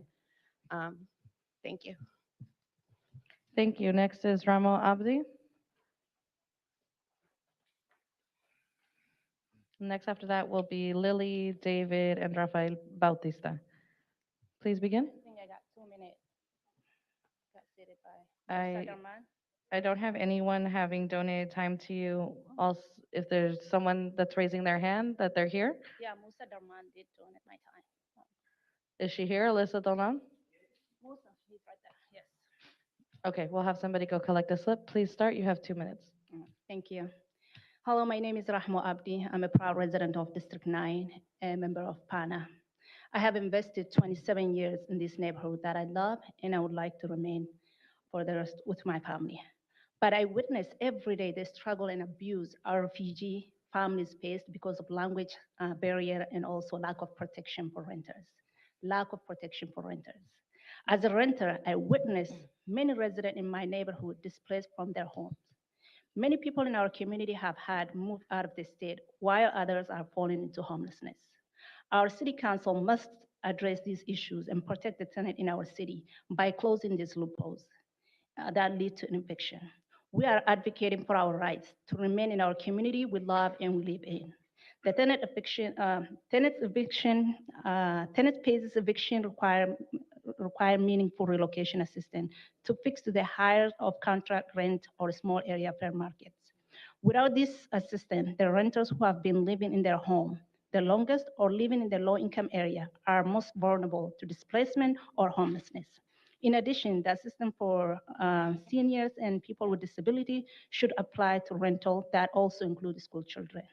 I urge City Council to make amendment by closing these loopholes and pass strong tenant protection for the 53% of population who are renters, who could not be here today because they have to work to provide rent for their family, to provide income for their family. They could not be here today. But I urge you as a council members to protect our community who voted for you and who put you in this seat. Thank you. Thank you. Is Lily Orani the one who ceded you time? Lily Orani, thank you. Come on up. Hi there. I'm here because, so I'm a professor at UCSD. I teach 1,000 students a year, and I hear a lot about how this issue actually kind of permeates my students' lives. So I have a student that I mentor, amazing, non-traditional student, went back to college in her late 20s, brilliant. I think she's going to be an amazing lawyer someday. She was living in Hillcrest. Her wife had cancer last year. During the eviction moratorium, her landlord evicted her, saying that he wanted to do something to the apartments. It was an illegal eviction, and I told her this, but she said, I don't have the energy to actually go through I'm taking care of somebody right now, and I don't have money for lawyers. I went to legal aid. It didn't seem like it was going to be helpful for her. So she ended up trying to look for housing for 2 months. After 2 months, she couldn't find anything she could afford. And so finally I had to intervene at UCSD, and they provided her emergency housing on campus. When people are dealing with housing instability, it hurts them, but it also hurts the whole community around them, as we're spending our time compensating for living on the whims of landlords who want to see if they can maximize the value of their property at any time, any place. Please support the ordinance. Thank you for your comments. Next is David Henry. David, you here? David Henry. Rafael Bautista. You have time seated to you. After Rafael, it's going to be Henea Wall, Cassie Stevenson, Hector Garcia, Carson Trujillo, if you can all start coming up to the front row. And then for Rafael, can the following people please raise their hands? Veronica Zacarias, thank you. Maria Robles, thank you. And Maria Cortez, that's the same person raising their hand. I think Veronica went to work. Oh, okay, thank you. So then you'll have 3 minutes. Thank you. Yes, my name is Rafael Bautista. I'm the director of the San Diego Tenants Union. I'm happy to be here. Unfortunately, I am very disappointed in what is apparently a capitulation to the Southern California rental housing industry.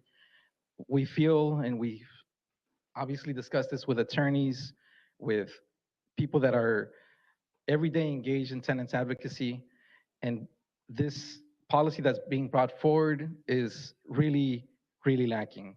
This is actually a giveaway to landlords and developers. And we don't say this lightly. We organize tenants throughout the county, and we would love to see tenants' rights being bolstered, and we would love to see the tenant protection ordinance carry out what it's intending to do, which is keep people from facing displacement. Unfortunately, the loopholes that have been carved into this policy are going to do the exact opposite. We're afraid that this is a scenario where there's a hurricane coming, we have limited resources, and y'all are bringing down the levee to allow landlords to come in, use these relocation, renovation incentives to trick tenants to leave, especially during the economic downturn. 2 to 3 months is a situation that's going to be putting people in a desperate position. It's not enough to relocate to another unit where they're asking you for the first month rent, for the deposit, and they're making requirements to qualify impossible. The rents are already way beyond the reach of the working class, and we need to acknowledge that. We can't say tenant protection ordinance without saying rent control. We've been pushing for this for years, and this proposal, the way it's been pushed down from the top from the mayor, feels as if the community is being ignored. It feels as if the advocates that are pushing for the amendments are being ignored.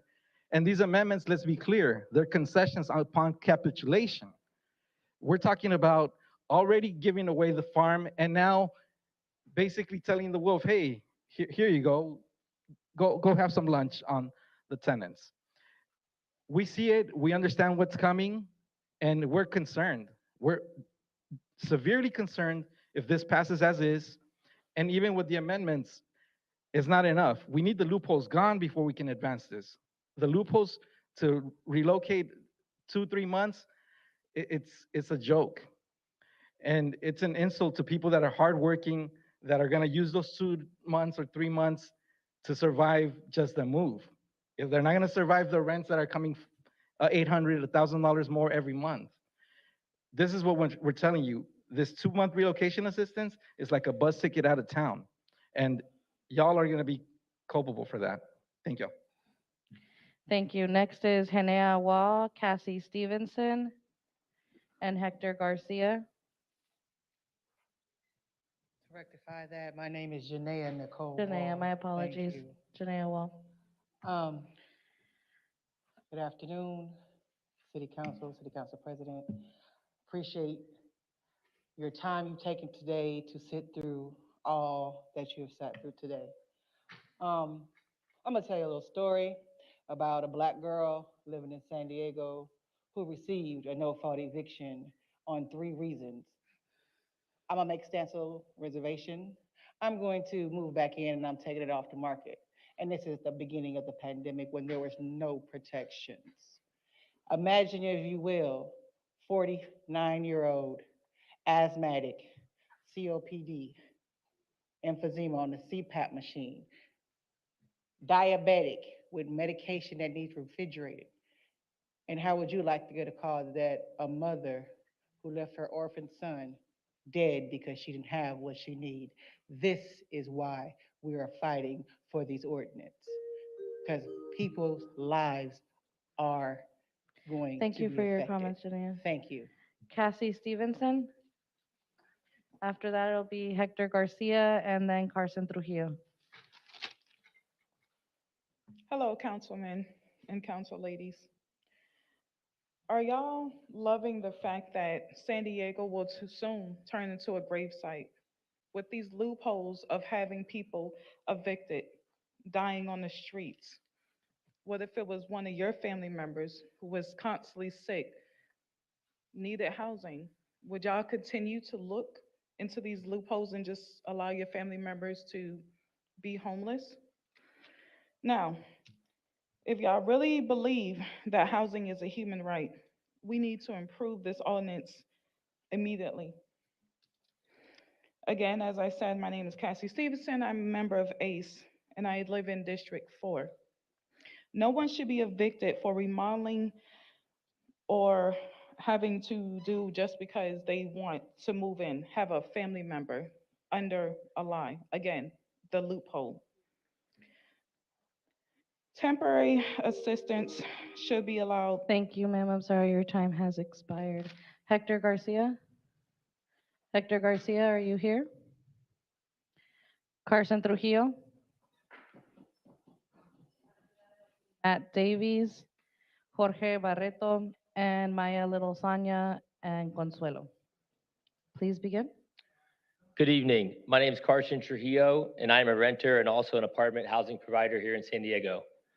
The reality of the housing situation in San Diego is that most buildings were built in the 60s and 70s and are reaching a point where they are no longer safe to live in, and the major systems need to be substantially improved. With the continued rising costs of materials renovating, landlords need help financially so they can provide clean and safe housing to individuals and families, not more challenges and higher costs. This ordinance will discourage and in some cases make it not possible for landlords to make the improvements needed to these older communities.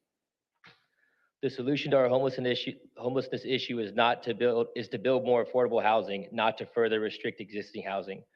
We all know the city is faced with a serious housing shortage. How is this helping the housing shortage? Support and encourage landlords and developers to provide more safe and affordable housing. Don't discourage it. Improve the process to build more housing. This ordinance will not do anything to improve our homelessness issue in San Diego. Thank you. Thank you. Next, Matt Davies. No Matt Davies. Jorge Barreto. Jorge Barreto. Maya Little Sanya.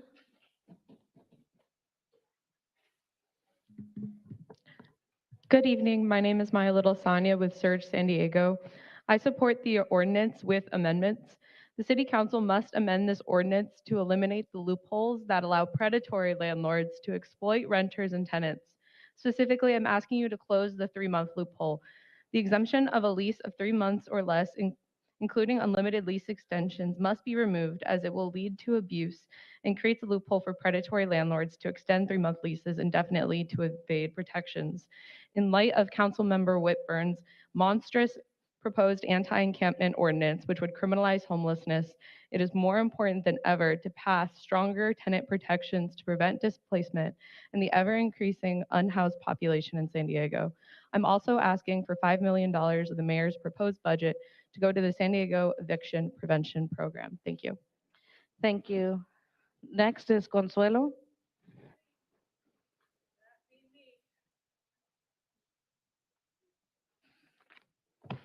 Divide and conquer. This is all they're doing.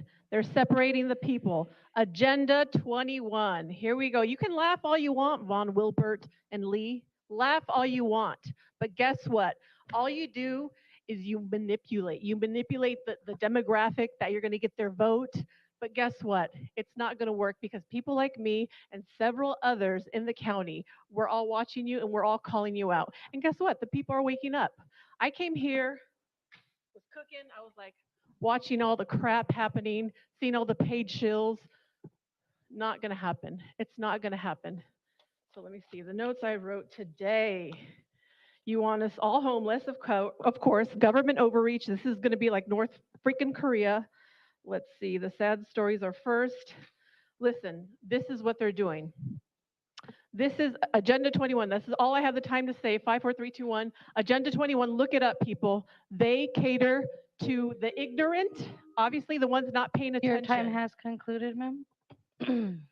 I'm going to do one last call of all speakers who had been called and not come up. Jorge Barreto, this is the last call for all of these speakers.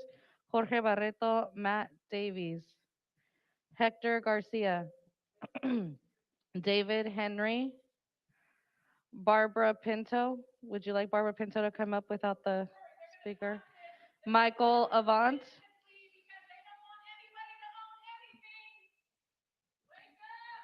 Michael Avant, Samuel Cottrell, Christina Cottrell, Juan Carlos Morales, Lydia Morales, Jamie Battle, and Mark D. If none of those speakers are here, we'll start going with Barbara Pinto. I don't know if the person who was seating you time is here. Andrea Garcia Lopez. Then you'll have 1 minute, ma'am. Please proceed. My name is Barbara Pinto, and I live in the 8th District. Thank you very much for your consideration for this proposal. It's definitely moving in the right direction, but please appreciate your consideration for the suggested amendments. In 2018, my husband just dropped dead in front of me with a massive heart attack, and I had to come to some harsh realities that I would be living on one Social Security check and a modest retirement income after 35 years of working for the school district.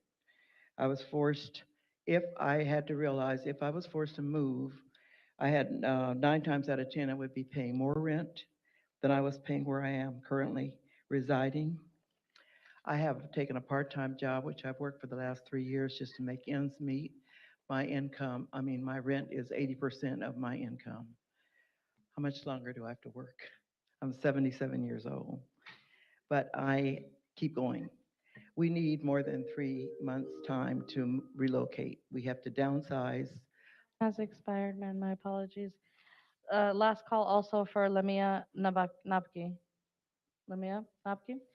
Okay, no more in-person testimony will be taken at this time. We will now be going to those in the virtual queue. We currently have 41 people with their hands raised. I have started the 5-minute timer. As soon as that 5-minute timer does conclude, no other speakers will be taken on this item. I will note for the record that we had 11 more speakers in favor that did not wish to speak and 1 more speaker in opposition that did not wish to speak. We will now start with Francis Yasmin Motiwala. Hi. Hi, thank you so much for taking my comment. I am speaking on behalf of Activist San Diego in support for the resolution, as well as the proposed amendments that we've heard today, in particular, allowing the school exemption, making sure that students aren't pulled away from their school in mid-year. I also want to say that, on a personal level, when people talk about ACAB, all cops being bastards, they don't really mean that every individual is a horrible person. They mean the system is very flawed. And today I couldn't help but thinking, and I want to address the landlords today, especially the small guy who was questioning whether or not this was worth it. Maybe it's time to invite your tenants to create co-ops together and give them ownership over their property so they can become more secure and have a vested interest in the property. I do believe the federal government and state governments should be giving landlords tax rebates for improvements on properties. I saw that when I was running for office, that would be a good idea. And I just also want to say we haven't talked about Time the has corporate expired. landlords. David Zimmerman.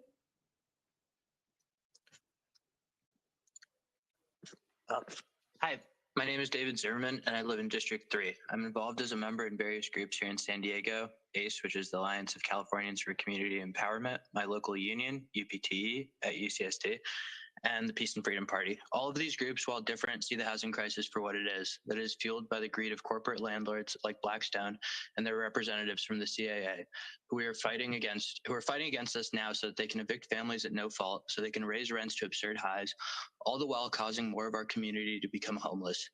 Less than 1 year ago, I was homeless here in San Diego. At no fault of my own, I was evicted, might I add, by a mom and pop landlord.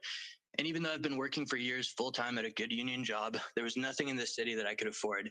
And even still, I was one of the few lucky ones. I had friends and groups that gave me their solidarity and helped me find a new place to live. I'm a renter and I'm a worker. The city of San Diego has to support our community during this housing crisis that is putting more of us into homelessness. The draft ordinance as currently written contains gaping loopholes that will cause San Diego families to continue to be unfairly evicted, displaced, and be made homeless. Your I'm time calling to has urge. concluded, sir. If you have additional comments, please send them to cityclerk@sandiego.gov. Just a reminder, folks, that it is 1 minute per person.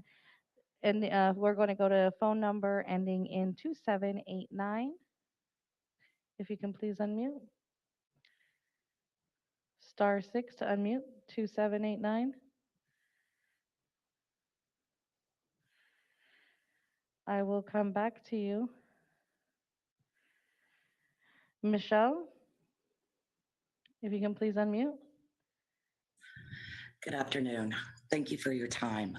I just wanted to let you know I do, I'm in support of the amendments. I work in homeless services myself, so I assist the homeless, but I also have my own housing insecurities. I have been currently in my home for over 10 years. My neighbor, who we live in a duplex, has been here for 30 years.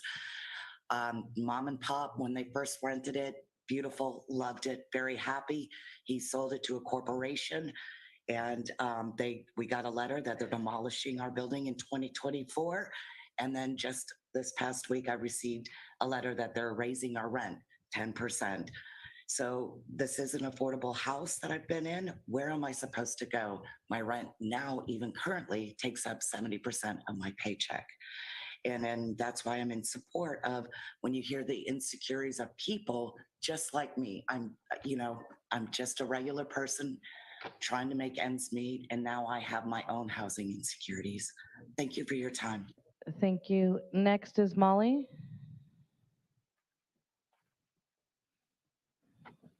Molly, if you can please unmute. *6 or the unmute button should have come up on your screen.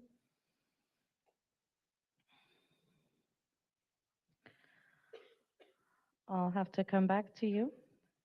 Next is SURJ San Diego. If you can please unmute. And that was the 5-minute timer. We have 40 people with their hands raised. No other speakers will be taken after that. Please continue, SURJ San Diego. You have a minute. Hi, and thank you. Can you hear me? Can please proceed.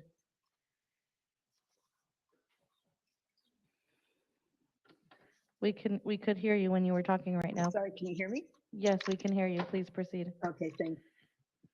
There we go. My name is Nancy Ford. I'm a member of Showing Up for Racial Justice, Surge San Diego, a District 3 resident, lifelong San Diegan, and a longtime renter, and I'm asking you to make all of the amendments so powerfully explained and advocated by PANA and many other San Diego community organizations to eliminate the exemptions and loopholes that allow predatory landlords to exploit renters and tenants.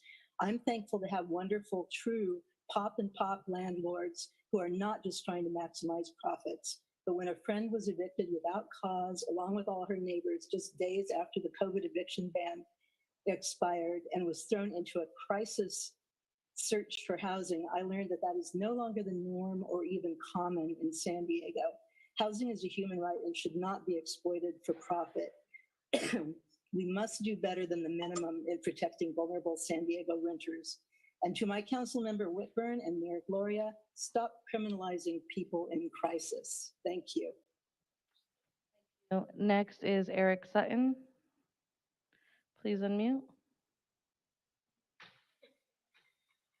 Hi, I'm Eric Sutton, and I manage properties in the city of San Diego. Thank you to Mayor Gloria and Council President Hilo Rivera for collaborating with stakeholders on this ordinance. I urge the council to consider an amendment to section 98.0704B4, which is at the bottom of page 14 and the top of page 15 of the ordinance.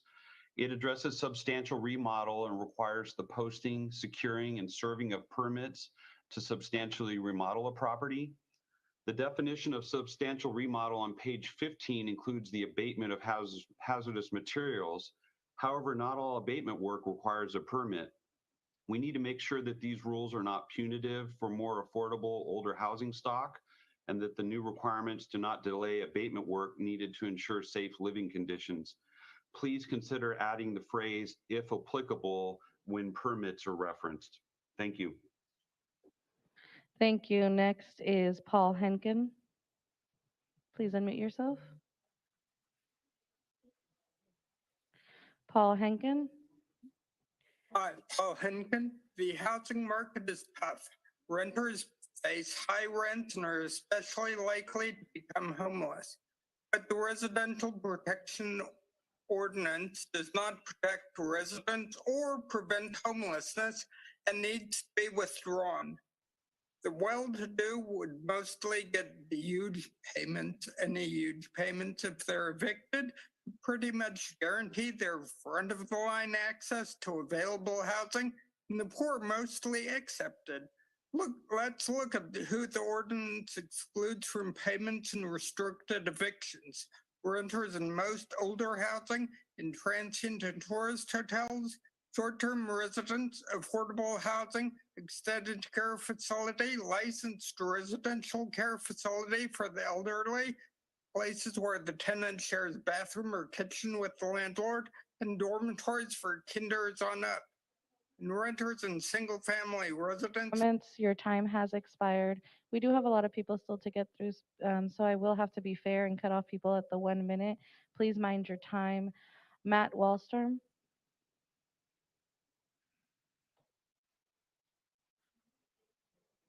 Yes, I live in Hillcrest District 3.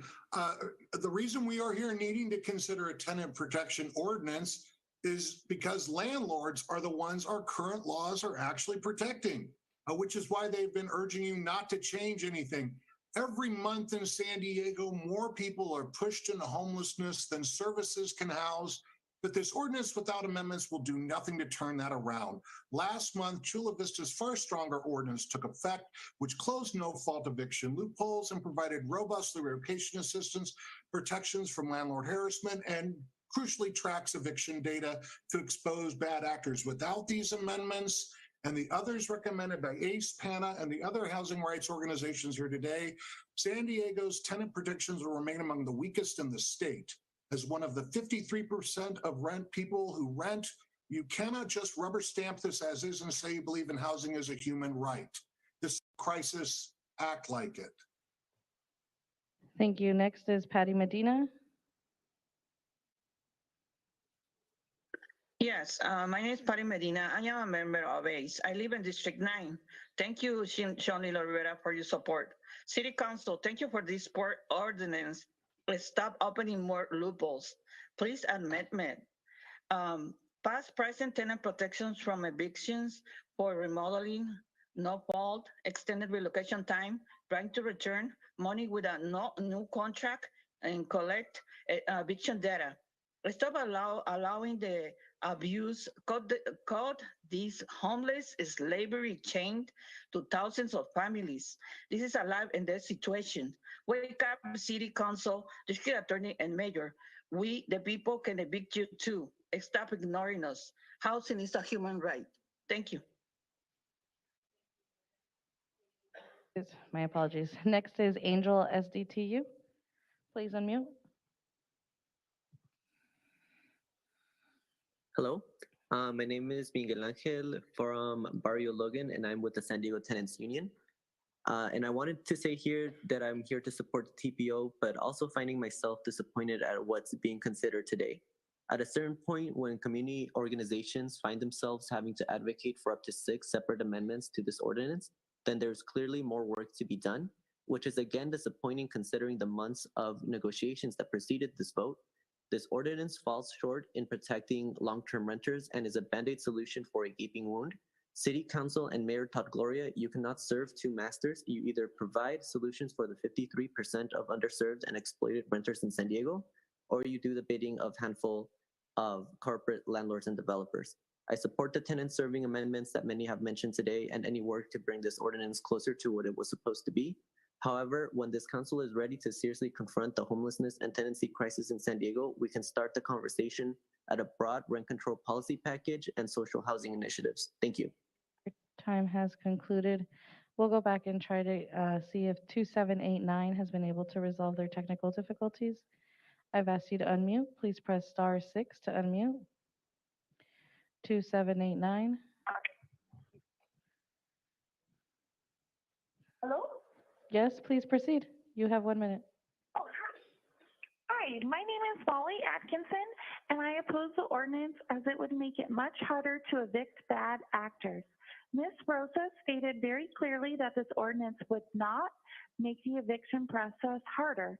She is correct that the paperwork will remain the same, but she is incorrect in that the lengthening the time of the eviction process will increase the amount of hard work by property managers to try to keep the peace between the bad actor and the good citizens living at the property. It will also increase the work needed by maintenance, as more time in the eviction process means more time for damage. Again, I oppose this ordinance, and I thank the city council members for listening and for staying this late to listen to everyone. Thank you so much. Thank you. Next is Molly. If you can please press either *6 or the unmute button. There you go. Please proceed.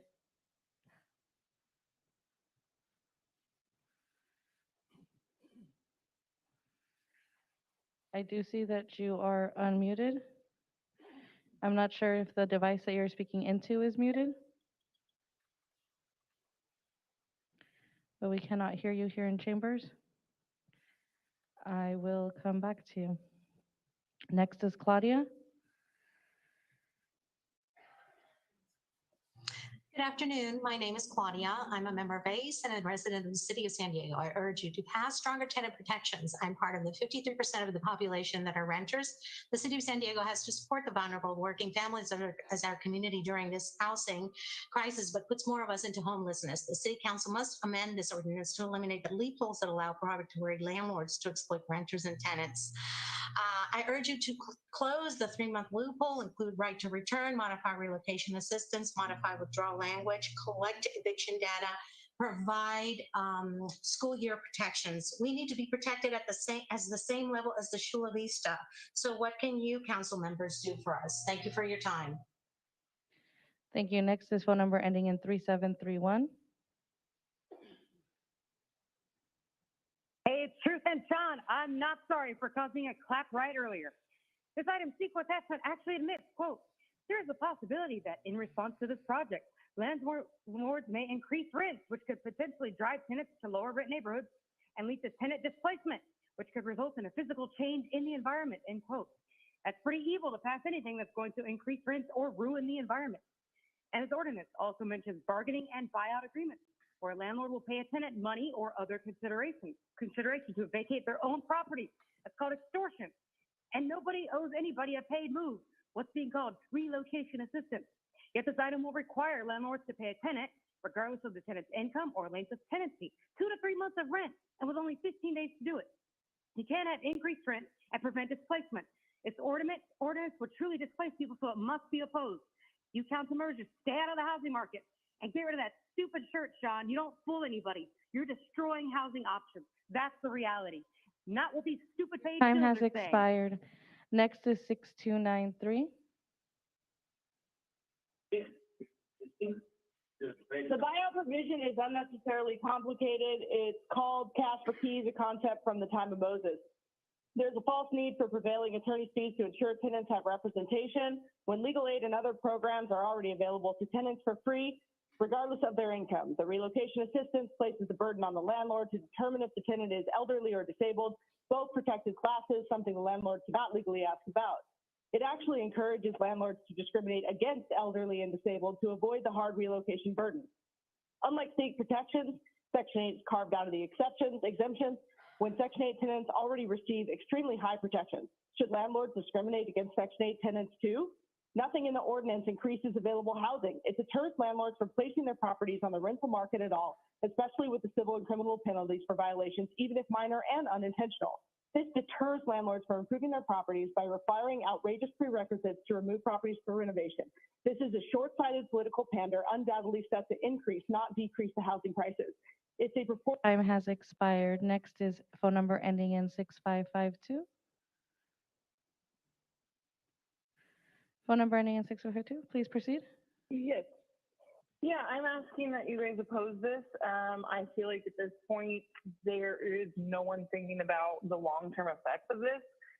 Eventually, tenants think this is the worst thing, but truthfully, eventually the good small mom and pop landlords are going to sell to corporations, and then we're going to be in real big trouble. Ultimately, these ordinances are a Band-Aid on a bullet wound, and the long-term effects are going to be far worse for tenants if this ordinance is passed. I think tenants are simply hearing they're getting 3 months of free rent, and that excites them, but the long-term effects are going to be much, much worse. Thank you. Thank you. Next, we have the Somali Minority Development. If you can please unmute.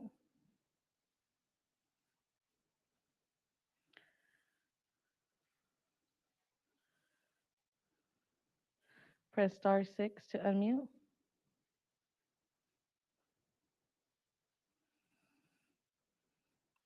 I will come back to you. Brett G. Wise. If you can please unmute. Thank you. Hi, thank you, Clerk. My name is Brett Weiss, and I would like to express my appreciation to Council President Elo Rivera and his staff, especially Maya Rosas, for their exhaustive work and collaboration on this ordinance. It's worth noting that tenants are responsible for rent, which in turn pays for the mortgage, insurance, interest, accommodations, improvements, and maintenance of the home that they live in. And landlords get to keep all of that immense wealth while tenants walk away with nothing. Landlords end up with million-dollar assets by doing nothing other than owning property. As such, there must be a more fair and appropriate balance of property rights than currently exists. For landlords, including mom and pop landlords, this is about an investment opportunity. But for the tenant, this is about their home. It is where they find refuge and raise their families. The ordinance before you today reorients the scales of justice and reduces homelessness by affording tenants the right that they had paid for. I urge the council to vote yes in support of the ordinance, including with the amendments recommended earlier by advocates. Housing is a human right, and thank you. Thank you. Next is phone number ending in 3606. If you can please unmute, press *6. 3606, if you can please unmute.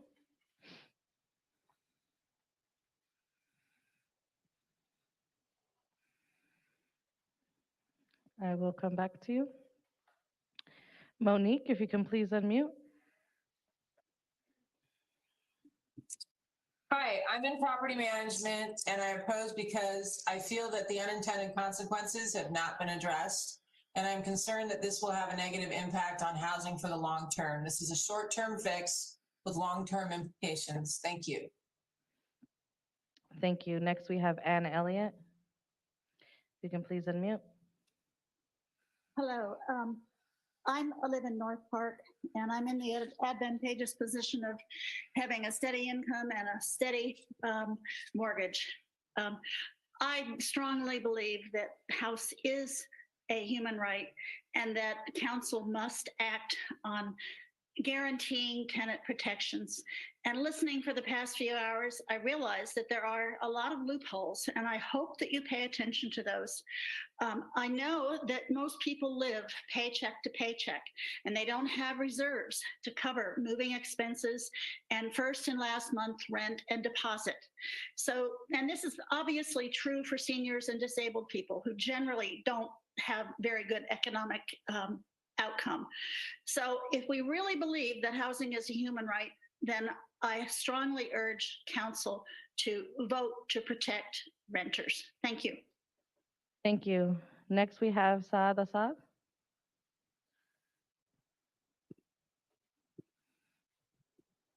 Hello, Council. My name is Saad. I'm Mission Hills resident. Thank you, Council President Elo Rivera, for proposing this ordinance. I'm on the board of the YIMBY Democrats of San Diego, and we also support this ordinance because we believe not only in more housing, but also tenant protections to prevent displacement.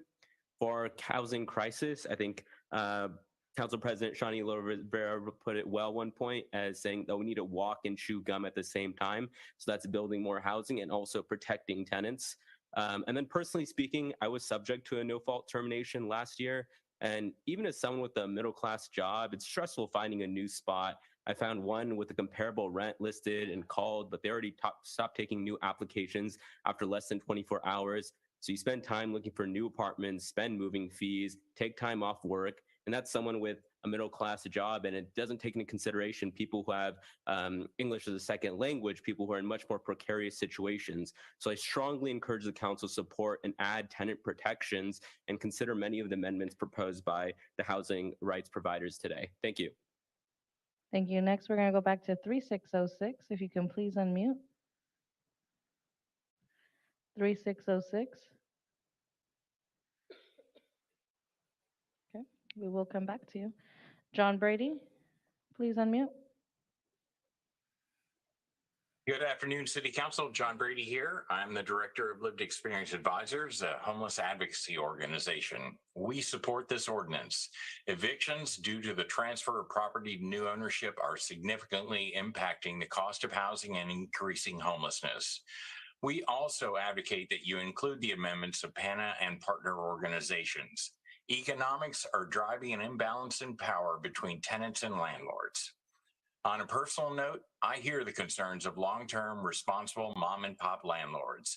Over the past 4 years, both homes I've leased are from mom and pops. The first took me with a rapid rehousing voucher and ignored my poor credit, and the second due to my work as an advocate. Due to an impending property sale, I soon may face the same situation. As you move forward, please protect our mom and pop landlords who have been a backbone of reasonable and affordable housing in our community. Thank you. Thank you. Next is Jessica Carrero. Jessica Carrero, if you can please unmute. Jessica? I can't unmute. Hi, apologies about that. Hi, my name is Jessica Carrero. 6 months into the pandemic, the building I was renting at in City Heights was bought by an LLC, which promptly and illegally evicted the building's longest paying tenants without cause during an eviction moratorium. They filled those units soon after for nearly double what the previous tenants were paying. My elderly neighbor, who was one of the evicted tenants, said she felt like a cockroach. When it's all about greed, tenants need protections. Please pass this ordinance with amendments to close loopholes. Thank you. Thank you. Next is Julie Corrales. Please unmute. Hi, if I have someone with me, can they see time to me? Sorry, you're not able to see time virtually. That's only in person. Please Okay. continue. You'll have 1 minute. Thank I'll you. reset your timer. Thank you. Hi, good evening, council members. My name is Julie Corrales. I am a policy advocate with the HC. I'm a founding member of Tierras Indigenas Community Land Trust, a lifelong San Diego resident, and I'm here as a renter. First of all, I know you all are a very smart group of people, and you do not believe for 1 second that any of the landlords that were there today are own rentals for anything other than profit. They do it for money, and they were here today to ensure that they don't make any less money. Some of them have taken losses, but losses are a risk in any business, and it's not in this council's purview to guarantee private investments. It's in your purview to ensure human rights, and housing is a human right for our recent resolution.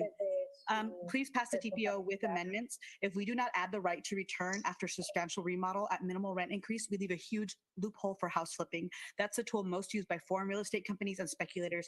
This method eats up our city's naturally occurring affordable housing, and we aren't building enough deed restricted to house the families who have to leave the NOAA units that are gentrified. These policies aren't meant to solve the housing crisis. They're meant to protect vulnerable communities. Please pass the TPO. Thank you. Thank you. Next, we'll go to Vicky White. Vicky White, if you can please unmute. Thank you. Thank you. My name is Vicky White. I'm a resident of District 9 and a member of Showing Up for Racial Justice. You've heard a lot of testimony today, and I'm in support of the tenant protection ordinance. You know, I have worked in the housing field for a long time, and you know, the current situation reflects the fact that our economy here is a service economy for the most part, and most of the jobs pay under area median income, and our rents have just gotten totally disconnected from the reality of working people in San Diego.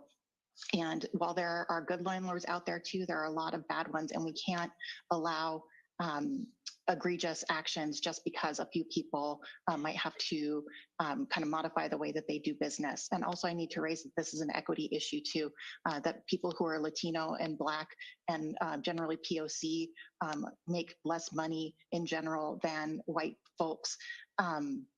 And so they are the ones that are most hurt by these practices Thank you, and who ma'am. Your should be time has protected. expired. Thank you. Next is Isis Aguirre. Isis Aguirre. Aguirre. If you can please unmute.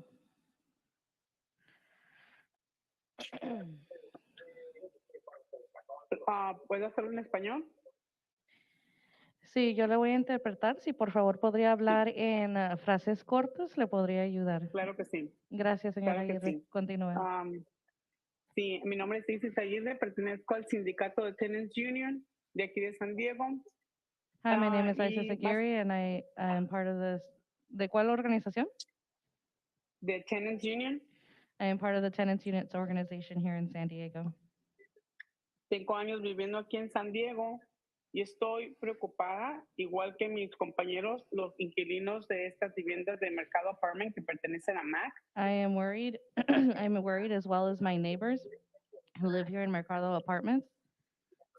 Cuando escuchamos acerca de la ordenanza, about this ordinance, estamos muy preocupados porque queremos pedir que pongan más atención con esta ordenanza acerca de los desalojos injustos que esto puede provocar.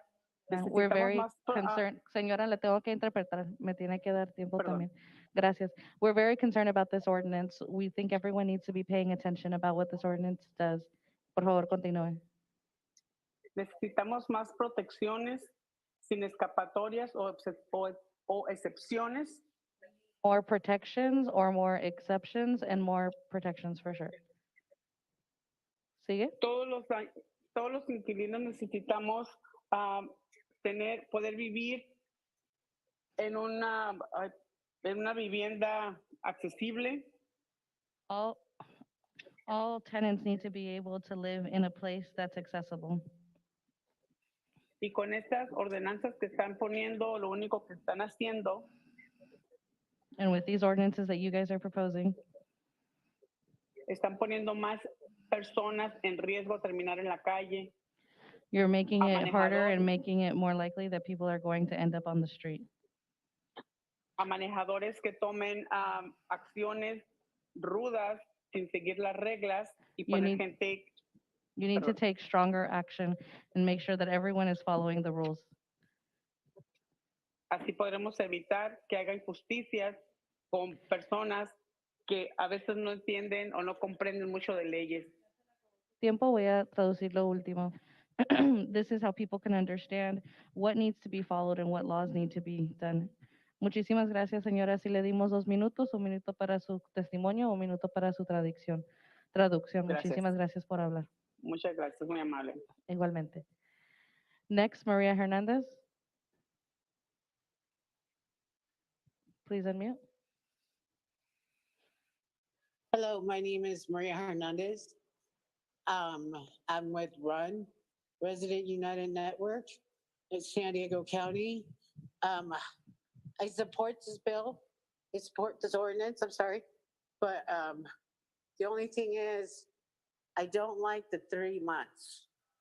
I'm not going for the 3 months because I know I've seen people struggle to where it takes 6 months, sometimes a year to find somewhere to go. So I think you should change it, that one to not 3 months, but to 6 to 12 months. Thank you. Thank you. Next, we have Alexis Villanueva.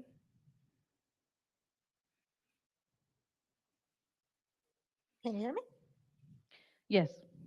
Perfect.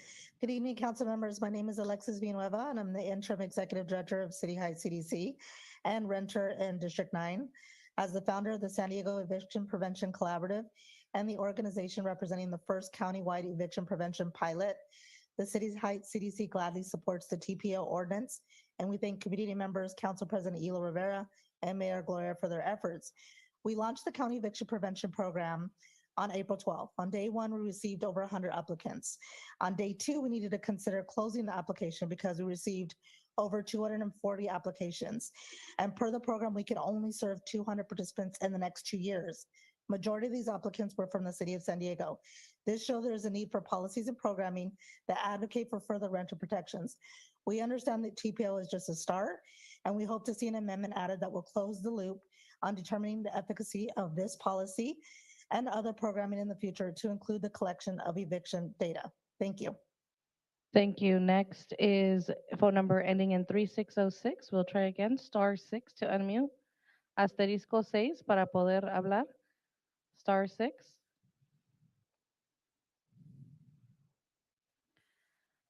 Okay, we will come back.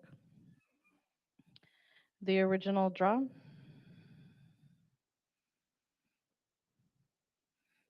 The original draw, if you can please unmute. There you go. Yes, so, this should actually not be called the Residential Tenant Protection Ordinance to prevent displacement and homelessness. It should be called to perpetuate it, because, these people that are providing homes for others, and I'm not talking about the corporations that are taking advantage of people, and I'm not saying that just ordinary people aren't doing the same, but what you're doing is punishing them for actually providing housing when you yourselves are not able to provide it. And then you're civilly and criminally giving them penalties for that. And these landowners and homeowners need to pay other things that none of these renters have to worry about. So the fact is that they're not being protected when having to pay extra things and then have their house taken from the county because they're not keeping up with codes. So you guys need to tread lightly on this. This is all a part of UN Agenda 21. You guys are going to vote to pass it, and it's all to make people homeless. It's ridiculous. Get a grip. The next speaker is phone number ending in 9899. 9899, if you can please unmute. *6. Asterisco 6 para poder hablar. *6. 9899. Hi, thank you. I am a rental housing provider and a member of District 1, and I strongly oppose this ordinance for several reasons. Most importantly, because it does not create additional housing, but instead, to the contrary, it disincentivizes landlords from providing rental housing because it makes it riskier and more costly to be a housing provider. I recognize that San Diego needs more affordable housing, but this ordinance forces private tax-paying property owners to subsidize public housing. The city should be participating in this fund if they want to provide thousands of dollars in rental assistance to tenants when owners want to move into their property or update their properties. And any rental assistance that goes beyond state law should be means tested. Private property owners cannot absorb these costs. This will reduce the number of rental units available and further drive rental housing into corporate hands, both of which will drive up prices for San Diego renters, which goes directly against the main purpose of the ordinance. It will backfire. Also, there needs to be more protections for owners who live on the property. 2 to 4 unit properties are considered residential, and owners who live on those properties need to be protected as well. Expired. Thank you. Phone number ending. Oh, let's go to Taylor Flynn. We'll give Taylor Flynn. Yeah, I'm here. Can you guys hear me? Yes, please proceed. Yeah. Good evening. I strongly oppose this ordinance.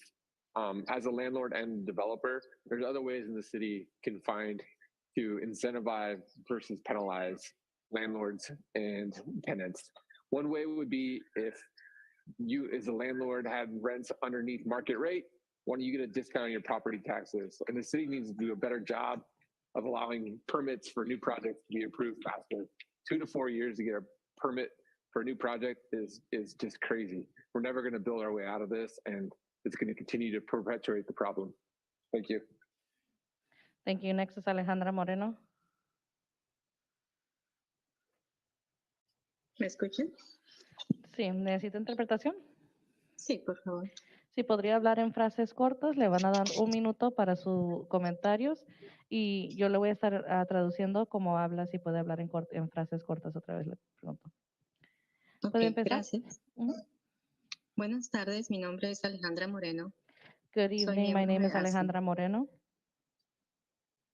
Y soy miembro de ACE, residente de la ciudad de San Diego, y le pido que apruebe protecciones más favorables para los inquilinos. Soy parte Resident del of San Diego, and I ask 53%. that I'm a resident of San Diego, and I'm asking that you please pass this ordinance that has more favorable protections for tenants. Soy parte del 53% de la población de inquilinos. I'm part of the 53% of tenants. La ciudad de San Diego tiene que apoyar a las familias trabajadoras y vulnerables. The city of San Diego needs to support working families de nuestra comunidad durante esta crisis de vivienda. workers within our community that are in a housing crisis currently. Le pido cerrar la escapatoria de 3 meses. I ask that you please amend it to not have the 3-month loophole. La excepción de un contrato de arrendamiento. The exception of having a rental agreement. De 3 meses o menos. 3 months or less. Incluidas las extensiones de arrendamiento ilimitadas. In the extensions. Para ¿Me evitar puedes los decir la última abusos? parte otra vez? Excepto las extensiones de qué? Incluidas las extensiones de arrendamiento ilimitadas. The exceptions of the rental agreements that are included. Debe eliminarse ya que así se evitaría los abusos de los propietarios Need to be depredadores. eliminated because landlords would take advantage of them. Los inquilinos necesitamos más protección Tenants need more protections para regresar a sus unidades al mismo alquiler del contrato. to be in their apartments with security. Señora, se le acabó el tiempo. Una última frase. Sí, gracias. Eso es todo. Les agradezco por el tiempo. Thank you very much for your time.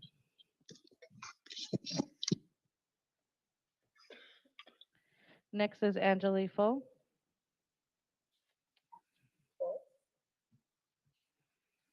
Angeli Hi, Fo. yes, thank you.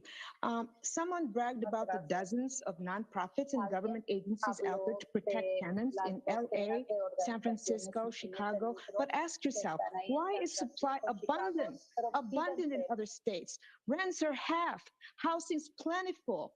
Perhaps the people that were not born in San Diego, did not live here all their life, perhaps they should go to those places. If they are living paycheck to paycheck here, why should the old people that lived in San Diego most of their life and their children and grandchildren, why do we have to pay for their welfare? Go to the states that have lots and lots of builders and lots of housing. They don't have rent control. They don't need rent control. They have plenty of housing, plenty of rents without government regulation. So look around the room, tenants, look around the room and ask the others, where did you come from?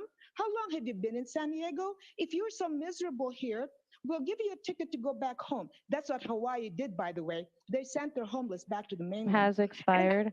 I will note that no more speakers will be taken after these final 5. If you are raising your hand, the queue has already closed, so your hand will be lowered. I will go back to try 3606. If you can unmute yourself with *6.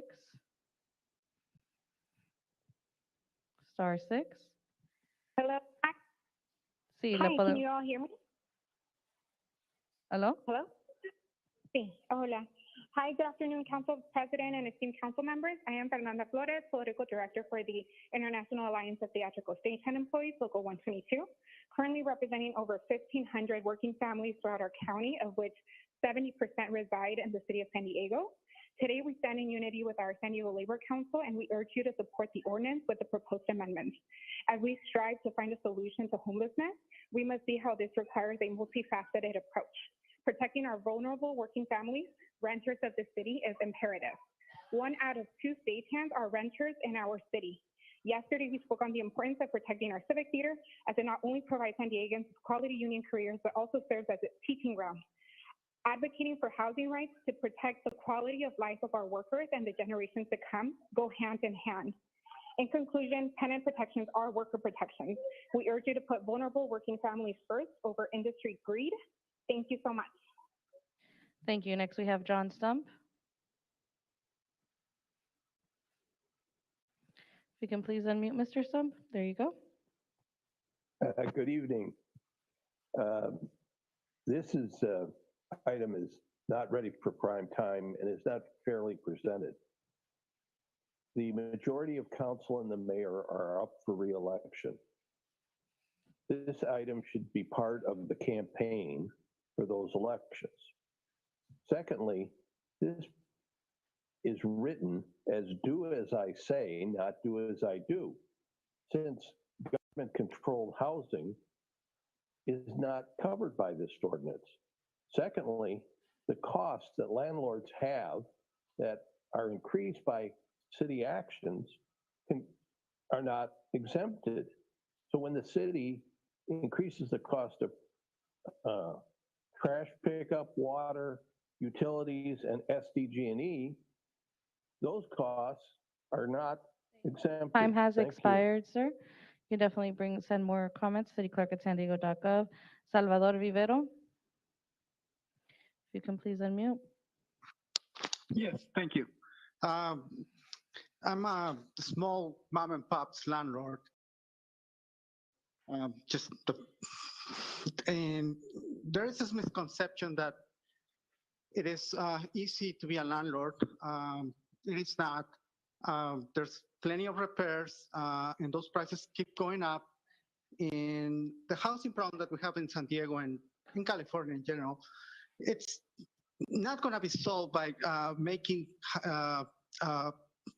people that provide housing in small amounts make it harder. What we should be focusing is allowing new units to be built, allowing new permits to be done. And, you know, somebody mentioned earlier that this is going to drive small owners out of the business because they're making it more expensive, they're making it harder to maintain, and at some point we just have to give up. And you know, the big corporations are out there just waiting. Sir, thank you for your comments. Your time has expired. Next is Jacob Van Dehe. I will say people are still raising their hands. The queue did close 5 minutes after the last in-speaker commenter provided their comment per the rules of council. So we have 2 more speakers. Jacob Van Dehe, please continue. Hi, Jacob Vandehei, Democratic Socialist, District 3 resident. I'm urging council to adopt the Tenant Protection Ordinance with the 6 common sense amendments presented by the PANA Coalition. I've had friends and neighbors rent evicted from their apartments. No one deserves that burden thrown on them. This is a good step towards addressing those. After hearing these landlords complain about their enormous difficulties, I would like to see future moves by council to requisition funds to support tenants purchasing their homes and apartments directly from these struggling landlords. Given that housing stock was mainly made in the 60s and 70s, 30% below market rate seems more than reasonable. Please pass the TPO with the 6 amendments and continue to fight for housing as a human right in San Diego. Thank you. Thank you. Our last speaker is Denise Lopez.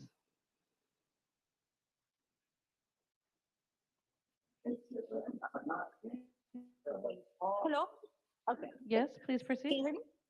Okay, hello, my name is Denise Lopez. I'm from District 9 and I'm a college student at UCSD, and I'm speaking in favor for the ordinance as there's been a lot of, as UCSD is having a housing crisis too, and students are also having difficult times to find housing outside the UCSD campus. And as a member of City Heights, I have seen the difficult things of our apartments. I and my family, we have been renting an apartment for the 20 years, and it's a mom and pop shop, and they still haven't even repaired our apartment. Our apartment is falling apart, and the landlord doesn't want to do anything. So if the whole deal is a mom and pop shops are the important, we should find a solution to help them. And to also, as a UCSD school, we also need more data on the affordable housing, as it has to be 20%, as affordable housing should be 20% of our income, and which it's not, and it's going to be all our paycheck. Thanks very much. Thank you for your comments. And that does conclude public comment on item 330 today. Thank you, Ms. Fuentes, and thank you to all of the members of the public for showing up. Before my comments, I'm going to turn back to Maya for a moment. There was many hours of public comment. A lot was said, and I want to make sure you have an opportunity to straighten out any facts that seem to be misunderstood right now. Thank you. I'm just going to very briefly correct some of the misstatements or misunderstandings that we heard in public comment. There was an issue raised with buyout agreements and the timing of the offer of when a tenant can ask to not receive offers, and that issue was corrected in the version that was the corrected version that came out yesterday. There were reasons given for wanting a tenancy of 12 months before these eviction protections went in place, but just wanting to be very clear that at any point, a landlord can evict for at fault. Day one does not stop at fault from being in place. And the examples of given of, for example, a military family who may need to temporarily rent out, something like that would likely be exempted because it's an individual owner owning a home or a condo. There's an exemption. It's section 980703L. That type of example seems likely to fall under. We heard from a landlord with a duplex who lives in one of the units. That is a proposed exemption. And I just want to repeat, we are not discussing rent control and at fault causes. We heard many examples of issues landlords have had, like a resident stabbing another resident.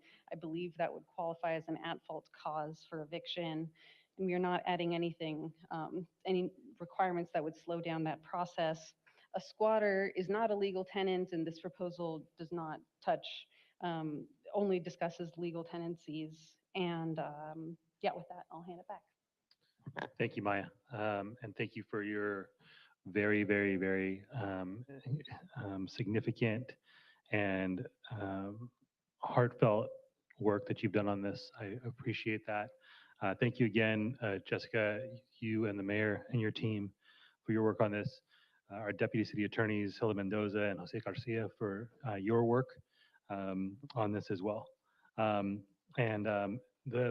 folks who we talked to over the last several months to try to make this the most well-balanced but meaningful and impactful policy possible. Obviously, that means our tenants advocates, but also the industry reps who showed up and engaged in good faith conversations that did help us understand things better. There's so much that's been said over the last several hours. There were certain points of agreement that I want to acknowledge. The housing system is not working well right now. There is a shortage of housing that is compounding many of the problems that we see. A lot of this is based on a scarcity model that's simply not working for too many people.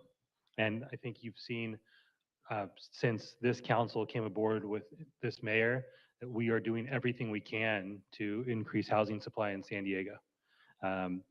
We were doing that aggressively. We're doing that oftentimes with under significant pressure not to do so. And so I want to acknowledge that part again and acknowledge the work of my colleagues and the mayor in addressing that part of the issue. Nonetheless, there are folks who are being severely impacted by the lack of tenant protections that currently exist. And what we are putting forward, which is not rent control, which does not protect folks who are not paying their bills or abiding by the terms of their lease, is a way of providing a little more security in an environment where far too many people are living in fear because they're watching their neighbors and their family members be displaced at no fault of their own. So with that, I'm going to move the item with an amendment, recognizing that it's odd that I'm amending my own proposed policy. We didn't have an opportunity to get this into the final language. We have a handout of the amendment being passed out. We're going to pull up the language as well. Allow an opportunity for the paper versions of this to be passed out. We'll get the amendment pulled up.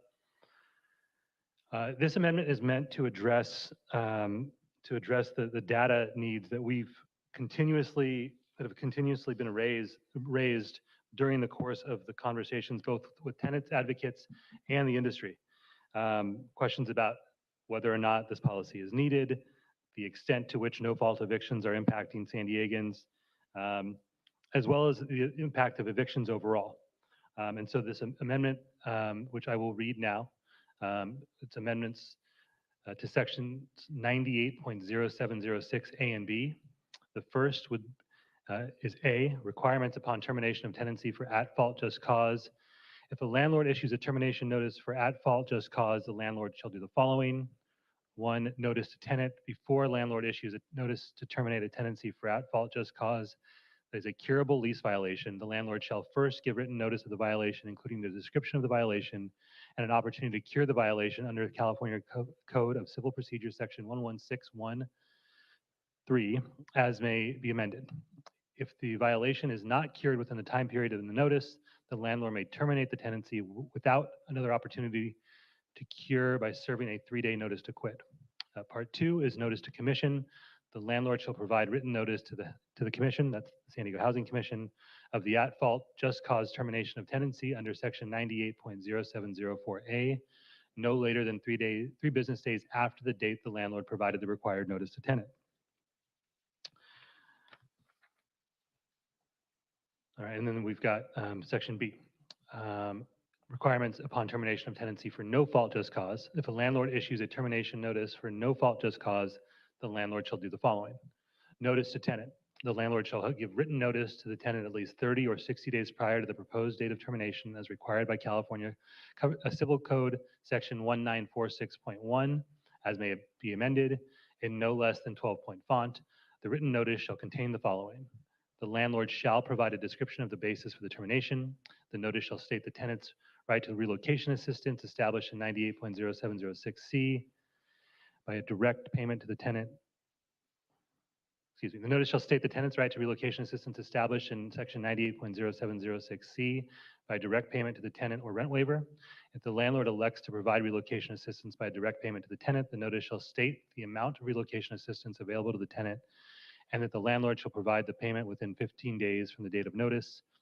3, if the landlord elects to provide relocation assistance by rent waiver, the notice shall state the amount of rent waived and that no rent is due for the final corresponding months of tenancy. C, the notice shall state the tenant's right to receive an offer to renew the tenancy established in section 98.0706C, D, in the event the residential rental property is offered again for rent or lease for residential purposes within 5 years of the date the tenant was evicted under sections 98.0704B, 1, 3, or 4, and that to exercise such right, the tenant shall notify the landlord in writing within 30 days of the termination notice of the tenant's desire to receive an offer to renew the tenancy. 2, provide the landlord a mailing address or email address for the landlord to send the offer. And 3, provide the landlord a change of mailing address or email address. Part 2, notice to commission. The landlord shall provide written notice to the commission of the no fault just cause termination of tenancy under 98.0704B no later than 3 business days after the date the landlord provided the required notice to tenant. A quick explanation for these lengthy, the amendments themselves aren't actually that lengthy. The rest of the sections were. We need to understand what is happening in the market so we can effectively address the crisis that we're in. There are 2 primary benefits of this amendment. First, the noticing to the San Diego Housing Commission will enable the commission to be more proactive in implementing the many support programs the city has allocated funds to support eviction, displacement, and homelessness prevention. This not only helps tenants, but it keeps both the tenant and the landlord out of court. Preventing unlawful detainers has consistently been a goal from both landlords and the tenants. This amendment makes it easier for the system to work as intended. Second, this will allow us to continue to evaluate the effectiveness of the city's policies. If we see an increase in new unlawful detainers for non-payment, then we will know that we need to increase the support provided to tenants. There are many things we will learn that are very valuable that could come from this data. As we know, having good data is a foundation to developing and evaluating good policies. So that is the amendment. The last thing I will say is just a big thank you again to the tenants advocates who showed up here and have spent the last several months taking time off work, spending time away from your families. Some of that, especially for PANA members during the holy month of Ramadan. I appreciate you. I appreciate you speaking up and using your voices despite the risk that that puts you at in some of your homes. I see that. I appreciate you and your courage for standing up for your communities. You are the many reasons, amongst the many reasons why I think this is important, Ramo. you and community members like you. I've been thinking of Delia and Anna and now and Denise, a youth in the community who fight so hard to make City Heights and other neighborhoods across San Diego the best place possible to live, and live in constant fear that you will no longer be able to afford to reap the benefits that you have sown into that community. Thank you for the work that you've been doing. So with that, that concludes my motion, and I would be happy to entertain a second. Thank you, Council President Pro Tem Montgomery Steppe for the second. We will now go to Councilmember Campillo. Thank you, Council President, and thank you to everyone who called in today. I would like to first start by asking the mayor, as a co-author of this bill, for their impression of the new amendment here as it relates to notice to the Housing Commission, and see if they are supportive or not supportive. Thank you, Councilmember. We have concerns with the costs associated with the data collection by the Housing Commission, both startup and ongoing costs that are not currently in the budget. You know, our budget challenges. Additionally, throughout our stakeholder engagement, we made it clear that we were focused on regulating no-fault evictions. So this would also go beyond that for at-fault. But you know, we think the ordinance as docketed strikes the right balance, but we certainly welcome dialogue and input from the council this evening on this issue. Okay. It seems to me that the amendment as put forward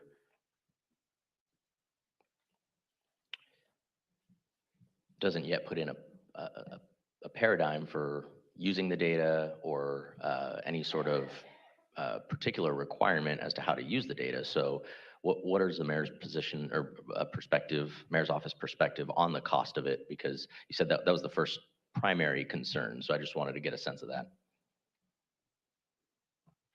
I think we've gotten preliminary estimates from the Housing Commission. I believe someone's on the line from the Housing Commission to speak to the cost estimate. Hi, good evening. My name is Azucena Valladolid. I can provide some general information on a potential budget, just listening and to all the feedback and the new amendments. We think that it would be a cost of approximately $200,000 to establish and create a portal to collect the termination notices and to collect some of the data parameters and then return the reporting features back to the city of San Diego. There would also be some costs associated with hiring 2 full-time staff associated with the administration and the oversight of this termination notice endeavor.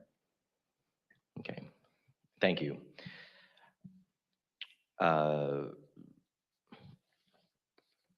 Understood. Thank you, Ms. Lawrence, and thank you, Ms. Valladolid.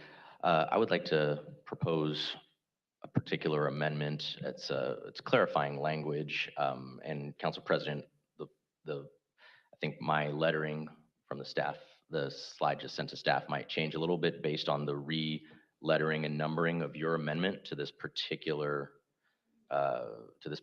item. But if staff could raise that, please. The language I'm proposing is going to clarify the time of right of refusal by ensuring that tenants respond to an offer to renew brought forward by a landlord. I'm proposing that we add in the language that the tenants essentially have 30 days to accept the offer. At this time, the landlord has 30 days to essentially provide the notice that a tenant can be on notice that they may return, but there is no end date for when a tenant needs to say they are in fact exercising that right once the unit is back on the market. So that's what I'm attempting to satisfy here. So I believe that originally it was 908.0706B3, but based on the council president's new lettering of the amendment in the motion, it would in fact be B1C for the first part. So just knowing that Scribner's change will be put in place for my proposed amendment. In essence, not leaving an open-ended amount of time in which a tenant, after being notified that they have the right to return they will be required to say whether they take that up or not to take that up. Otherwise, it could last indefinitely for essentially to the end of the 5-year period that they were previously in that unit. And we mirror that same language in 0.0706D, so that they have to either accept, or if they don't accept, that right lapses, and then the landlord will be able to go to the market and try to fill it up. And that concludes my amendment at this point. I will accept that. Council President Pro Tem, you accept that as well. So no need for a vote there. We will include that amendment. Thank you, Council President. At this moment, I'm interested. I appreciate the crafting of this ordinance and the balance it tries to strike. I'm curious to hear what other potential amendments. I see a lot of people on the lights, but thank you very much, Council President. Thank you to the mayor's staff. Thank you, Councilmember Cambillo. Councilmember Lee. Thank you, Council President. First off, thank you to the mayor and Council President for your work in bringing forward this proposed ordinance, as well as in convening the working group process, which advocates involved on both sides did complement, and for ultimately engaging stakeholders in the process in order to include both tenant advocates as well as landlords. I do want to start with some questions that I have, both related to the policy as well as some potential impacts, and then even with the amendment as well. Maya, I think you answered just to start whether this policy might prevent landlords from evicting tenants who are at fault. But what I was curious about was whether we would anticipate it would make it any more difficult for landlords to evict tenants who are at fault. Thanks for the question, Council Member. No, there are no additional requirements or steps that would slow down the process of issuing a notice to terminate tenancy. I think because this came up with some of the comments today, I just want to make sure we clarify, would landlords be asked to provide relocation assistance to those tenants who are being evicted at fault? The answer is no. I think I want to take the opportunity to acknowledge that the system behind at-fault evictions could certainly have issues as well. I think we heard some examples of that today, but using avenues through the no-fault route isn't the way I would see that being addressed. And so I thank you for answering some of those questions. I also wanted to ask about the reasoning behind the exemption for short-term leases at 3 months or less. Thanks for that question. I'd like to ask Jessica Lawrence to respond. Thank you, Council Member. That was a component of the ordinance that the mayor advocated for. So in our meetings with rental housing industry stakeholders, we heard a need for to honor short-term agreements between both a landlord and a tenant. So that might be in a case where perhaps a landlord has a short-term vacancy while they're waiting for permits to be approved, or they're active duty military, or perhaps a traveling nurse that wants to sublease while they're away from their apartment for a short-term period of time. So that was the rationale for including that provision. I'm sure some of the concerns that have been brought forward on that front are specifically related to the possibility of abuse of that sort of short-term lease and the ability to renew it. And so we'll be curious to see if there are ways to address that, even if it's a small number of cases. And I especially do believe that most folks, whether as tenants or as landlords, would certainly, I would hope, prefer longer-term leases in general for the stability on both sides. Relating to the amendment, I was curious how, if you can answer, how are at-fault and no-fault evictions currently tracked, if at all? I can take a stab at that. It was brought up that there is data that goes to the Superior Court. Gil discussed that while they do track the cases that make their way to Superior Court, there isn't really information on the causes besides very broad categories, but they don't track like the city's causes that are in our ordinance. And that is different than a notice to terminate, which may not make its way all the way to court. So there is not currently comprehensive data collection at all. And I guess the very, very short version of an answer there would be the city does not currently track evictions. Got it. I guess to that end, what data would be included in the notice to the Housing Commission, and how would that differ from any data that may be collected, for example, even through the court system?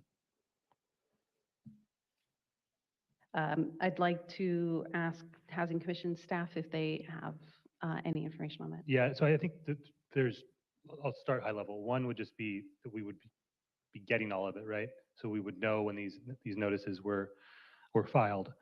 With that would come information about where those evictions are occurring.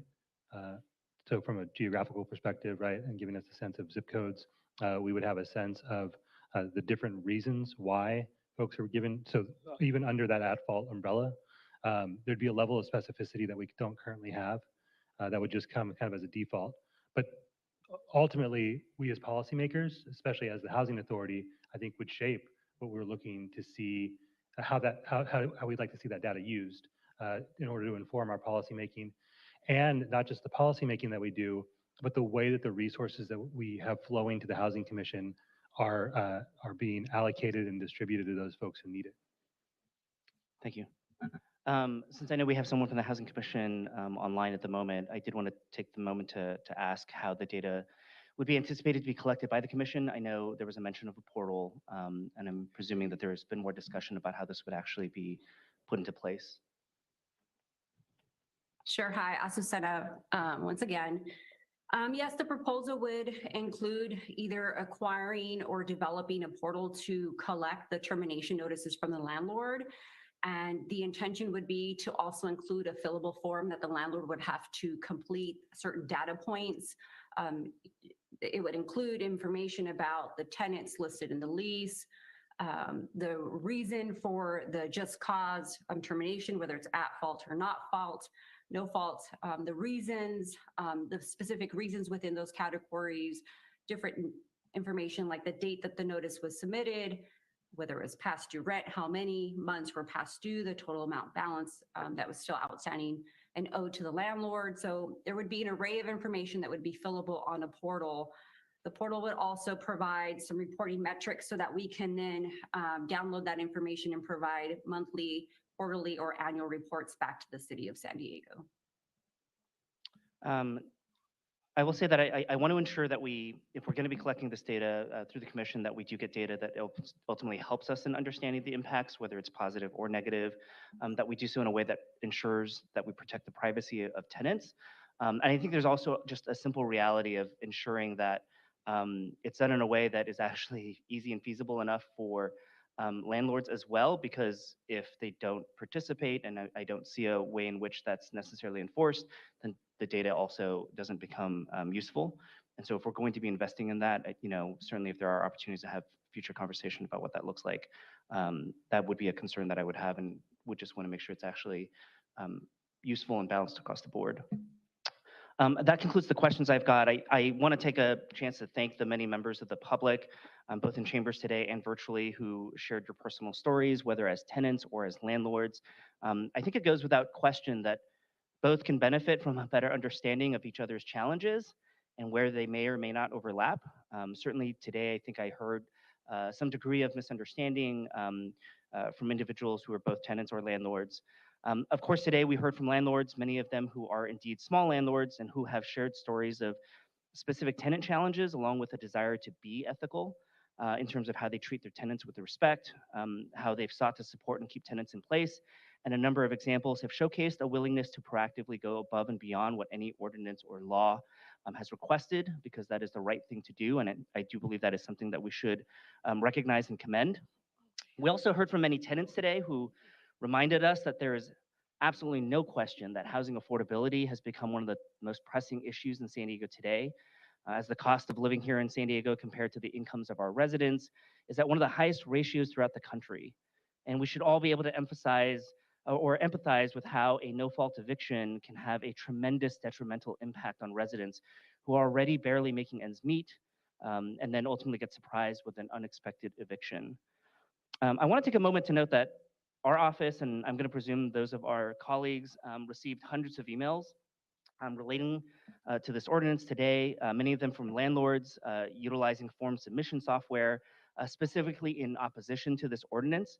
And in receiving those comments, we took the opportunity to research their information because we wanted to understand where they were coming from. And we found that of the over roughly 300 landlords that reached out to us, only 2 of them we were able to identify as residents of our district. This led us to ask if mainly landlords outside of our, and I'll take the 3 minutes, outside of our district were contacting us, then what are the demographics of the constituents who we do represent? This question then led us to look into the number of renters within the district, and the numbers were even higher than the citywide average. Over 55% of our constituents are renters, many who've expressed to us the significant challenges faced with the cost of living, rising far beyond any increases in incomes. And I believe at the end of the day, those are the folks who this ordinance is here to protect. To echo what many have reminded us today as well, our city and our region continues to face a significant crisis in the lack of available housing. And as a whole, we must continue to take action to reduce barriers to housing creation, to preserve naturally affordable housing, to spur additional affordable and especially middle-income housing throughout our city. Housing is only truly a human right if we can achieve the supply that is necessary to actually serve San Diegans. Finally, since the passage of AB 1482, I think we've known for some time now that the city of San Diego has fallen behind in protections for tenants, especially when compared to what has been set by the state. Today's ordinance will certainly take action to remedy that imbalance, even as we seek to take continued action on increasing our overall housing stock across the region. With that in mind, I will be supporting the motion today. Once again, I want to take a moment to thank Mayor Gloria, Council President Elo Rivera, your staffs, especially Maya and Jessica, as well as the Southern California Rental Housing Association and the various tenant advocacy organizations for working together to bring this ordinance to the table. That concludes my comments. Thank you, Councilmember Lee. We're going to go to Councilmember Von Wilpert and then to Council President Pro Tem Montgomery Stepp. Thank you, Council President. Thank you to your office and to Maya and the mayor's office for all the work, and to our city attorneys. Thank you very much to our 2 deputy city attorneys who are here. We really appreciate all the work that you've been doing on this and all the briefings we've received. I want to thank everyone who participated in today's meeting, not just in person, but online and with written comments. Some of you have stuck around here in the chambers with us all day. Melanie Woods, thank you for being here the whole time. We have Legal Aid's been here the whole time. ACE, our friends from the Southern California Rental Housing Association. And for those of you watching on TV, it's very hot in this room. So we've all been sitting here for a long time. And Pana's been here too in the heat. So you know you're dedicated to democracy when you'll stick around. It's been really clear from this hearing and from just what we see in the world that we are facing multiple crises in our city. You are facing a crisis of attainable housing, affordable housing, rental income prices are rising, home prices are rising. We've got a crisis of homelessness. And we also have landlords who are bearing the brunt of this as too. We heard from an incredible amount of landlords in this room today who are going out of their way to be kind and be responsible and are law-abiding and running honest businesses. I don't think it's fair to lump all tenants into a category. I don't think it's fair to lump all landlords into a category either. I've also heard from many of my residents who are small, quote, mom and pop landlords who are sometimes struggling themselves to keep up with the rising cost of living and are dependent on their rental income from a few small properties. So I want to be clear about what this law doesn't do. And so if the city attorneys who helped draft this, Jose and Hilda, if you could help answer these questions. So I'm sorry, Leslie, is that okay? Please, of course. Okay, thank you. So for tenants who are not paying their rent, this law does not apply to them, correct? This does not protect them. No. That would be correct. Okay. And tenants who engage in illegal. Councilmember Von Wilpert, sorry, just to be super technical, technically now as amended, it would apply and that the notice for the noticing purposes. I just want to make sure that we're all operating under the same facts. Again, apply only in that the Housing Commission would need to receive notice of the at-fault eviction. Got it. Thank you. And I'm going to ask questions about that too. And maybe I should go ahead and make a clarification. So the protections that we see for the no fault would not apply to the at fault. So I believe that's what the council member was trying to get at. Yes. If someone's not paying their rent, if they're engaging in illegal activities in the home, if they're violating the lease, this ordinance wouldn't apply to them in terms of having to give 2 months rent or 3 months rent. None of that would apply. That is correct. Okay. We heard from the public speaker earlier who was speaking on behalf of someone named Blake, who said that he lives in a duplex. he lives in one side, he rents out the other and is struggling because he wants to do substantial renovations on the home. But since he lives in the duplex, this protections would not apply to him, correct? There is an exemption in section 980703, I believe, J, thank you, that would exempt that situation from the ordinance. Okay, got it. I mean, his story, hit my heart. That's hard to hear. I have received hundreds and hundreds of emails like everyone else has, and I asked my staff to print out the ones that came from my district. We've received over 30. I have Mariana who wrote me, I'm a 74-year-old retired widow on a fixed income. I have a small condo that I lease to supplement my income from Social Security. Having to pay the tenant to leave while still paying the mortgage on the property if I wish to move back in would not be tenable for me. I don't have the financial resources to do this. She's a low-income senior in Rancho Bernardo. I've got Lloyd who wrote in who said, I'm reaching close to 6 years old. The only things I have to take care of, me and my spouse, is the rental income from the very first house we bought back in 2002. I've got Susan who wrote in, she said, I am not a big corporate concern, but a small scale housing provider with 3 single family residences, which I rent out often at below market rates. And then I got an email from someone who is being deployed on active duty in Scripps Ranch. We have quite a few military officers who live in Scripps Ranch and raise their families there. His name is Haley, and he just found out he's going to be deployed to Okinawa, Japan for 2 years on military orders. In July, he will be moving with his family to Japan. While he's in Japan, Haley and his family would like to rent out their home in San Diego to help cover the cost of the mortgage and pay the property taxes. What he is terrified of when his family returns after his deployment of his military orders, and he wants to move back into their family home, that they'd have to pay 2 or 3 times the rent just to move back into their own home after coming back from military deployment. So I'm concerned about these folks. They're not big corporate landlords. They're not Blackstone. They're retirees. And their retirement plan was 1 home or 1 condo, and that's what they're renting out.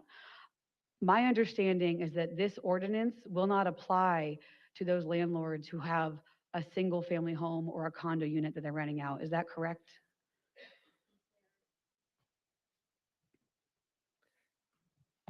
There is an exemption under section 98.0703L that does provide for exempting single-family homes owned by individuals, essentially, or condos, so long as they do comply with the noticing requirements in that exemption.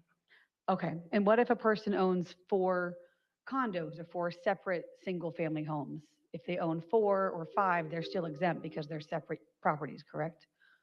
That would be correct. Okay. Again, complying with that exemption. Okay, so that's what I want to talk about on the screen. I have questions about the council president's amendment. You have 3 minutes, please. But I also have an amendment I'd like to put forward on the screen. Right now, under our exemptions, in which these small mom and pop landlords who only have a couple of units are exempt, the current draft states that they cannot be a whole bunch of exceptions. But if they are going to exempt themselves, they have to be provided this written notice that they are exempt in their leases, which makes sense. However, the state bill 1842, AB 1482, the legislature allowed landlords 8 months to figure out what the law is and comply with it. The way we've written, those blanks are going to be filled in with a tenancy existing on or before the effective date of this ordinance, which would be what? That is correct. That is what the blank is for, the effective date, which depending on if it does get voted on today, which would be the first reading, then a second reading, and then we would need to have the referendum period. It would be approximately in late June. Okay, so if you could go to the next slide, please. My Haley, who's going to be in Okinawa, Japan, is not going to figure that out in time. My 74-year-old retirees in Rancho Bernardo are not watching this and knowing when our second reading is and knowing when the 30-day referendum period is. So I want to give them clarity, just like the state legislature did in AB 1482, and give them a runway to learn what the law is and learn what they have to have in their leases. Because if they don't put this notice in, they don't get this exemption. And so my proposal is to fill in those blanks and say 6 months after the effective date of this division. People can all figure out when the effective date is, and then they have 6 months with which to comply. So that's what I'd like to put forward. I do have questions, or do we need to address that before I have questions about your, Whichever order you'd like. would that be amenable to you to put this in there? And I guarantee everyone in the world, no one lobbied me on this. This is my own idea. I am a nerdy lawyer, and this is what I wanted to give notice to my residents of. I think it's unfair that we pass the law and we don't give them time to comply with it. I'm going to turn to Maya to see if you have any additional questions based on the research that you've done related to the council member's proposed amendment. I suppose this would be perhaps a clarifying question for the city attorney, if these properties would still be exempt during this whole time period, just to be sure.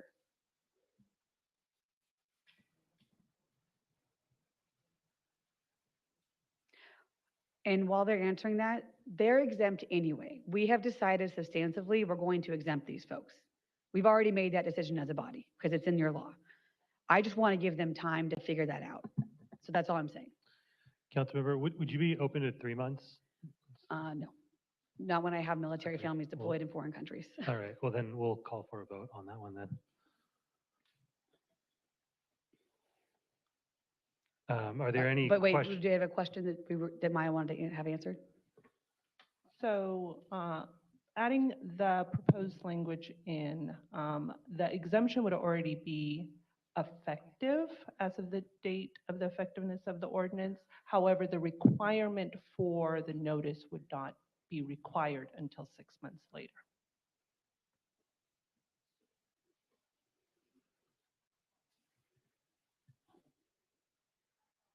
Do you have any additional questions, Maya, based on that response?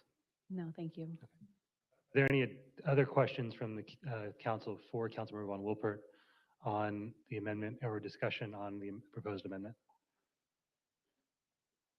Council President Pro Tem? Just the effective date would be the date that, provided this passes, the mayor signs. Okay, and not after the referendum period. No, it's the 30 days, right?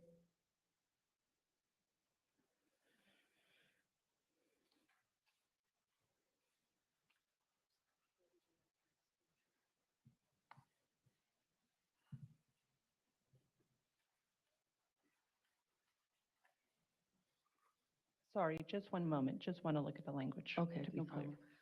problem.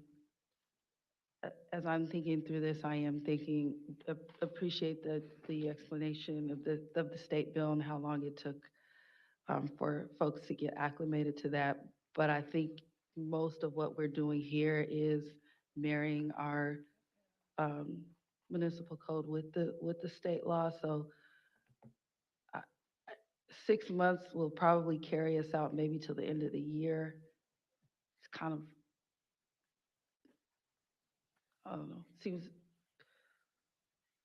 I think 3 months I'd be amenable to, maybe even 4. I'm just still thinking through 6 months and whether that's needed or not, because what we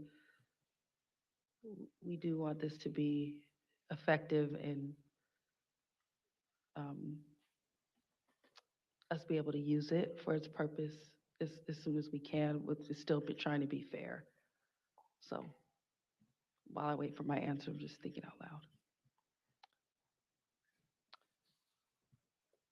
I apologize for the delay. I just need to look at the charter just to confirm. It's no problem.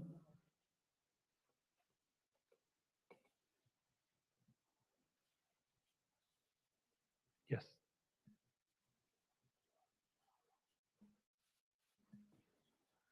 Councilmember Von Wilpert, from a drafting standpoint, what we normally do for municipal code amendments and what we would recommend is that instead of writing 6 months after the effective date, you leave a blank there. And then we would give an instruction to the clerk's office to put the date in there that is 6 months after the effective date of the ordinance. So a person would just look at this and then they would be able to see what that exact date was, as opposed to having to determine when the ordinance was actually adopted. That'd be fine. That's how AB 1482 did it when they chaptered it in 2019. Their law stated any lease, on or before or on or after July 1st, 2020 has to comply. So that would be fine with me if that's how we want to do it.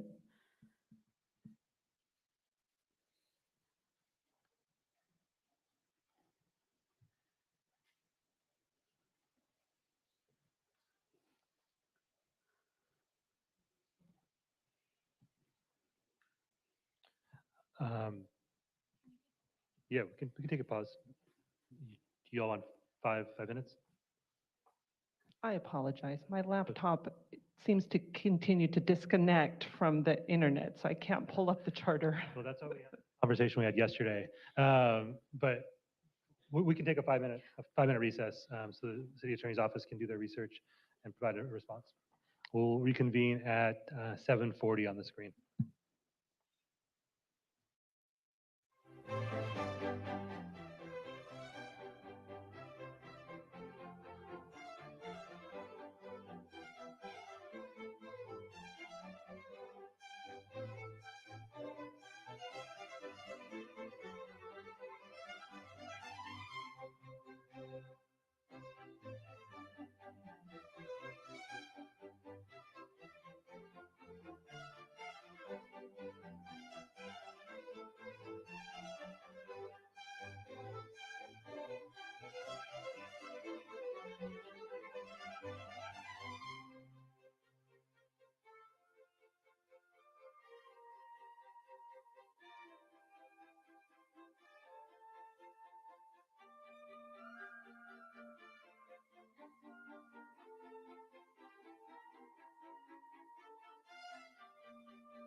All right, we will reconvene here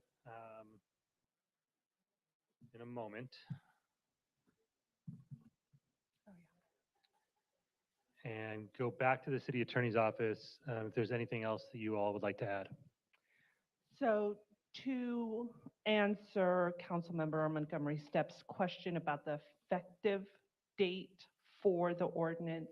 So as I stated earlier, I do know that there is a passage, a date of passage that is listed on the ordinance. However, the effective date for the ordinance, when it becomes effective, when these laws are in place, are, as I stated earlier, after a first reading, second reading, the ordinance is signed by the mayor, returned by the mayor, and once it's returned to the clerk, a 30-day referendum period begins. At the expiration of that 30-day referendum period, assuming there is no referendum, then the ordinance becomes effective.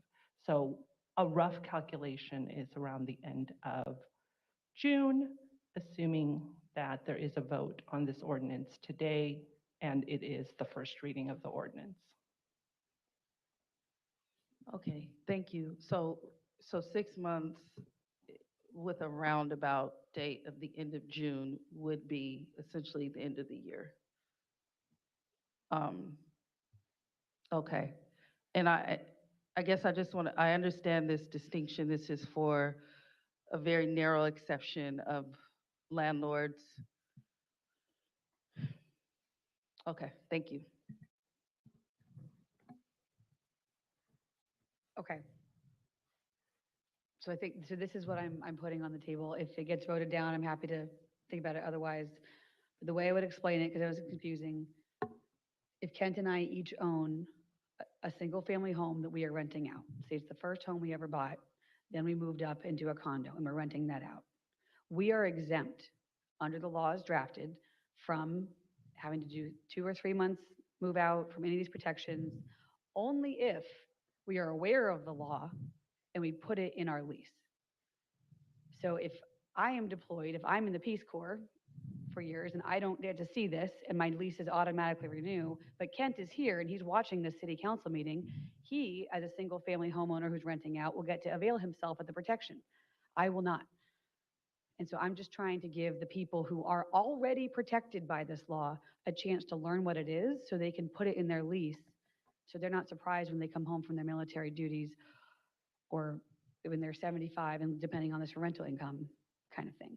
That's all I'm trying to do, is give fair notice to everybody, not to extend the effective date of the law. Everything will go into effect, just the time that landlords have, the small, tiny landlords, to put their notice in the lease. That's it. The state legislature did this, they gave people 8 months. So I think it's not unreasonable, but that's my amendment. So I do have questions about the council president. When it states the notice to commission, that the landlord should provide written notice to the commission of the at-fault. Councilor Von Wilper, do you want to dispose of the amendment first, or would you like to? Oh, sure. Is that easier? Probably procedurally. We're still looking for a second to the amendment. I'll second the amendment. Okay, so we've got a second from Councilor Whipper, and then Councilor Campillo, you've got questions or comments related to the amendment? Yes, thank you, Council President. Councilmember Von Wilper, given that in essence, the blank space is, as pointed out by City Attorney's Office, is a date uncertain because of the nature of the process. It seems that in order to provide exact certainty, as Council President Pro Tem pointed out, that it would essentially be right at the turn of the year, would it be better if we clarified it simply to say, for a tenancy existing before January 1st, 2024, the notice required above may be provided in the lease, and for tenancy commenced or renewed on or after January 1st, 2024, the notice required shall be provided. That way, the folks who, the landlords who are going to not have this law applied to them have a very distinct cutoff date, and we, as the media digests this and puts out the notice, everyone's going to be on notice that leases have to be updated for 2024 in the city of San Diego with this particular clause. This particular exercise right here, as Councilmember Von Wilper pointed out, is not going to even touch the protected tenants. This is all about the landlords who are exempt. So I think clarity is the most important thing we had, and I'd wonder if you would be willing to just insert January 1st, 2024 in those slots there instead of leaving it up to effective dates. That's fine with me. I mean, it's clear for the tenants too, because donus Yes. goes both ways for tenants and landlords, so. Understood. Councilmember Whitburn? Yeah, and Ms. Lawrence, what is the mayor's position on this, of just trying to create clarity in this one particular passage? Thank you for asking. We're comfortable. Thank you very much. Okay. Thank you very much on that position. Do we have any additional questions or comments on the amendment put forward by Councilmember Von Wilpert and seconded by Councilmember Whitman? So Councilmember Campillo was offering an alternative. What is it we're voting on? Fine to put in. So it is just July, No, or January, January. excuse me, January 1. Okay, Yeah, thank you. that's how the state did it. They put in an actual date. So that's fine with me. Is that? Okay. Any additional questions or comments on the amendment? All right. Then let's call the roll on the amendment put forward by Councilmember Von Wilpert, seconded by Councilmember Whitburn, altered or modified by Councilmember Campillo. Interim clerk, please call the roll. I have set up the voting system. Please cast your vote on the amendment.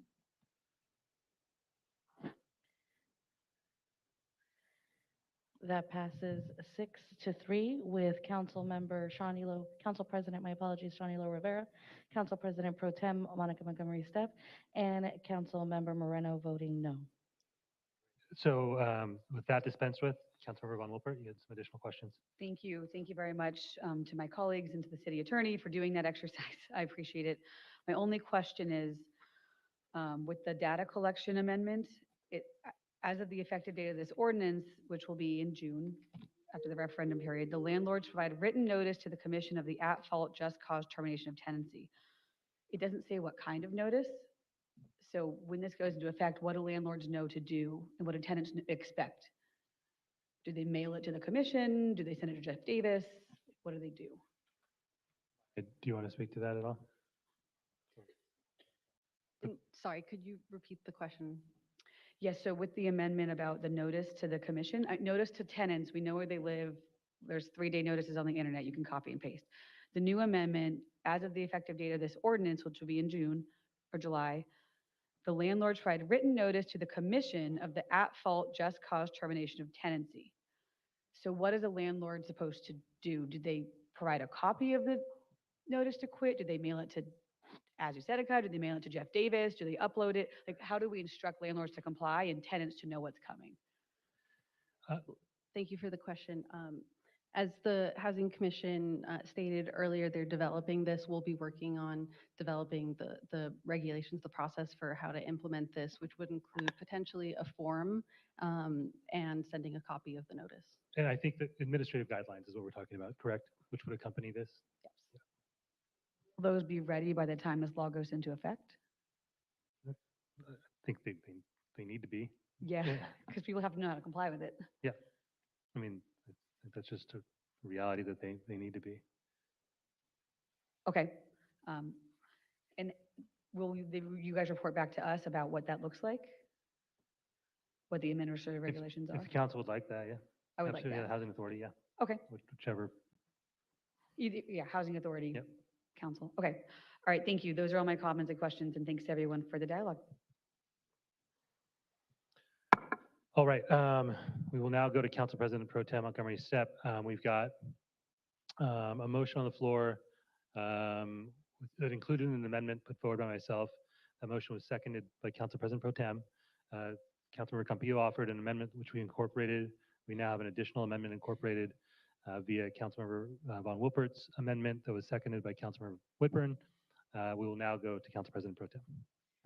Thank you, Council President, for your work and diligence on this issue as a whole, but particularly the tenant protections ordinance that is before us today. And I want to thank the mayor's office as well.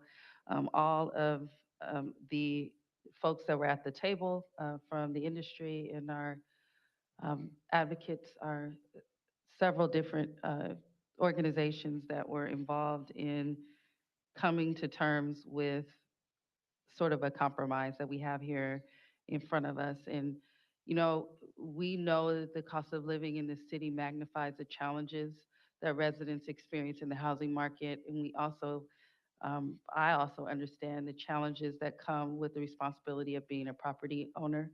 We know that both of those do exist. And I think one thing that I learned from the pandemic, or that was really exacerbated, is that we are all very interconnected. So our success is connected to each other. And I think this is another example of folks coming together and trying to get to a place where we're making San Diego better for everyone. This is not the be all to end all, we know that, but we are making a lot of decisions on this council that are not popular in some of our communities with regard to housing. And this, I think this is a part of that puzzle, and we have to continue to work to make it better for everyone. I think that there are protections in this ordinance that reiterate support for small scale mom and pop property owners and not private equity firms. And I also think that we have to acknowledge the true cost of limited tenant protections, that in the long run, it really, and not that it's just a matter of cost, it is a matter of humanity. But even when we look at the cost, in the long run, are the issues that we have with folks, our brothers and sisters end up living on the streets, is a lot more taxing on our systems and on our overall health as a city. So I think that this is a step in the right direction. I am looking forward to, as we gather this data set that we don't have right now, that what that will tell us, so that we continue to make more informed decisions about this. And I also want to say that I don't think every tenant is bad. I don't think every landlord is bad. But we certainly have situations, and our job is to regulate the what goes on in this city. And so looking forward to seeing where this goes, and looking forward to seeing the data set that we will collect over the years, so that we can continue to revisit and make the better decisions for our city. And with that, I concludes my comments. Thank you, Council President Pro Tem. Councilmember Campbell. Oh, thank you so much, Council President. I have just, in the very beginning here, just one quick question about the exceptions. And this was a question asked by one of my constituents, many of whom let us know how they feel about this, and the vast majority is not in favor of this. I have to tell you that. We have an awful lot of small landlords in my district. So, but I wanted to ask you, this was their question. They have a grown son who currently lives out of town, but is planning to move back to San Diego. And they own a few rental homes, full-time rentals, no short-term. And they want to be able to have their son move into one of their homes. If it's a renter that no longer has a yearly lease that's in effect, but maybe a month-to-month, they want to know, would it be okay then if they give that renter a no-fault notice that, oh, our son's coming back? Because I know we had this rule during COVID. My son's coming back, he needs to live in the house, so I'm sorry, but in 60 days you'll have to move. And they want to know if that would still be okay. Is that one of the exemptions where it's, if it's your family member, it's okay? So, Councilmember Campbell, I want to be clear. There are exemptions to the application of the ordinance. Those are found in 98.0703. Now, if they fall under one of those exemptions, the ordinance just doesn't apply to them. However, if they don't fall under one of those exemptions, then there would be the requirement, even, after some time, that now that it is a month-to-month lease, there would be the requirement for a just cause ground in order to terminate the lease. There is, under the no-fault provisions, the ground for the owner, or it includes several other family members, one of which is a child. So they would then fall under that ground for termination. So I want to make sure there's the distinction of being exempted from the ordinance versus you are covered by the ordinance, but yet you have to, but yet you have a ground to terminate the lease. I understand. Thank you. Thank you so much for that clarification. And I want to thank everyone, Maya and Council President and the Mayor's Office for presenting this residential tenant protection ordinance to the council for consideration. I have to tell you, though, that it is my understanding that the item did not go through the Land Use and Housing Committee before being brought to council today for discussion, and a thorough review by the council committee before coming to council would have followed the usual process by which council comes to consider very important discussion items. And it is often a huge help to those of us not on that particular committee or not in on the details of these things in coming to a decision about them. So I just want to point that out. I hope in future we will continue to use our committee system. It's a challenging balancing act that we have here in San Diego to ensure that our tenants have protections. On the other hand, we want to be fair to those who are providing the housing amid our housing crisis. We know we do not have enough housing. That really is the basis of the problem. And as Council President pointed out, we are working very hard, all of us, to try to resolve that problem as quickly and as best as we can. It's a long-term thing, and we're working on it as hard as we can. I want to promise our people that. I doubt that the rules in this item will hurt corporate landlords at all. And therefore, I'm a little bit worried about our mom and pops. I think this law may backfire on our original purpose, which is keeping people housed in rental units. If the small landlords leave the marketplace and sell to the larger corporate renters, we may have a problem again in trying to help our renters have rights. Anyway, I support the amendments of all of my colleagues, and I wanted to suggest another addition. I would like to make an amendment to the motion to have city staff and Housing Commission return each year from the effective date of this ordinance to report to the City Council on the impact of the ordinance. That way, I believe we'll be able to collect data. If we need to make little fixes here and there in the ordinance, we can. If we see it's backfiring, we can change course. If we see it's working well, we can move forward. So that would be my suggestion. Have city staff and Housing Commission return each year from the effective date of this ordinance to report to the City Council on the impact of this ordinance. I'm happy to incorporate that. Council President Pro Tem, you go with that? Happy to incorporate that into the motion on the floor. Thank you. Thank you so much. Thank you. And that's all I have for right now. All right, we will go to Councilmember LaCava, followed by Councilmember Moreno. Yeah, thank you, Council President. Before I thank anybody else, I want to thank Deanna for a remarkable job of, like, I don't know, 150 callers, and your entire team for navigating this. I certainly want to thank the Council President, Maya, and everybody that worked, Ms. Lawrence and everybody at the Mayor's office that took the very heavy lift to go from very little guidance last fall to really craft this together. It was a huge lift. And thank you for not taking this through land use and housing, because we would have to do this twice. So there is an advantage of going through this once.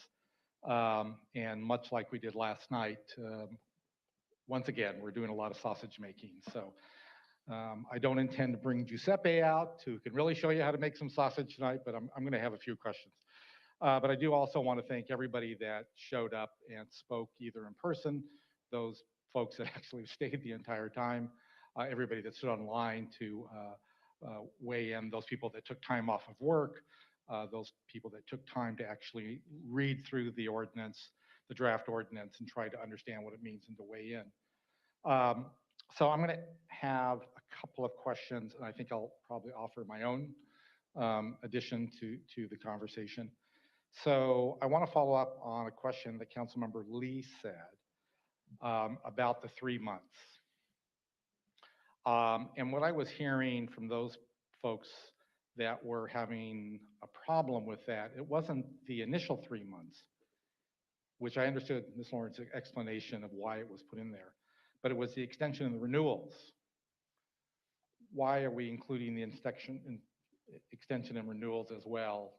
That would allow, as some claim, landlords are just going to do 3-month lease over and over and over again and avoid the ordinance. I mean, as everything in this ordinance, the 3 months was a compromise. We started at 6 months.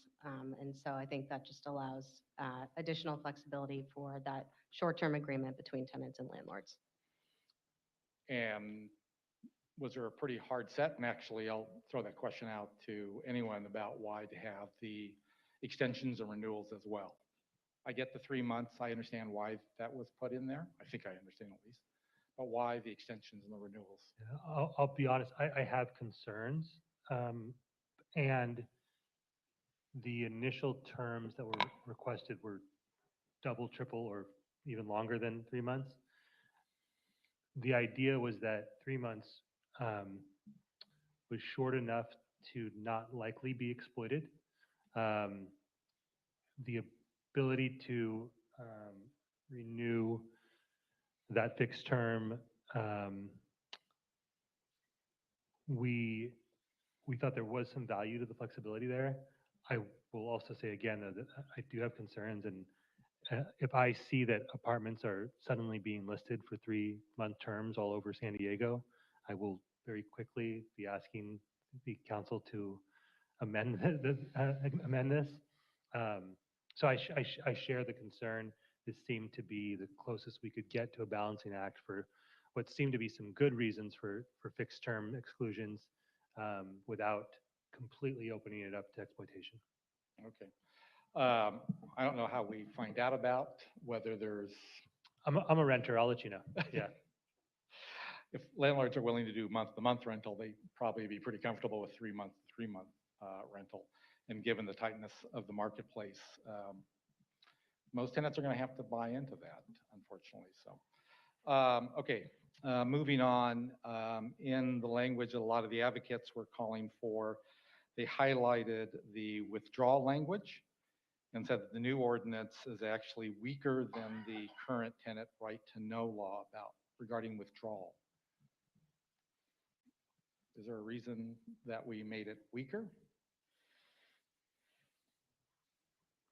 The proposed ordinance is based on AB 1482, and that language is from that. And ultimately, this is what the agreement was that the council member and the council president and the mayor came to. I don't know if anyone else wants to add to that. It's consistency with 1482. Okay. Yeah, and I think that's an important point. You know, I came into this thinking this was a grand compromise, and I think what you did was really heard from both sides, and you picked somewhere in the middle that you could ensure that it really accomplished some of the goals that were intended. So I suppose that's another one to monitor to see if it gets abused on that. In the letter, one of the surprises for me today was the Southern California Rental Housing Associations and how much they, at least the way I read it, was kind of backing into supporting this, although they raised a number of questions. So I want to follow up on some of the issues they raised. The substantial remodels. They identified some work that does not require a permit, but yet is very invasive. They mentioned asbestos removal. I've been away from DSD for too long to actually know that that's true, but I don't think they would put that in writing. So what about very invasive things that don't actually require a building permit? How does that get handled under this ordinance? I can't answer that exact question. I'm definitely not an expert on that situation, but I do want to just reiterate, this is the baseline language from AB 1482, which provides the baseline of tenant protections, and their definition of substantial remodel has that language about requiring a permit. So that's what's in place statewide. Statewide, okay. It's not very satisfying, but I understand. We also work, sorry, Councilmember. We did work closely as well with DSD to make sure that they felt this language provided the flexibility necessary for certain circumstances that may not initially seem like they're going to require a full substantial remodel, but may turn into that. One, should there be no additional amendments on this particular issue, one avenue we have is administrative regulations in implementing this to make sure that asbestos is considered. Would that be amending the municipal code to make a permit required or I'm No, sorry. just in terms of our own administrative regulations in implementing this ordinance. Chula Vista did something similar to have administrative regulations that they're for their staff to follow. Okay.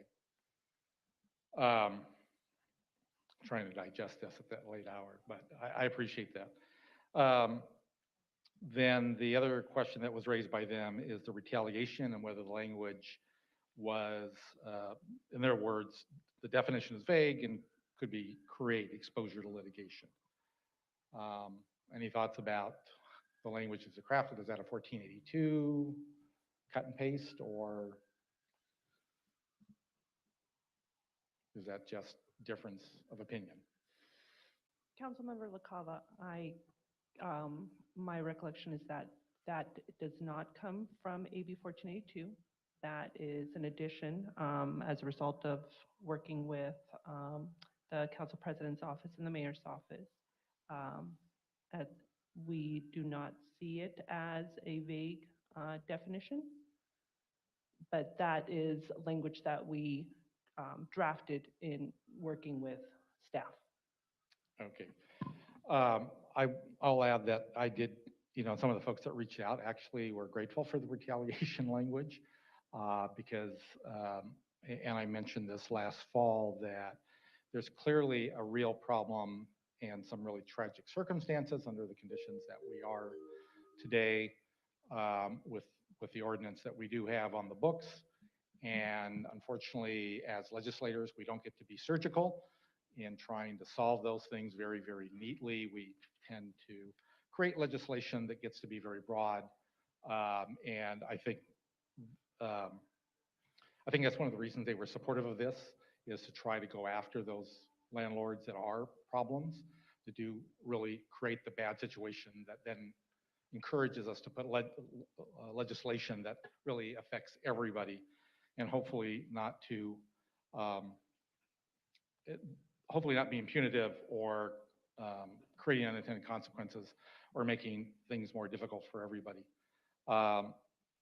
So with that, one, again, thank you for the very, very heavy lift. I was nervous about an overly broad legislation. I think you've done as reasonable job as you can to make it as tight and focused and covering the ground. I think we clearly heard that both sides were not entirely happy. I hate to use that as a definition of a good ordinance, but sometimes that's all we get to. I appreciate some of the points that were raised, which actually are not entirely relevant to this, but the lack of housing. As you may have heard me say before, I really am supportive of what the mayor is doing, the mayor's office doing, planning development services is doing to try to make it easier to do that. Frankly, we don't think we'll get there until we change how we deliver housing. That's a conversation for another day, and that's the real challenge to deal with affordability. I heard a lot of people talk about 50%, people paying 50% of their income on rent. This doesn't really do anything for them. It's really going to be about creating more housing and trying to put some downward pressure on rents and sales prices. So the one issue that seemed to resonate with me that we were reached out to was nonprofit organizations that are creating transitional housing that is bundled with supportive services and is really intended to be temporary, is really intended to say, come in, we're trying to get you to a point of stability so that you can move into market housing. And so if the clerk would throw up this language that I believe you have a slide for. So this was to do something that and we tried to work with the city attorney's office. I'll take ownership of it, but we got some guidance from them about trying to create a number or identify a number of programs that don't quite fit in 0703F, in which we play with the language, they're not tenants, they're occupants, and that didn't seem to really fly. So this is an attempt to really talk about these very unique situations where it is transitional housing, not the definition that HUD has. I apologize for that. But transitional housing where an individual is brought in, they're bundled with supportive services or bundled with reduced rent. It's for a fixed period of time. The leases would clearly state that, but to give an exemption to that, because the whole intent is for somebody to come in, benefit for the services, and then move out to regular housing. So I wanted to suggest that. I don't know if the city attorney or any of the attorneys have any thoughts about that language or the mayor's office. We'll office, we got both mics, I think, are ready to get fired up here. Councilmember LaCava, we did work with your staff on that language, so it is as we offered. There would be a definition for nonprofit transitional housing as stated up there, and then that defined term would be added to an exemption from the ordinance in section 98.0703F. Do you want me to read it? If you could read the new language into the record for clarification. Sure. Thank you. And I'll read the entirety of F just for context. So it would be in addition to 980702, which is a section on definitions. Nonprofit transitional housing means temporary housing operated by a nonprofit organization for up to 24 months with supportive services to individuals and families with the goal of interim stability and support to successfully move to and maintain permanent housing, which may cover housing costs and accompanying supportive services for program participants. And then 980703F with the amendment would read, housing accommodations in a nonprofit hospital, religious facility, extended care facility, licensed residential care facility for the elderly, as defined in California Health and Safety Code, section 1569.2, as may be amended. An adult residential facility is defined in Title 22, Division 6, Chapter 6 of the Manual Policies and Procedures published by the California Department of Social Services, as may be amended, or nonprofit transitional housing. And that would be the amendment. I would ask the motion. Councilor LaCava, I am happy to incorporate that. Council President Pro Tem, are you as well? All right. And then to the point, because I know there are individuals that are trying to be supportive of this, can I add, and I don't have this written down, so let me give it a go. Given what Ms. Lawrence said about requesting that the mayor's office return at some date to explain the administrative regulations about how invasive remodeling, which is not currently required under a permit, would be addressed.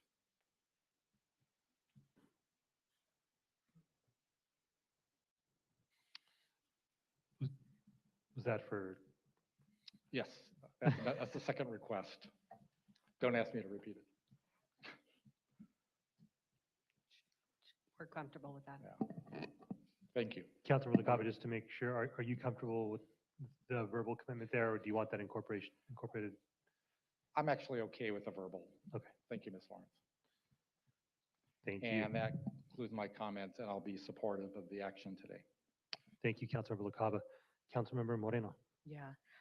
Thank you for the presentation, and I also would like to thank Council President Elo Rivera and your staff, Maya Rosas, for your work on this ordinance. And also thank you to all the stakeholders and members of the public who voiced their opinion at this hearing and through emails and phone calls to my office. Housing instability is one of the biggest issues, I think, facing our city. As housing prices and rents continue to increase, the San Diegans closest to falling into homelessness are hit the hardest. We spend so much money here within our own programs to address homelessness. I believe over $88 million is proposed to be spent in the fiscal year 24 budget. Yet we have an existing city ordinance that doesn't provide tenants who are in good standing with the same protection that other California cities have, which is the expectation that if they are living under a lease, both they and a landlord, that they and the landlord sign that they can't be evicted for no reason. If we're going to spend tens of millions of dollars every year to invest in facilities and programs meant to assist those who have fallen into homelessness, then why wouldn't we also do the same to prevent people from falling into homelessness who are in compliance with their rental agreement? I think we need to fight this housing crisis on all fronts. And the proposed ordinance before us today is another way to help ensure that we're helping San Diegans get a fair shake at stable housing opportunities. I do want to make one thing clear, though. I have received a lot of emails and phone calls on this ordinance with property owners saying that this legislation will prevent them from evicting tenants who are damaging their property or who are not paying. And that's simply just not true. This ordinance concerns no-fault evictions. If, in fact, a landlord has a tenant that has violated their lease agreement through certain actions or non-actions, then they can be evicted for cause. If the tenant is in good standing, then they cannot be evicted. To me, I think that makes all the sense in the world, and it creates a more fair and just city for those folks who rent homes. I will be supporting the motion on the floor, and once again, thank you to Council President Ilo Rivera for bringing this before the council. Thank you, Councilmember Moreno. We're going to go to Councilmember Whitburn. Thank you.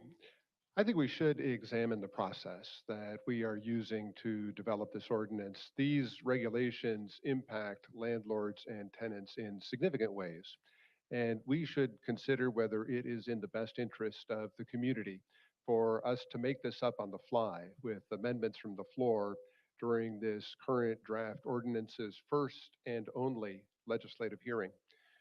I want to thank Mayor Gloria and the council president for bringing stakeholders together to participate in a collaborative process over several months that led to the original draft ordinance that was before us at the beginning of this meeting. And it would be one thing if this council were to stick with what was billed as a compromise ordinance. But seeing as the original motion made this evening contained an amendment, and there have been a number of amendments since, it's clear that sticking with the draft ordinance was not the intent. Given that, the hundreds of thousands of San Diegans affected by this ordinance might have benefited from a process of thoughtful committee consideration. I agree with Councilmember Campbell on that. For example, we heard tonight that the amendment requiring commission notification of tenancy terminations has a $200,000 price tag. For $200,000, we could provide 400 months worth of $500 rental subsidies to help struggling renters stay in their homes. 400 months worth. I could make a pretty strong case that it would help a renter more to help them stay in their home rather than collect a notice of their eviction. I'm also concerned that extending the notification requirements to at-fault evictions deviates from the intended scope of this ordinance. So I would like to propose an amendment that the requirement that landlords notify the Housing Commission apply to no-fault evictions, which is what we're intending to address in this ordinance here, but not apply to at-fault evictions.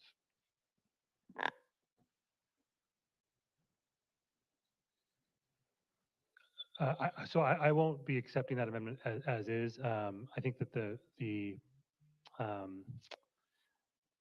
way that it's applied to at fault is done so in such a way that again doesn't remove the ability or hinder in any way the ability to evict for at fault purpose. But what it does do is provide an opportunity for the funds that we've invested in keeping people in their homes to be most likely to be utilized in an effective way that benefits obviously tenants, but also landlords who, from my understanding and my experience in conversations, do not typically benefit from unlawful detainer proceedings from, when they can be avoided. If there's a second to that amendment, we can definitely take a vote on it. We got a second from Councilmember Campillo. So there's an amendment on the floor from Councilmember Whitburn to remove the requirement related to at-fault evictions, the noticing of at-fault evictions to the San Diego Housing Commission. It's been seconded by Councilmember Campillo. Councilmember LaCava? Can you put your original amendment up so that we can see which part's going to be removed? Yeah, let's bring, that'll probably take a moment.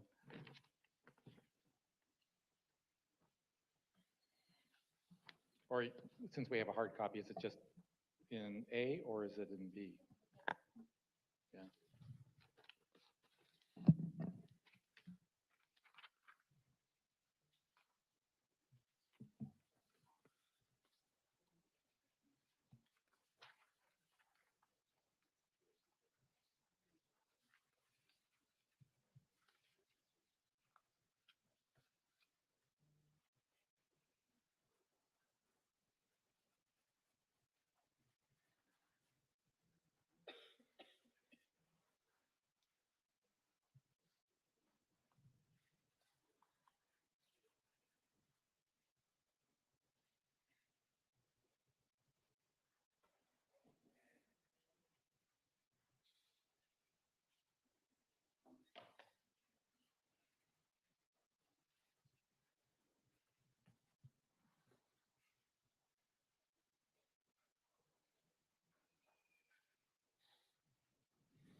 All right, so Councilmember Whitburn, just to be clear, your amendment would be to strike this requirement, correct?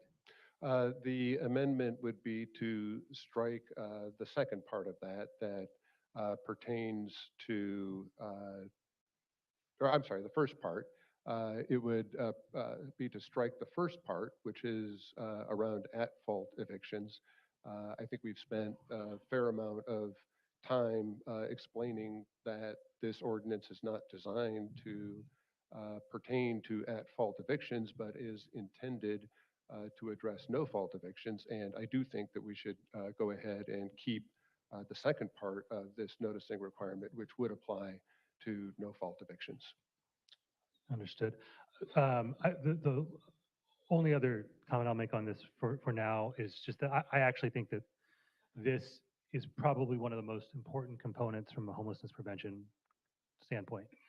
These are the folks who are going to be most vulnerable to homelessness, given the fact that, especially if they've fallen behind for not having the money to pay their rent. And again, this gives our homelessness prevention response system an opportunity to do just that, step in, perhaps avoid the eviction altogether, but at a minimum, not put a person who's in the position of having been evicted in need of finding on their own all the support necessary to end up on the street. So with that, it looks like Councilmember LaCava, did you have your hand? Okay. Or something else? Okay, so we'll go to Councilmember Campillo on the amendment and then Councilmember Von Wilbur. Thank you, Council President. Councilmember Whitburn, it's my understanding that what your amendment is to strike A2. It's about the notice to commission, not the notice to tenant, correct? Correct. Okay, so because we want the tenants need to have the notice. Yeah, all right, very good. So in essence, it's to strike the Council President's original amendment, A subpart 2, just to be very clear. Okay. Thank you. Councilmember Von Wilbur. If I may, Yes. if I may, just to be clear, that if I understand Councilmember Whitburn correctly, what we ultimately see on the screen as red, the writing in red, all of that would essentially be removed. And it would just be a subsection A with no subsection 1 or subsection 2 numbering. But all that language that's in black is what would be subsection A. Is that accurate, Councilmember Whitburn? That is accurate. All right. Councilmember Campillo, any additional comments? Yeah, as you look at it in the context of the other amendments you offered, Council President, that absolutely makes sense. I was thinking about the amendment I made and that you accepted, and that doesn't affect the lettering or numbering later on. Councilmember Von Wilper. Thank you, Council President, and thank you, Councilor Whitburn, for bringing this forward and discussing the process today. I mean, the idea of collecting data on out-fault evictions, no-fault evictions, all evictions, that's fine with me. The issue that I do have, though, is what I brought up earlier. How does a landlord know how to comply with this from day one? And we don't have implementing regulations at this point. And how many state laws in Sacramento have they said we'll have regulations and they don't, and then we here in San Diego are struggling to comply with them? And this didn't go through committee. We're doing this on the spot. And I do resonate with the letter that was passed out at the dais by the Southern California Rental Association, that they were caught off guard by this. And I thought the whole idea was everyone was at the table and everyone was supposed to compromise. Well, yeah, just very quick on that point. This wasn't in full disclosure. We didn't make this up yesterday or today. There's been an ongoing conversation about this. You know, at some point, it is probably true they were caught off guard, but it certainly wasn't, it shouldn't have been this week. I also do have a slight. Wait, can I finish? Yeah, Please. for sure. And then I'll, of course, turn it Yep. back to you as the council president. Thank you. But their letter says they were caught off guard. So I understand you guys have been discussing this for a while, but for me, since this was supposed to be a compromise that everyone brought together, it did not go through committee. I'd be more comfortable having an amendment like this. Because like I said, I have no problem collecting data. Once it goes through the committee and once we have regulations showing landlords how to comply with it, because right now there's no penalties attached to it. But if I was a defense attorney defending an unlawful detainer, I would go to the judge and say, look, they didn't send notice to the Housing Commission, so you can't evict my tenant for illegal destruction of property. I feel like it could be tighter. And so I would prefer that this amendment would go to the committee and we'd hear about it, we'd talk about it, we'd have regulations before putting it in place. So I will support Councilmember Wood's amendment because of the process issues. So thank you. Understood. Thank you. I would offer a modification or a slight addition to the language that we have on there. There'd be one additional sentence at the end of part 2 there, which would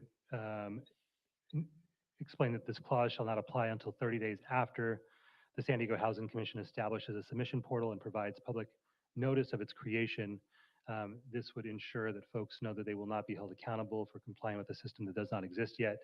We'll give Housing Commission ample time to get that system set up, to get word out about it. So if that's a way of kind of easing some folks' concerns here, I'm happy to add that language.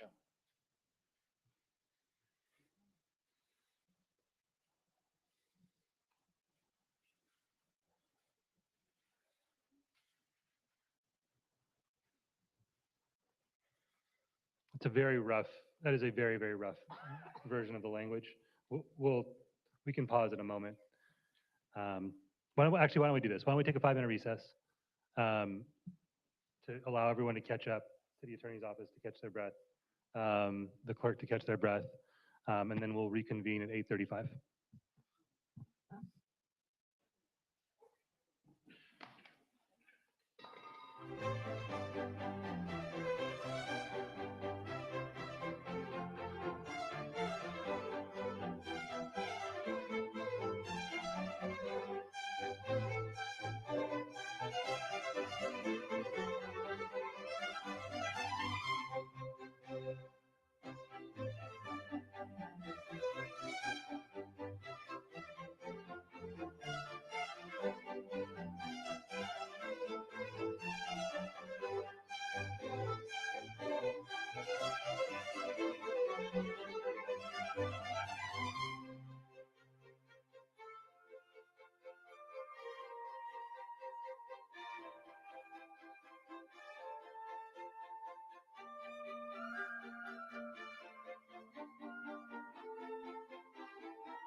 All right, we will reconvene here.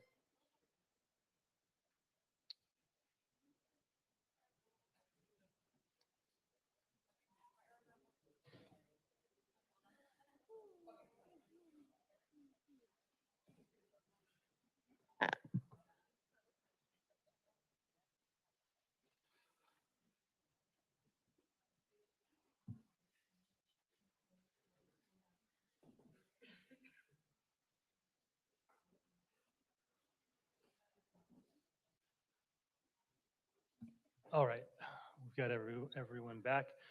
All right, so we left off, Councilmember Whitburn had offered an amendment that had been seconded by Councilmember Campillo. I had mentioned that I would be willing to modify the language a bit. I'm going to put that forward as an alternate motion in the form of an amendment, or excuse me, an alternate motion to Councilmember Whitburn's amendment. If we can bring that up.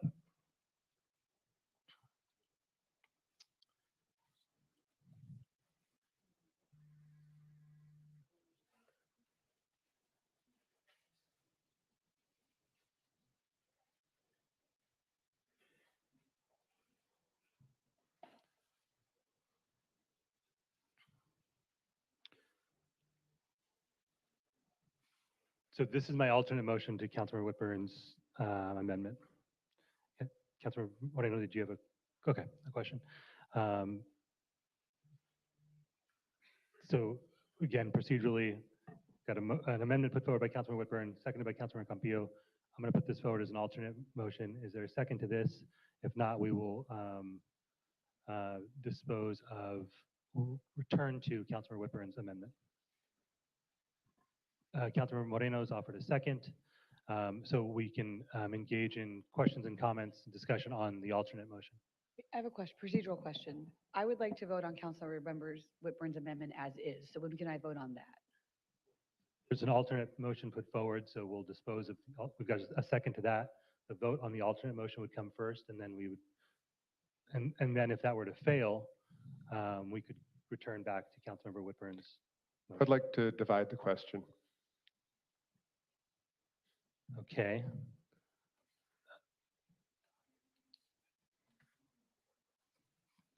If you could kind of explain what that would look like in practice on this particular amendment. These are two different amendments that accomplish substantively different things. And I think that they merit their own votes on the substance. One could support actually both of these independently. And so I think that they ought to be voted on separately. So therefore, I'm dividing the question. And by the question, do you mean the two different clauses? Yes, well, no. At fault and no fault, or? The motion that I brought forward and the alternate motion that you're bringing forward that actually is not substantively relevant to the motion that I brought forward. So I think that we should vote on them separately. There will be two votes. There will be the vote first on the alternate motion put forward, because that was seconded, put forward as an alternate motion. But so was his seconded too. But Stephen Whitburn was second. Councilmember Whitburn was also seconded. So why don't we do his first? Sorry. I'm tired. I apologize, Council President. So what I'm hearing is you don't want to allow a vote on the motion that I put forward. We would go to that. We would vote on that after the alternate motion is voted on first. That's received a second. I believe that's procedurally correct.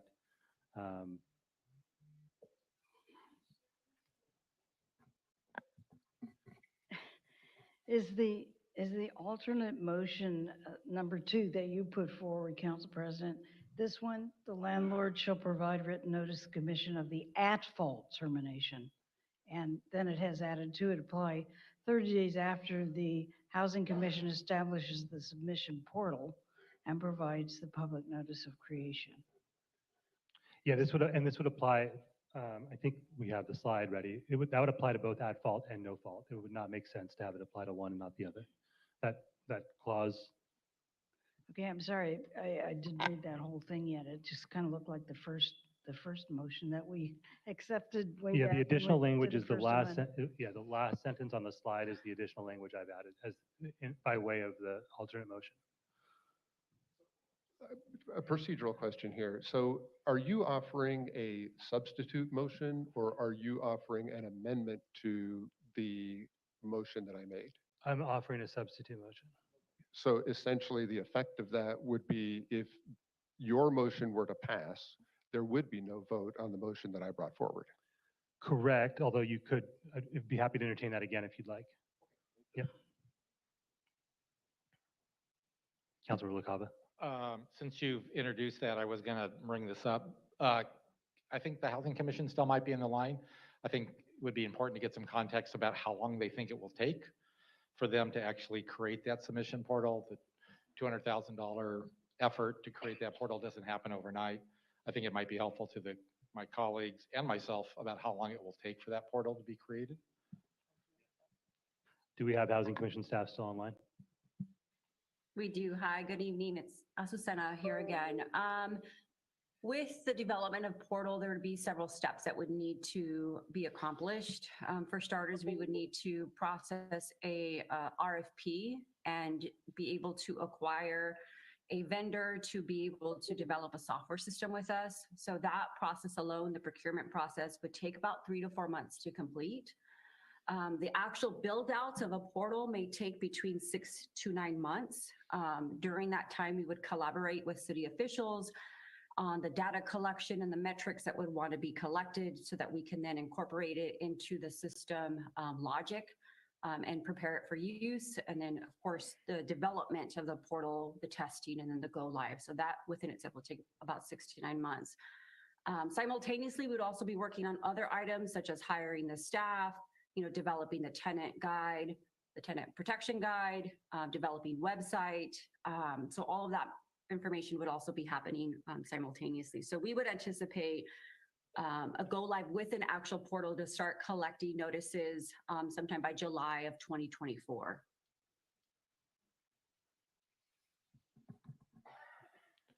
Councilor LaCava. So there's a pretty long runway, certainly plenty of time for people to be advised about this requirement in the ordinance. So that causes me to be more supportive of keeping the language because I do think it's important to have both the no fault and at fault data so that we can monitor what is happening. We have heard a lot of anecdotal information today, and to get to some hard data, I remember the days of spreadsheets where we could do things faster, but I appreciate in the new world that's how we operate. But I'm glad. I hope that might be meaningful to my colleagues. It certainly is helpful to me about the runway before a landlord or a housing provider would actually have to start doing this. Thank you, Councilor LaCava. The folks who are on the lights, we've had a lot go on. So Councilor Lee, were you wanted to speak to the substitute motion? I'll speak to it only because it is a substitute to the original amendment. And so since they're connected and this may replace it, I wanted to actually take a moment to ask the Housing Commission, because there has been discussion about this fault component separate of the no fault component.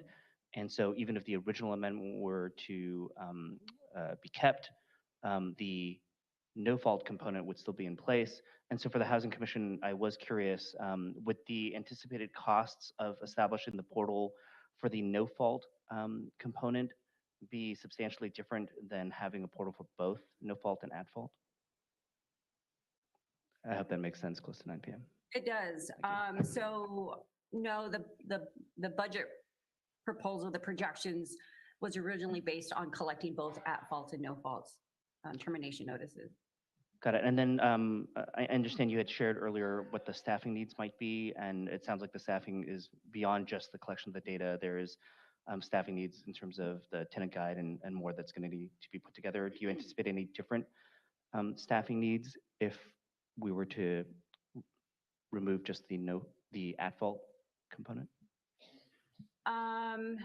Potentially, it's hard to say. So I can give you some feedback. So in 2019, prior to the COVID's impact on eviction trends, there was an average of about 3,900 residential eviction cases that were filed in the city of San Diego.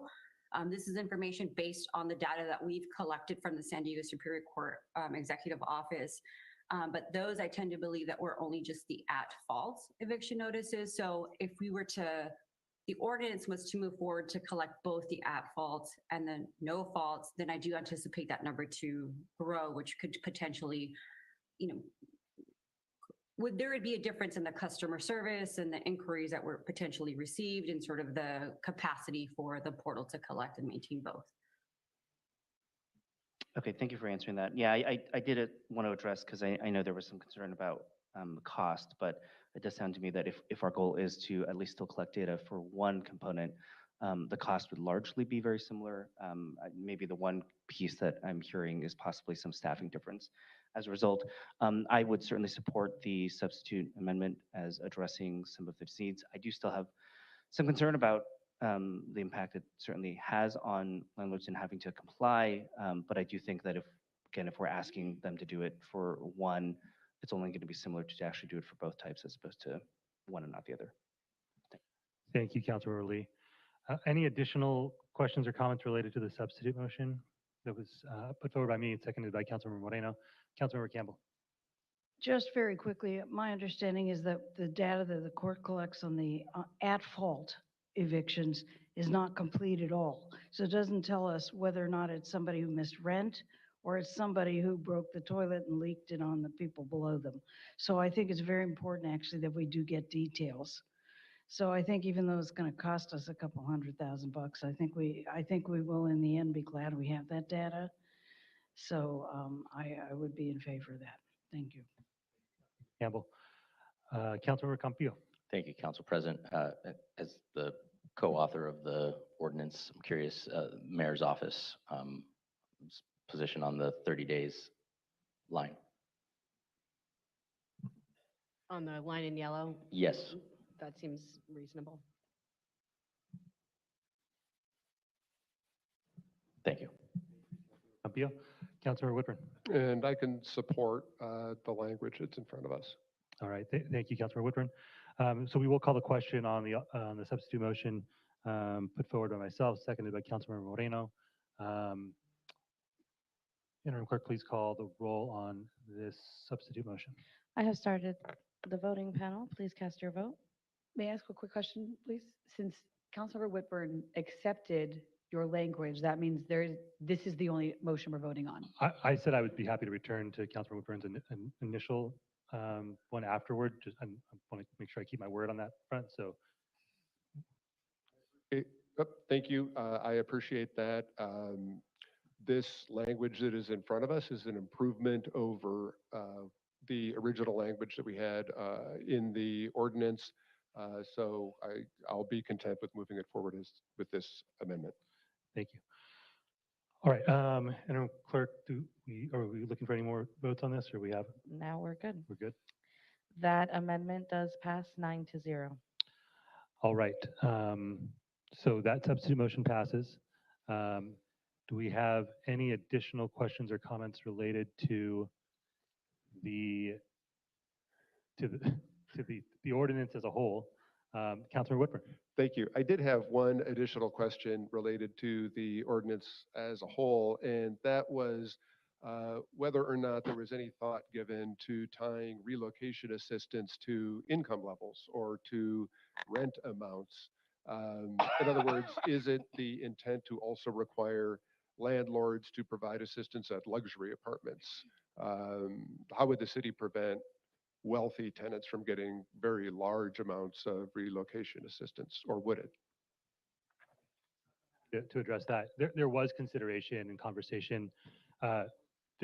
None of what we're doing here today is aimed to protect folks who are able to pay $10,000 a month for an apartment.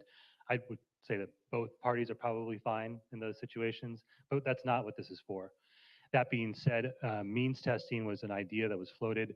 Means testing historically has made it extremely difficult for folks to receive access to the resources and support that they need. It ends up being an additional burden on folks who can least afford that burden, both financially and from a time component as well. With that in mind, there was some ideas around providing a total cap for the amount that could be provided via relocation assistance. Ultimately, We didn't end up hearing, a compromise was not reached on that front. That was the conversation, more or less. Mrs. Lawrence, if you'd like to, Ms. Lawrence, if you'd like to add anything to that? No, I think you described it well, Council President. Yeah, so that's kind of where we ended up, where we are on that front. Councilmember Campbell? I would just like to make a comment before we vote, and that is that I will be voting the way my constituents request that I vote. My constituents are very heavily against this measure, and so I will be reflecting their views. I will be voting no on it. However, I think we've come a long way in making it quite good. And I just feel that the state legislation itself was good enough. And I'm kind of tired of seeing the city go way beyond what the state demands. And I just think we would have been okay to just settle with what the state had. But, and I think my mom and pop constituents could settle with that. So I am going to go ahead and vote no. I realize that I might be in the vast minority, but I do want to reflect my residents. Thank you. Understood. Thank you, Councilmember Campbell. Councilmember Lee? Thank you to my colleague, Councilmember Whitburn, for bringing that item up. It's certainly been on my mind as well, in terms of the potential of how we tackle high-level rents being subject to significantly high amounts of relocation assistance. I'm actually just not sure what the best method to approach that at the moment would be. I'd like to suggest perhaps proposing a cap, but also want to consider the fact that there is a moving number, and if this is an ordinance that does not change, having a hard number might have some limitations to that. I know it's late. I'm going to ask if you might entertain taking a short recess for us to consider this as an option to bring forward. Certainly. How much time would you like, Councilmember Lee? Just ask for 3 minutes. Oh, okay. Well, let's work take 5 quick. minutes. Take your 5 minutes. Okay. We'll take a 5-minute recess and return at 8:58.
All right, we will reconvene here.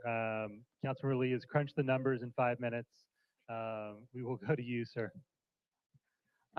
Given a number of complications with this at the moment, we're gonna ask if you might be open to amending this to ask that the council revisit the possibility of a cap once data is returned and available for us to analyze what the potentials for that might be.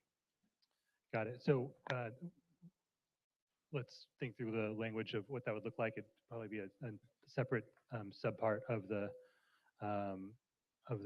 motion for council to consider the necessity or benefits of a cap once data is available. Is that an accurate summary of what you're looking for here? That's fair. And Can we please add subject to legal review, because our office would need a chance to look into it as well. Certain. Thank you. Council President Pro Tem Montgomery Stepp. Do we want to leave that as a cap or leave open other options that may be available since we're going to be reviewing it? I think that's actually a good call as well, to leave, if there's something more open-ended that we can use. Yes, well, I don't know if we want to specify means test. Any options that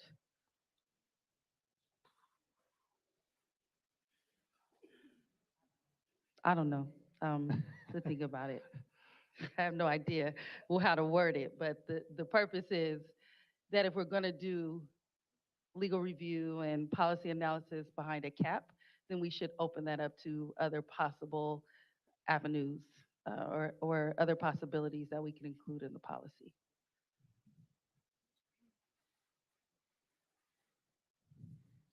So while we could perhaps add the language, a cap on relocation assistance or other modifications that the council sees fit to the relocation assistance amount once data is available from the Housing Commission. That works for me. Councilmember Lee. Works for me. Okay. Subject to legal review, please. Legal review. So I kind of missed the beginning of that. I apologize. This idea was to come once we have additional data.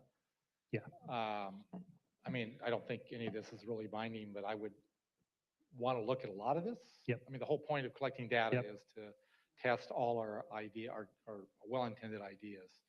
So, but I'm not going to ask for any special language at this Yeah, time. I completely agreed, Councilor Lucob. I think one of the lessons of this process has been that letting the previous policy sit for 19 years and fall completely out of date was not great practice, right? And it left us in a situation where there was a chasm between where we were and state standards and where other folks like to be, and especially with the added data that we will have now, we shouldn't wait 19 years before we, figure out if we need to fine tune this a bit.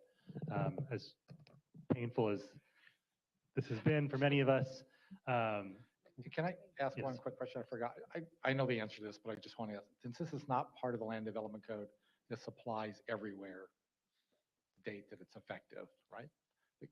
That is our understanding. That of the doesn't city. affect the coastal zone or anything like that, right? Okay.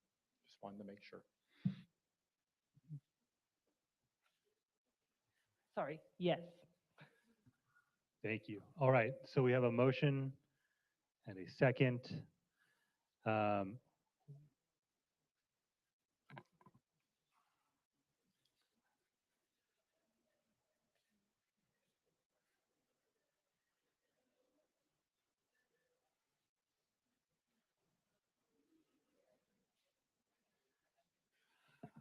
All right, we're going to give the clerk one last opportunity here to catch up, compile everything that has been amended.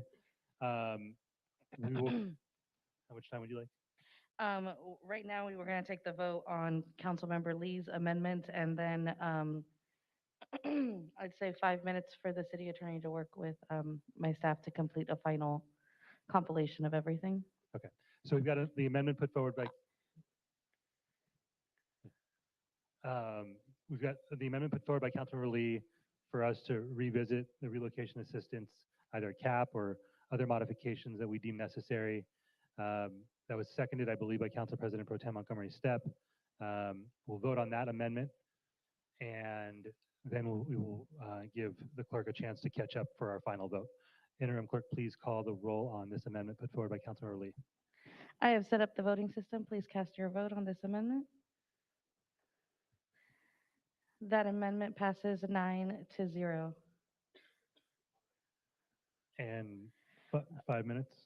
Yes, thank you very much. All right, we'll do one last 5-minute break. Okay. And we will reconvene at 9:10.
We are ready to reconvene, folks.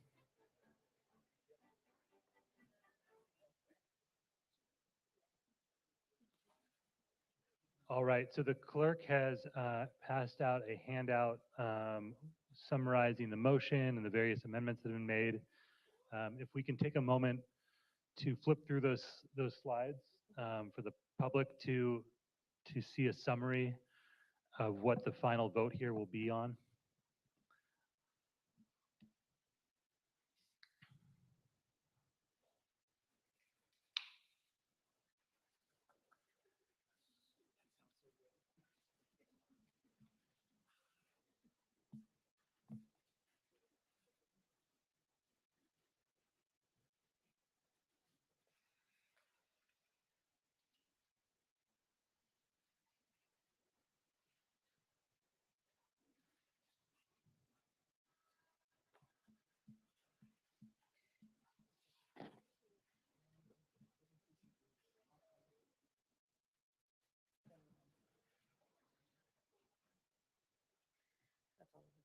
All right, those are all the slides. Give everyone an opportunity to continue flipping through.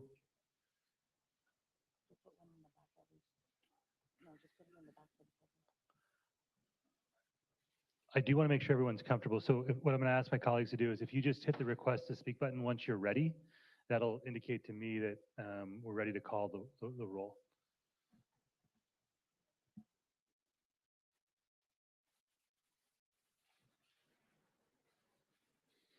I noticed that my amendment is so good, it's in there twice.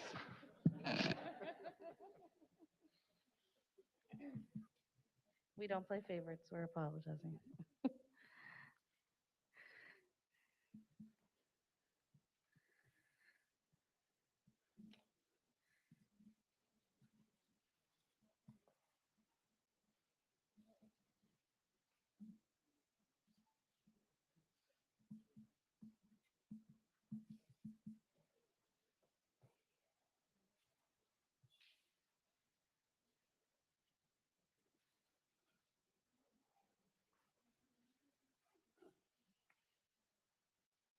All good? Okay, all right. Looks like everyone's ready. Clerk, please call the roll. I have started the voting system. If you can all please cast your votes. Thank you very much. That passes 8-1 with Councilmember Campbell voting no. All right, thank you so much, everyone. Thank you to my colleagues for hanging in, to the clerk and the city attorney's office for your work on this. Very much appreciated. We have one adjournment in memory today before we wrap up our meeting. Excuse me, two. No. No. If I just Oh, yes, may. Councilmember Moreno, yes. So I just want to note my yes vote on proclamations and ceremonial items. I was in the other room pumping, and I was able to listen to everything. Thank you, Councilmember Moreno. Apologies for not doing that earlier. With that, Council President Pro Tem Montgomery Stepp. Thank you, Council President. I would like to adjourn today's meeting in memory of Sergio Suero. In the Philippines, Sergio joined the United States Navy in 1962 at the age of 25 and attended boot camp in San Diego, California. Sergio had a passion for serving his community as the president of the Filipino Seniors Association of Southern California and was a member of the Bay Terrace Seniors in the city of San Diego. Sergio was his daughter Cynthia's inspiration for her community and grassroots advocacy for the now constructed Bay Terraces Community and Senior Center located in Council District 4. Besides his beloved wife, Basita, and 3 children, Sergio's pride and joy came from spending time with his grandchildren, Candace, Agisa, and Connor, and great-grandchildren, Gideon and Winona. Sergio loved a life full of love as he was adored by many. He loved the Los Angeles Lakers, especially Kobe Bryant. He loved cooking and baking and entertaining friends and relatives in their home in Covina, California for holidays, birthdays, and karaoke and movie nights. He loved gardening and brought vibrant life to everything he planted, whether it was orchids, vegetables, or fruit trees. Sergio had a gentle, quiet spirit, yet was also very passionate, strong, and a man of action. He was a man of integrity, an excellent provider, and fierce protector of his family. Sergio is survived by Pasita, his beloved bride of 57 years, and his children, Benedict Suero and wife Christine Suero, Alexander Suero, and Cynthia Suero Gabler, and husband Chris. Rest in power, Sergio. Thank you very much, Council President Pro Tem Montgomery Steppe. With that, we will now adjourn council to the next regularly scheduled council meeting on Wednesday, May 10th, 2023 at 6 p.m.